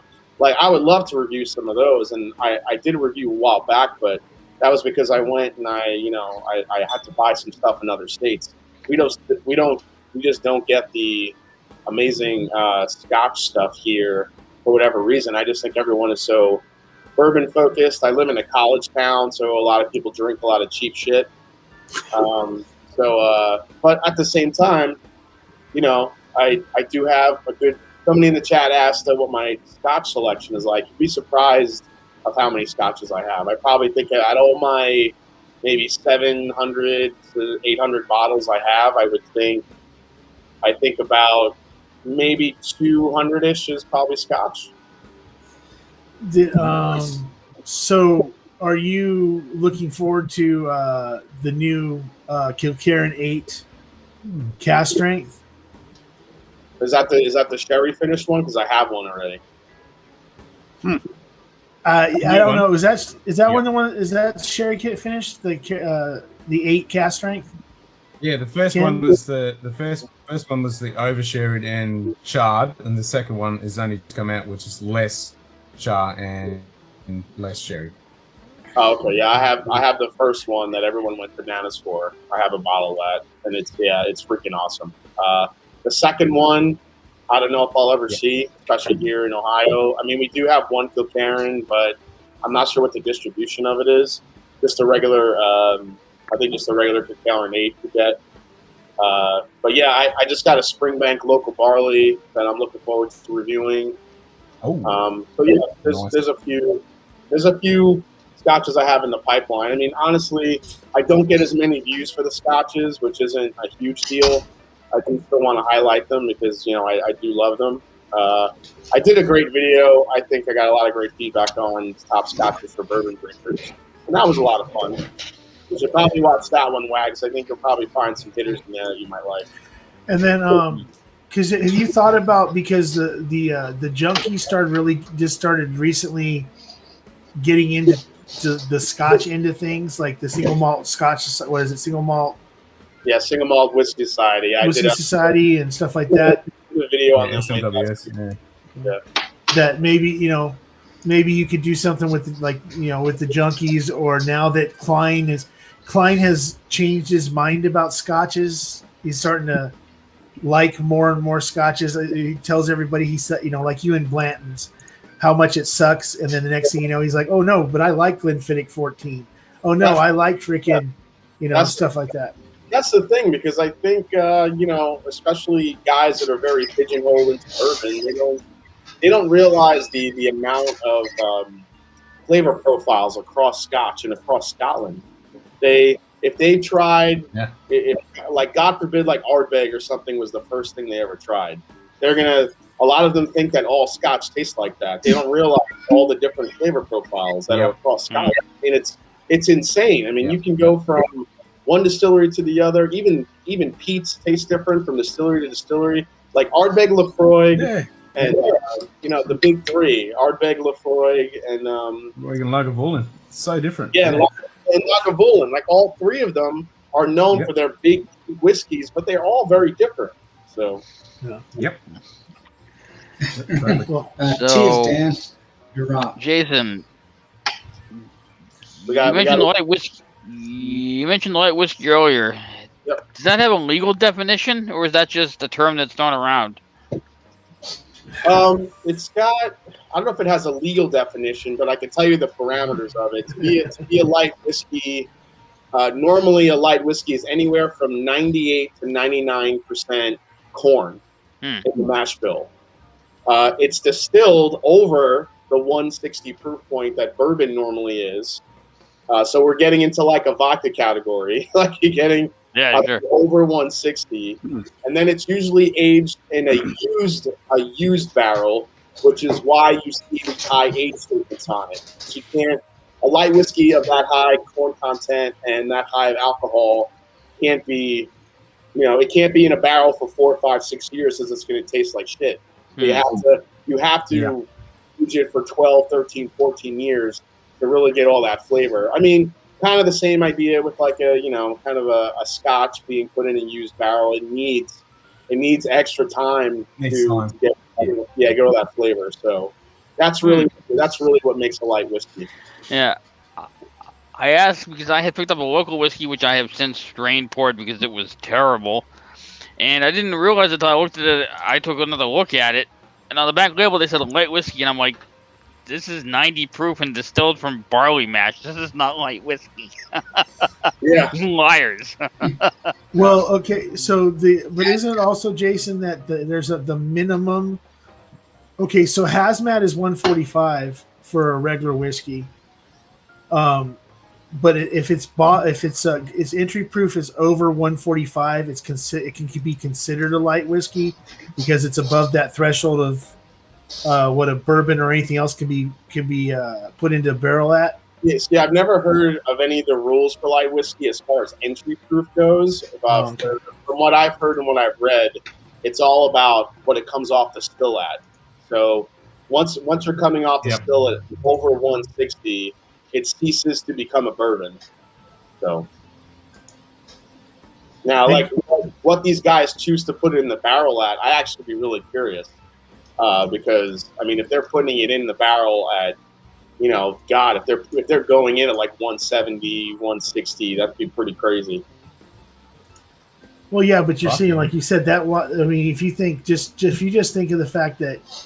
If there's any alcohol loss and you're still getting 147 to 150 on some of those light whiskey bottles, I mean, holy shit. I mean, that freaking, it could have been going in at 160, 165, 170, and just luckily it got back down to 150 with no water.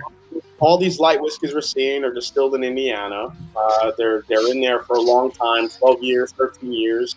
I'm not sure what the science is with the light whiskey. I mean, maybe there is a lot of, maybe there is a lot of evaporation in the, or I should say maybe there's not a lot of evaporation and the alcohol content tends to come down a little bit rather than go up.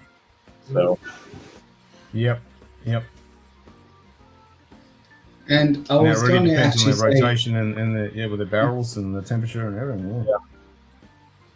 I was going to say, cheers to Ken. I mean, fucking 17 hours. Yeah. 17 hours. Yeah, 17 hours. Yeah. Hold on. Cheers, guys. 16 hours and 14 Great to have minutes. you all in the Fan Dinkum fucking Munted pub. Yeah, no, good. Hey, and your wife hasn't come home and slapped you yet, so you're all right. It's meant to be. Well, she's bound to be here any minute. And, it'd be interesting to see what she says when I'm still streaming. She's like, "What the fuck are you doing?" Just say you started up like again. I said, it won't be the third time. No, it won't be the third time. Ain't gonna be the first. Ain't gonna be the last. Exactly. Well, Come on. No, yeah. So it's good. Are you involved in? I'm going to ask Jason real quick. Are you involved in this whole team thing with Dan and Sean doing these these old charter bottles and putting them up against each other? Are you involved in that whole thing that Matt was talking about later tonight? No, I didn't want to watch Matt's live stream because I got the same tasting kit that he did from Sam Houston, and I don't want to know like, what he chose because I don't want to be swayed. Oh, I didn't even pay attention to that. Of what he would.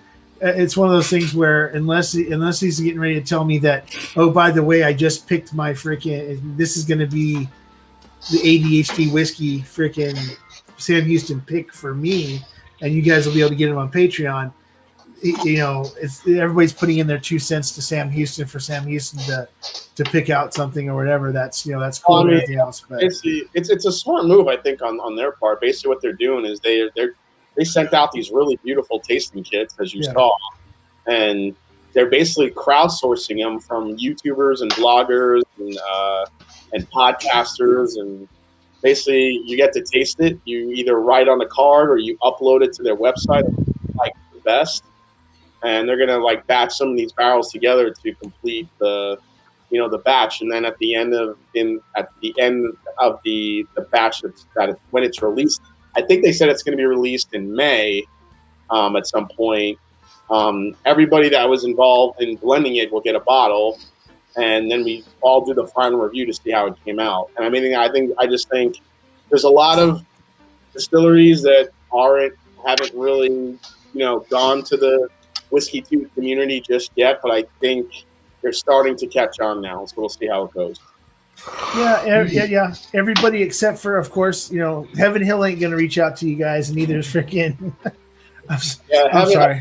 Heaven Hill's tough. Buffalo Trace is obviously tough. Buffalo Trace really, they send out samples to some guys, but you have to get on a waiting. I'm on a waiting list with them, but I'm at the point now where it's like I'll only get anything if they have any left over after their main people. Because your interview with Jackie Zykan, I have to ask you this. So you interviewed her once before, and then this was your second time doing it. Mm-hmm. Was it okay? The first time you could tell that you were not saying nervous, but first interview with her. You guys feeling each other out type situation. This time you just seemed really more comfortable, and this is like literally the most comfortable I've seen her in an interview in a really, really long time. Mm-hmm. And that was probably one of the best Jackie Zykan interviews I'd seen watching Whiskey 2 for the last 2 years. And I thought it was really cool how she kind of opened up more. She wasn't as I'm not gonna say stone faced, but people always make this joke that she always says that she doesn't try anything but she doesn't drink anything but Old Forester. But we found out that was, and she said it before. I've watched the interviews, but we found out that was bullshit because you guys brought it. You talked to her, you brought it out of her, and then for her for you to ask a question, hey, ADHD Whiskey's doing this. Do you want to get involved? And I got her in. Yeah, let's do it. She wants to be involved in it, so she's in. So I appreciate that, man. Yeah, it's having Jackie on is the first time. Yes, I was definitely a little nervous.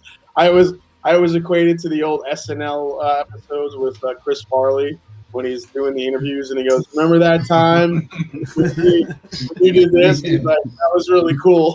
I felt like that in the first interview, and then once she opened up, it really had a nice back and forth. And then this time when she was on, it was freaking.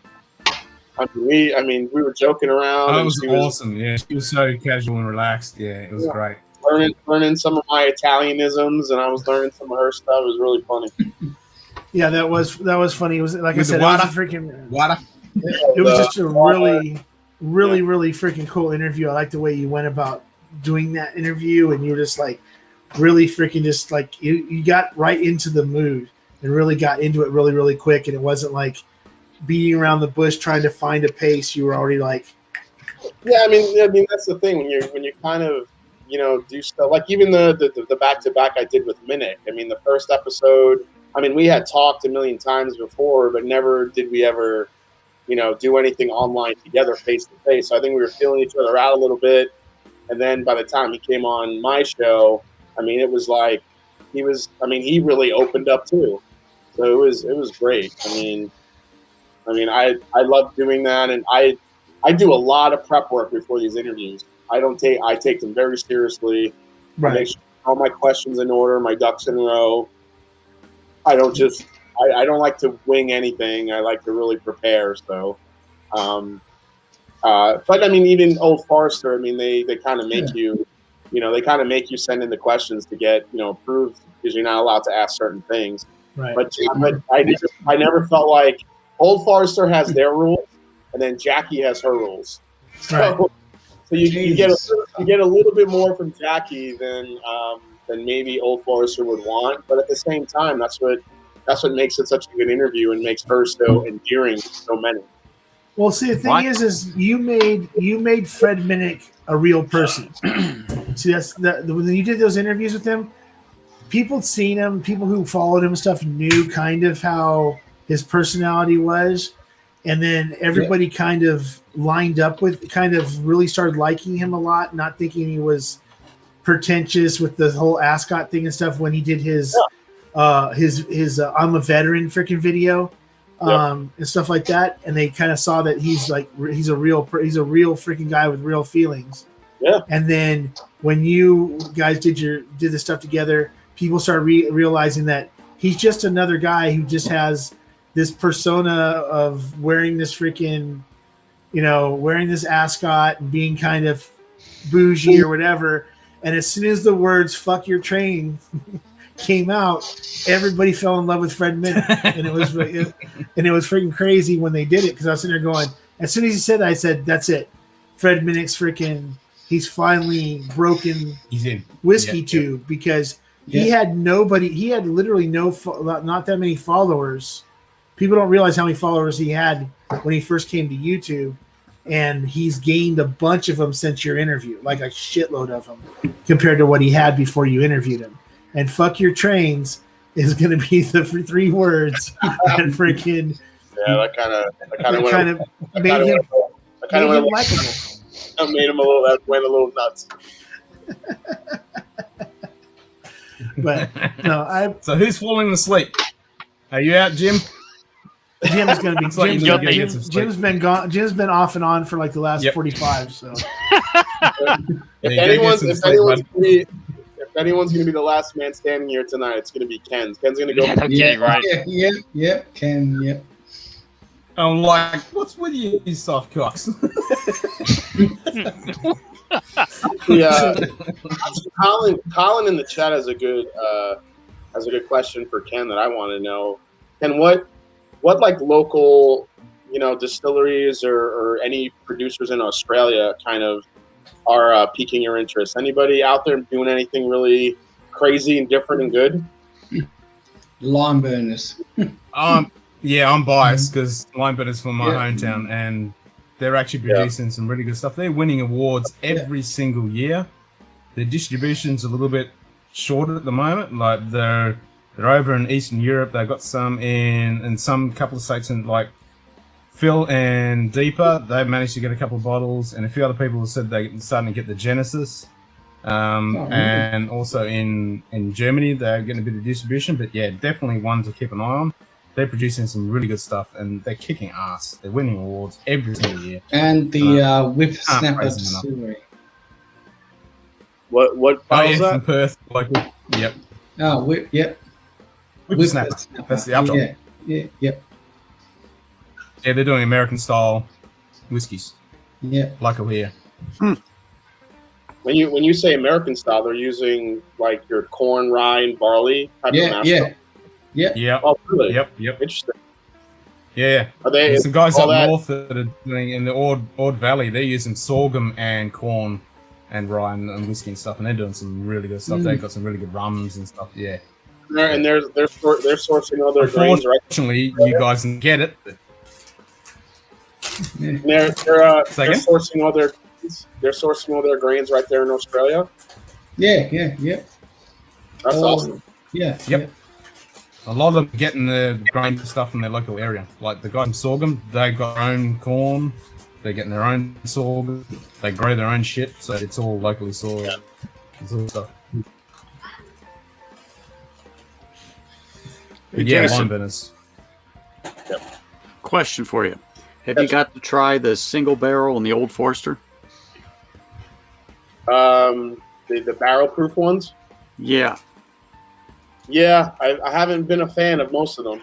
I just actually had some, and I just didn't like it. One, I thought it was awfully hot, and it just didn't have a finish or a flavor. And all I tasted was like a high rye almost, and I know it wasn't. And I don't think, if I remember the last night, I don't think it was 100 proof. If it was 100 proof. Yeah. So the Old Forester launched this late last year. They redid their whole barrel pick program. They got rid of the 90 proof. Now they have 100 proof and a barrel strength. Every barrel strength that I've had has drank, except for one, has drank just like you explained it. They drink really hot. There's not a lot of flavor. This is not spice. This is pure alcohol. Correct. Yeah, it drinks very hot. They're on the younger side. They're only about 4 or 5 years old.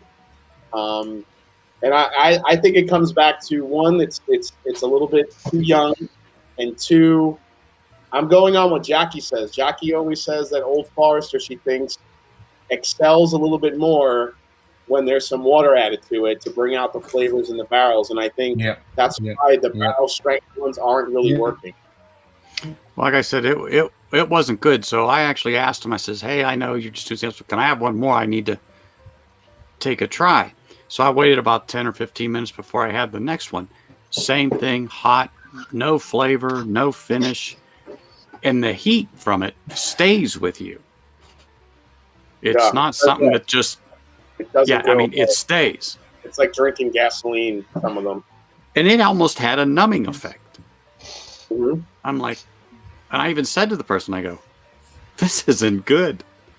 I just told them, it's not good. Do you know what part of what year it was, or if it was of the new batch that just came out recently? Because I know people that got the new batch stuff say that it's not drinking as high. It's at a store that I'm going to go with and meet Mr. Whiskey Shits at. Oh, cool. And it's like I couldn't believe it. And so that's why I said, I'm going to ask Jason, because I knew who he interviewed.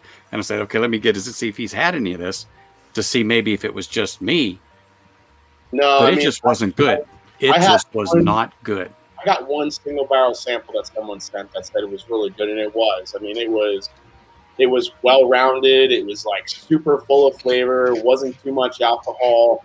But apparently that was like the one in like 8 that I tried that was like that. The rest of them just drank like hot garbage. Yeah, I call it garbage because I didn't want to embarrass anybody there, but it wasn't good. I mean, I'm sorry. Jim. Jack Daniels was better. Jim, go to sleep, mate. Yep. I'm here. Go get some sleep. Go get some sleep. How, Jason, so how when you tried the stuff with Jackie, what was it? The 375s of 117 or whatever it is. What is that Old Forester that was hers that they just put out? Yeah, the 117 series. Yeah. So the whole idea was that she was just putting out a bottle that was completely hers, and it was going to be limited run. There's no plans for it to be just another release from them. It's going to be a regular release. This is an experimental series for them, and this is one that's going to be purely curated by Jackie Zykin. She's going to be the one picking out the barrels and using different finishings, using different mash bills.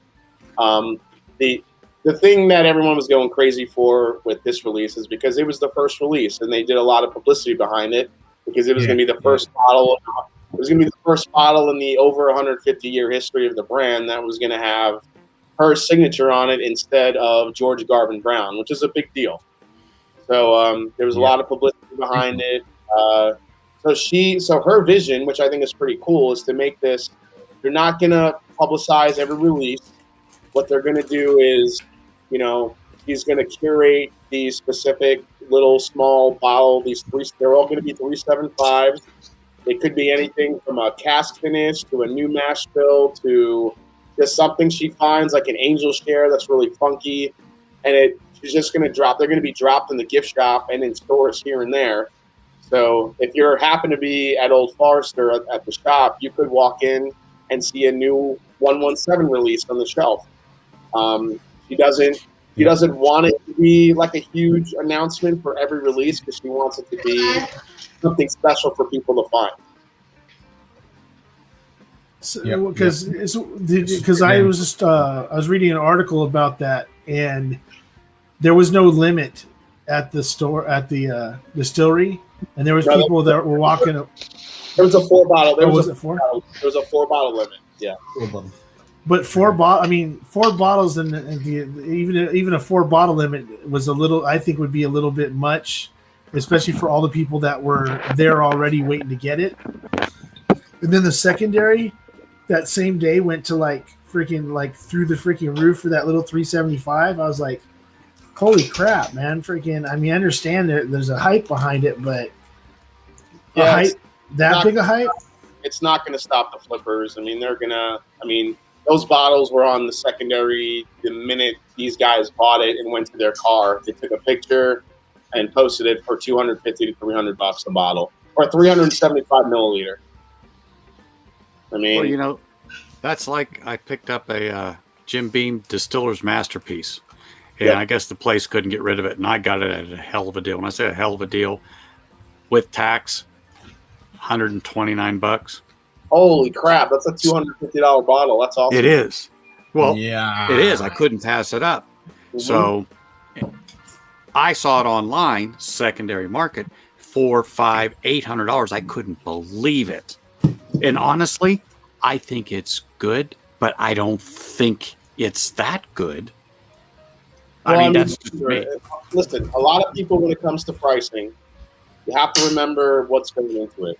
There's a lot of factors. You have not only first you got to look at the packaging in the bottle. That could drive a price. Oh, it's beautiful. Yeah, that can drive a price of a bottle anywhere from $50 to $100 if it gets real fancy. And then you have then there's the story part of it. And then if there's a finish to it, there's a barrel cost for that finish. Yeah, this was the PX. Yeah, PX sherry, port. These different finishing barrels they're not cheap, and it all contributes to the price of the whiskey. But then you have brands that try to sell a story without really having a story and try to upcharge you for it. So there's a lot of crazy back. But when the big distilleries do it, there's a cost behind that because that's what it costs money. And it's not terrible by any means. Yeah. But this secondary market is just ridiculous. I mean, even you look at I picked up a Sinatra Select not too long ago, and I think you got one too, right, Ken? Yeah, I got one right here. I see it. Simon grabbed one as well. Okay. Yeah. And it's about $200. What I've normally seen it for, and I picked that up for around the same price, or a little bit less. It was probably about $10 or $15 less than I picked up the Jim Beam in the Masterpiece. And again, it's good, but it's Jack Daniels. Yeah, well, you throw Sinatra's name on that, and that's exactly. You have a brand. Yeah. Yep. I mean, it is better than the old number 7. Well, look at the freaking the 2 bottles this year. There's 2 bottles in the last year that were the whiskey wasn't worth the money, but the actual bottle was what you're paying for. Period. Which was Angel's Envy freaking Mizunara, because every single person that I've heard that has tasted it says that it's straight garbage. Yep. And then freaking Baccarat, the Baccarat freaking bottle. Was it 90 proof freaking whiskey, $2,500 or $3,000 for the bottle? Well, I can give you some background on the Baccarat because I was actually lucky enough to try that right out of the barrel at cask strength, and it was ridiculously good. but I knew that they were watering it down and they were going to bottle it at 90.4 proof. But honestly, you're paying for that Baccarat crystal bottle that it's in, and you're also paying for the 40-year-old cognac cask that they use to age it as well. So there's a lot of cost factors into just the packaging and the aging alone on that. I mean, they literally had two big old cognac butts just sitting there in the corner of the bottom of the warehouse in Woodford and aging this stuff for months. And to find those barrels, it was really expensive. So, but it's really the crystal bottle though. That crystal shit is ridiculous. I mean, because I'm just saying, because to me, I know that there's 90 proofers out there that everybody says, well, proof means flavor. Proof means there's too many other factors besides proof that create flavors. So I understand. I mean, okay, they proofed it down to 90.4. If I was to guess, if it came out at cast strength at what, like 118 ish, 120 ish, and then they brought it down. Yeah. Oh yeah, cast strength. I believe it was. I think if I remember correctly, it was at that time when I tried it. It was just under 120. So at 90.4, the first thing everybody said was, no matter what the bottle, no matter what the crystal is, why am I going to spend $2,500 or more on a freaking 90 proof whiskey? I'm like sitting there going, if you had a mid 60s Old Fitzgerald that wasn't, the seal wasn't broken, and it was going to cost you $2,500, and it's under 100 proof, are you going to pay for it? Are you going to worry about what the proof was? No, you just want to taste it. That's what the proof is, not where everything's at. It's, but I'm just sitting there looking at these bottles that people you can't go and get. Klein had to stand in line at Angel's Envy for that Mizunura freaking bottle. Yep. Then freaking, you saw what Shook did the other day to the Mizunura bottle, right? No, I didn't see what did he do to it? Oh God. So they were doing a video the other day. It was the Matt Porter 5 Whiskeys video. They had the Knob. Sean had a Knob Creek, and then freaking Dan said, "In our bottle for whatever is this," and he pulls out the Mizunura Angel's Envy, and he bottle flips it. Right. Then he catches it and decides, "Oh, I'm going to do it again." When he does it again, the top pops off. Freaking, it dumps a shitload on the ground.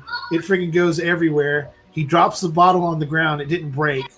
Oh Jesus! Picks it back up and he just looks at it and he's like, "When this is a crystal bottle. If you're once you put it in and you twist it. I was told this thing won't come out. Blah blah blah and everything else." And Sean has lost it. He's so pissed that it's happened, but then he's laughing so hard he's almost crying, falling on the ground. And they can't freaking finish they're having a hard time finishing the video because every time they go to say something, Dan can't stop laughing, and it's sitting there. I'm going, why? And I texted. I DM'd freaking Dan, and I said, "Hey, why are you guys even mad about it? You guys hated that fucking bottle." Yeah. From what I remember, they hated that thing. So. And Klein said it was garbage. They said it was garbage. Opperman said it was garbage. Freaking like everybody in the world up there said it was garbage.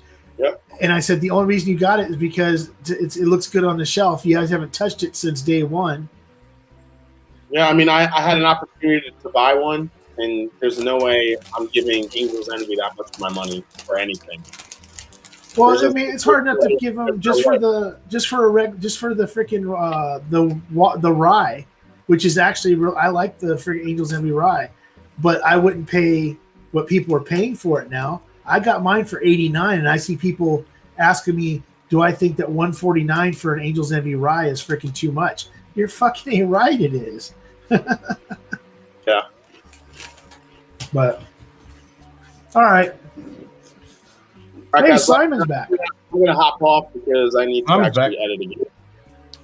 You got to edit. We got to edit some more. Yeah. All right, Jason. Yeah. Nice Thanks, seeing Jason. you, man. Yeah, man. Nice seeing you guys and Yeah, hanging you too, out. man. Yep. Ken, keep it going, you fucking rock star. Fuck this. You're welcome anytime to the fucking crazy pub. Absolutely, man. Cheers, guys. All right. See you later, Jason. Cheers. Later, Cheers, mate. Swags. See ya.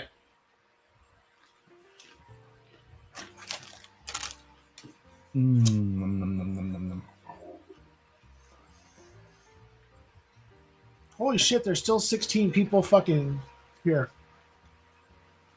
They know good, Oh, yeah. good bullshit when they hear it. Fucking A. Tim Evans. Just said cheers to the mash and drum. Whiskey Ocelot. Just said fuck yes can't. Whiskey Pilgrim.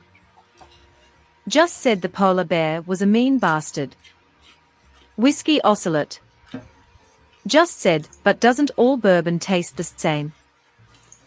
James Hammett. No. Just said change shirt. Random FPV.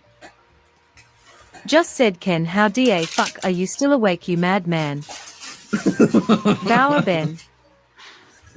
Just said Stanley, did you get my delivery today? James Hammett. Just said fuck your trains. Bauer Ben. Just said I think every whiskey geek crushes on Jackie, and rightfully so. True. Oh, that's it. We're up to scratch. I paused it. Oh, Ben dropped off. I just tried to look him. Yeah. I was gonna tell him no. His bottle is showing up tomorrow.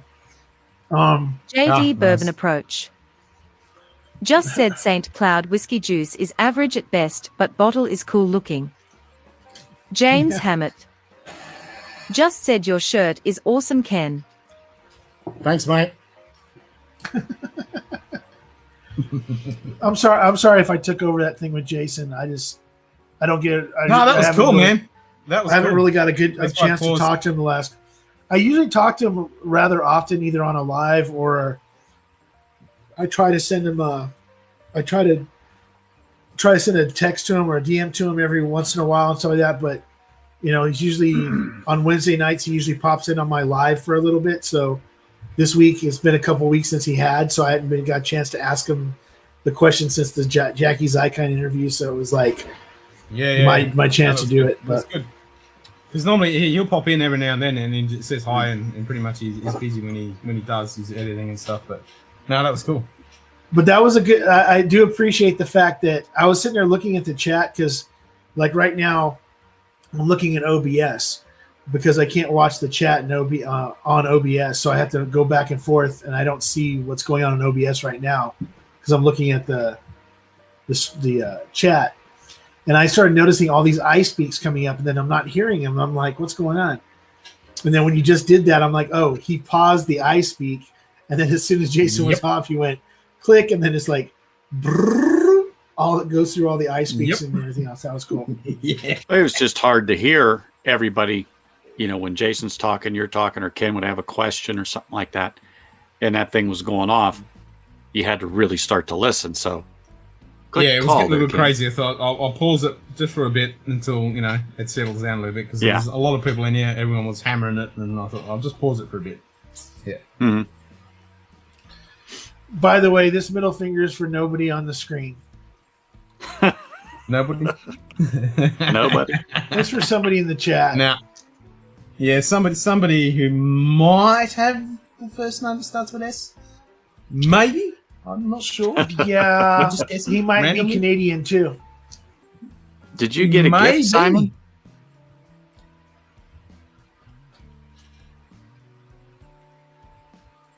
No, you're good, Jim. We told you to go to sleep, man. Dan. Just said Ken, have you tried the cask strength 10? I fucking want the cask strength 10. I'm dying to get the LaCroix 10 cask strength. It's on my list to get. I just don't see it here. So yeah, Jim. You're good, Jim. Don't be sorry. Yeah, don't worry about it. Don't be sorry. It's 3 o'clock in the morning where you're at. Hey, Simon doesn't have a problem sleeping. Nah, exactly. And you've been on here for a big. That's right. This is an open. This is a typical pub. You rock up, you do what you need to do, and you leave. It's all fucking good, man. If All right, you need so to take a nap, you just do it. which one? Oh, Yep, that's exactly. What is that, Simon? Glenfiddich. You're really super blurry, Simon. So I know why Anthony's asking what the. I saw the freaking stag on it, so that's why I knew it was a freaking Glenfiddich. Yeah. But which one I is like that? Glenfiddich. And then I can't hear him. His audio is no good. And he's That's not the on ice mute wine. either. It's the which one, Ken? Ice wine. The ice wine. Oh, he's out. It's not the Foreign Cane. I'm trying to remember. It's the It's not Grand Cru. It's not freaking. Is that? No. Oh no, that's not it. I was thinking of something else. What's the fucking name of that bastard? Winter Storm. Winter That's it, Storm. Winter Storm. Yeah, winter. You were close with the ice. Yeah, well, it is it's ice wine. It's that's actually ice gone wine into it. finish. Yeah. I was just trying to remember the fucking name of it. Yeah. Cheers, Tim. Ooh. It's fucking Yeah, awesome, I finally last weekend I finally saw a Grand Cru in the wild. Oh, I hadn't really? seen one. I hadn't seen one yet. That's a freaking badass box. That's a badass looking Yeah, bottle. It's price too. Yeah. I mean, I'm trying to figure out what the good price is on that because she couldn't find the price on the bottle. She just got it in and she was going through the invoices and she couldn't find it. So she was calling the distributor to get a price and stuff. And I was like, well, I'll be back later. But then somebody told me that the bottle's like $3.89. And I was like, somebody I called and said, hey, how much is Grand Cru going for? And they said $3.89. I said, well, because she was saying something like around $2.75. They go, if she tells you $2.75, buy it. And I said, I don't have the money. He goes, find the money, buy it, and I'll pay you. I'll buy it back from you because it's really hard to come across. But she had all kinds of shit. She had freaking Glenfiddich, freaking what was it? She had not Glenfiddich. What's the other one? She had Grand Farkless, Family Reserve. Oh shit! All kinds of shit like that. Yeah. Family Reserve. That's some good shit. Yeah. And then plus in Europe, Jameson 23, which I'd never seen before. That was another bottle. I'd seen 18s before. I'd never seen anything over 20 years from Jameson. But it was some limited release that freaking her distributor brought in one day and said, hey, there's only so many bottles in the States. It's like freaking, I want to say she wanted like $4.25 for it. I'm like, I don't even really like 18-year Jameson. Why am I going to pay more money for a 23-year-old Irish whiskey? Again. Mm-hmm. Well, you know what? I'm going to call it a night. I've had enough. Yeah. Well, I made it to midnight. Yeah, and his wife didn't come over and tell him, hey, go to sleep. No. But I will catch you guys again. Stan, I'll reply to your email in the morning. But and then, appreciate it. I hope I see you tomorrow night in the chat or whatever. So. Yep. I'll be there. I'll pop on, keep you awake. All right, cool. Thank you. All right, guys. Thanks, Anthony. Take it easy. Cheers, mate. You have a bloody good camp trip, mate. I will. Cheers. See ya. See you later. See you, mate. JD Bourbon Approach. Just said trying to find the Glenfiddich Grand Cortez XXII. Ooh. All right, I'm going to go for a peep back. Let's see. What is the Okay, I gotta look at the bottle because I know that I've seen them somewhere. Glenfiddich Cortez.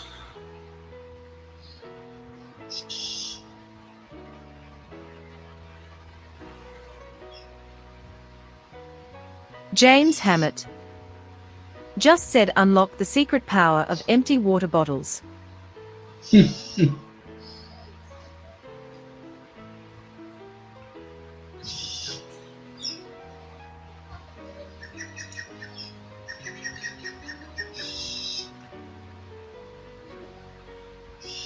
All right. Well, JD Bourbon Approach. I will keep my eyes out for that box. I just went and looked and see what it was. She has a bunch of like limited edition freaking Glenfiddichs that have all of a sudden showed up at her store.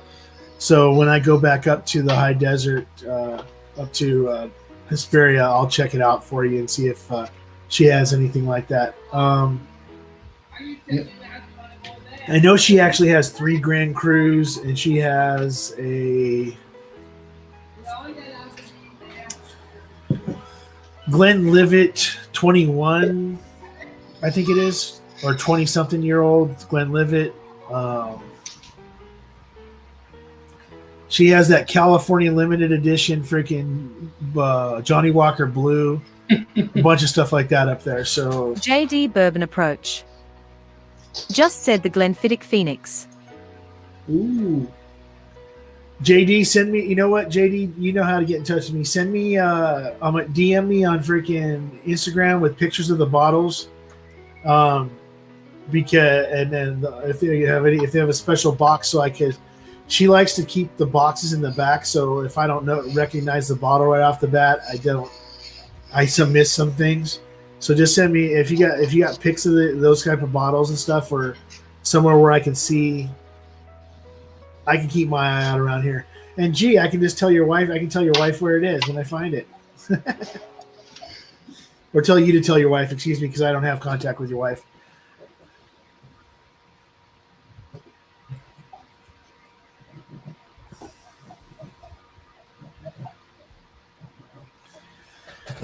So Simon, how you feeling there, buddy? You look like you're starting to fade off.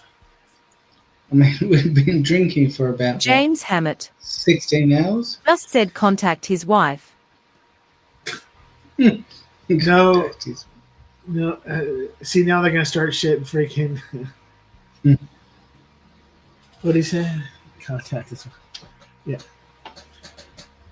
So yeah, okay. I'm not gonna even say anything about that. Just that.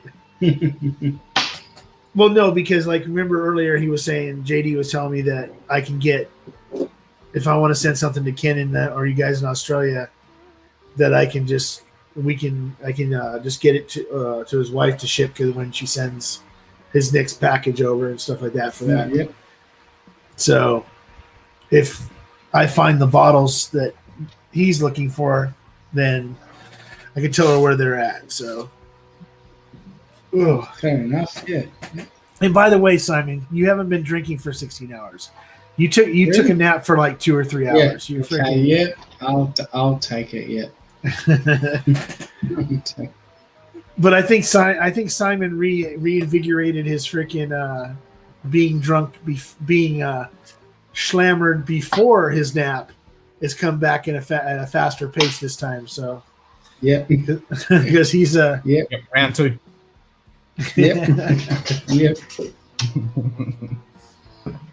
So where are we at now? Let's see. Oh, nearly break your glass. Time for a drink, I think. Yikes!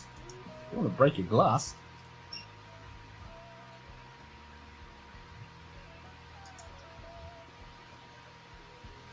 All right, so we got 13 minutes to hit the 5-hour mark, so that's freaking 19 hours or some bullshit. Yeah. Well, no, that puts you at 17. Mm-hmm. Oh, 17. Okay, see, I've lost count. Completely Well, lost because if you did almost 12 the first time, and you're at count. Oh yeah, 17, Yeah. 17. Yeah. Just over 17 hours, whatever. What's funny is that Colin Murray Bain said a while ago James that he Hammett. was done for the night and he was going to Just bed. said only 7 more hours. Nope.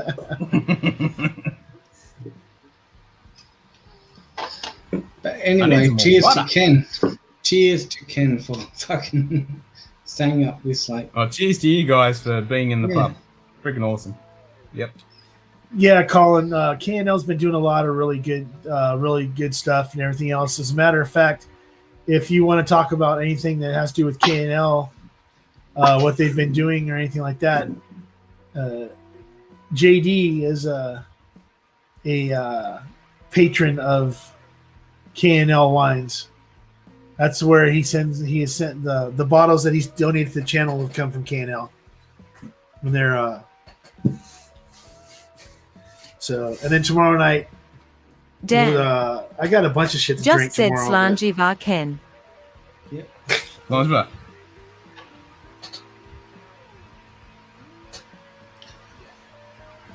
Pull them out. I'll fix that.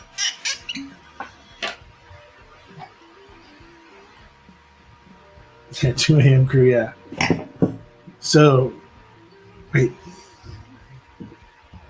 2. Oh, that's right. He's sitting there saying 2 o'clock in Chicago. I forgot they are Central Standard Time. They're not freaking Eastern. Because I keep on forgetting that Chicago is closer to Wisconsin than it is to Michigan. Or to whatever. It's just over that line because in Michigan it turns to freaking East Coast. But still 2 o'clock in the morning. Woo! And then James Hammett is East Coast. But they're still around. Fair Dinkum Munted Pub extended opening. So when's Ken gonna get his freaking sign? Get his bar sign and stuff. Yeah. Everything is east of me. Except for Ken. Ken's way far west of me.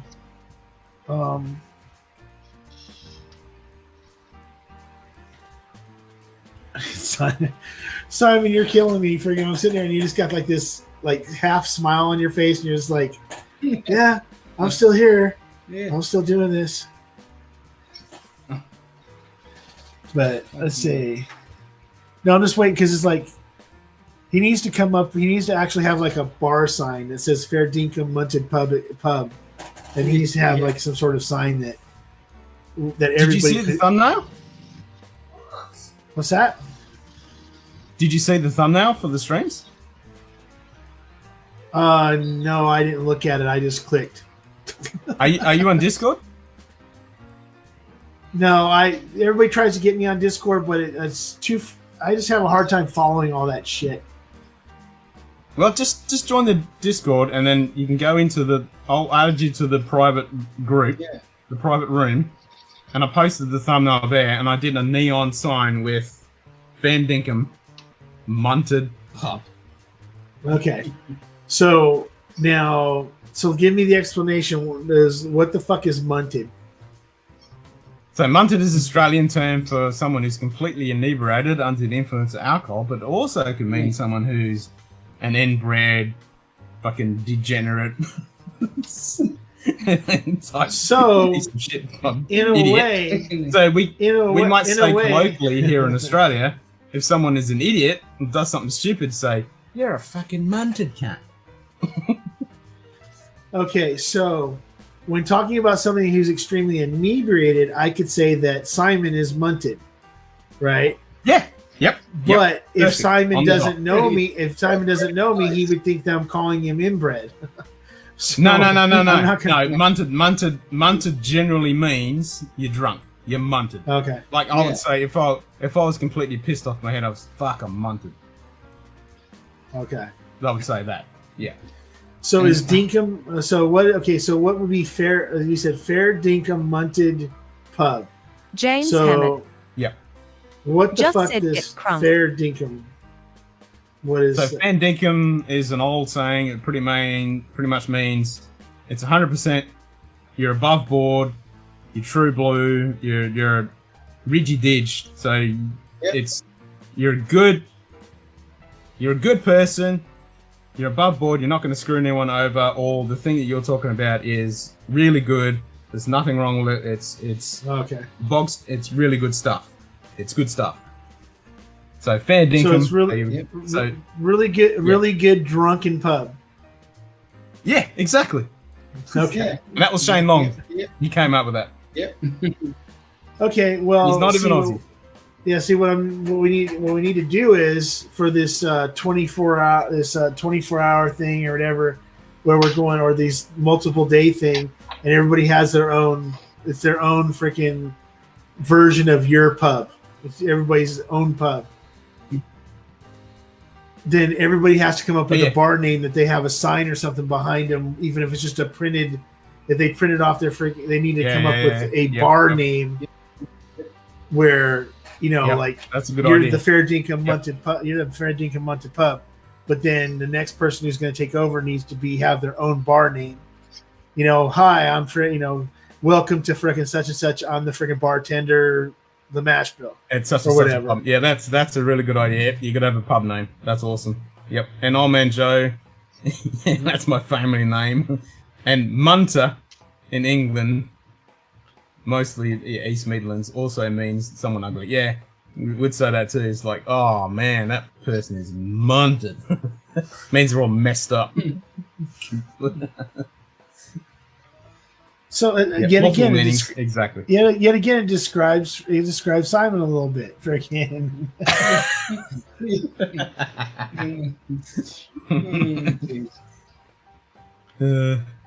Oh god. Yep, multiple meanings, like most English words. So, what's our count? What are we up to? Because I can't tell. What do you mean, like by how many people are watching still? No, or the time. 17 hours. The time you're at 17 hours and 1 minute. Oh, so I've hit the 17 hours. All right. Yeah. That means I can officially kick it in the guts. So how mad was your wife when she showed up? Nah, not too bad. Not too bad. It's all good. All good. James Hammett just said 17 hours 1 minute. 17 James hours and 1 Hammett. minute. Awesome. Thanks, James. Just said I'm late. I don't care. Good. When the pub's open, you just rock up. It's all good. Yeah. All right, so I'm going to kick it in the guts and try and get a couple hours sleep and then do some housework and shit. Gotta go do some gardening and crap. Okay, so if you were to rate where you're at, like how you feel and everything else right now after 17 hours. Yep. Compared to when you did 20 hours the last time at the same 17-hour point. Would you say that you've improved your stamina when it comes to the extremely long freaking continuous pour? No, I pretty much feel exactly the same. Yeah. So basically, you were, if you went another 3 hours, you'd freaking take a floor nap. No, I didn't have pizza on an empty stomach. That's what fucking kicked me over because I literally had to shit my guts out, and I had chronic stomach cramps, profusely sweating, and all that shit, which is not what alcohol does to you. So if you think about it, you're only 7 hours from completing it. You're 7 hours from completing a 24-hour stream. 20-hour stream. Mm-hmm. Yeah. Yeah. So because you're at 17 now, 27 more, you'd be at 24 hours. So you just got to figure out that last 7 hours, what you need to do to prep to get to that point, and then just fucking do it. Oh yeah, it's gonna be done. And you know what? James Hammett just said, "Dio, do it. Do it. But maybe you go ahead and get Cue Ball to stop by for a little bit and keep you freaking going. Well, we did that on the 20-hour stream. That's exactly what we did. We weren't even meant to go for 12 hours. It was meant to hit the 12 hours, and we were just like, bang, we just kept going and going and going and hit the 20. So we weren't prepared. We didn't have any good snacks. We didn't eat well. We had stupid pizza on an empty stomach with lots of alcohol. That is not a good combination.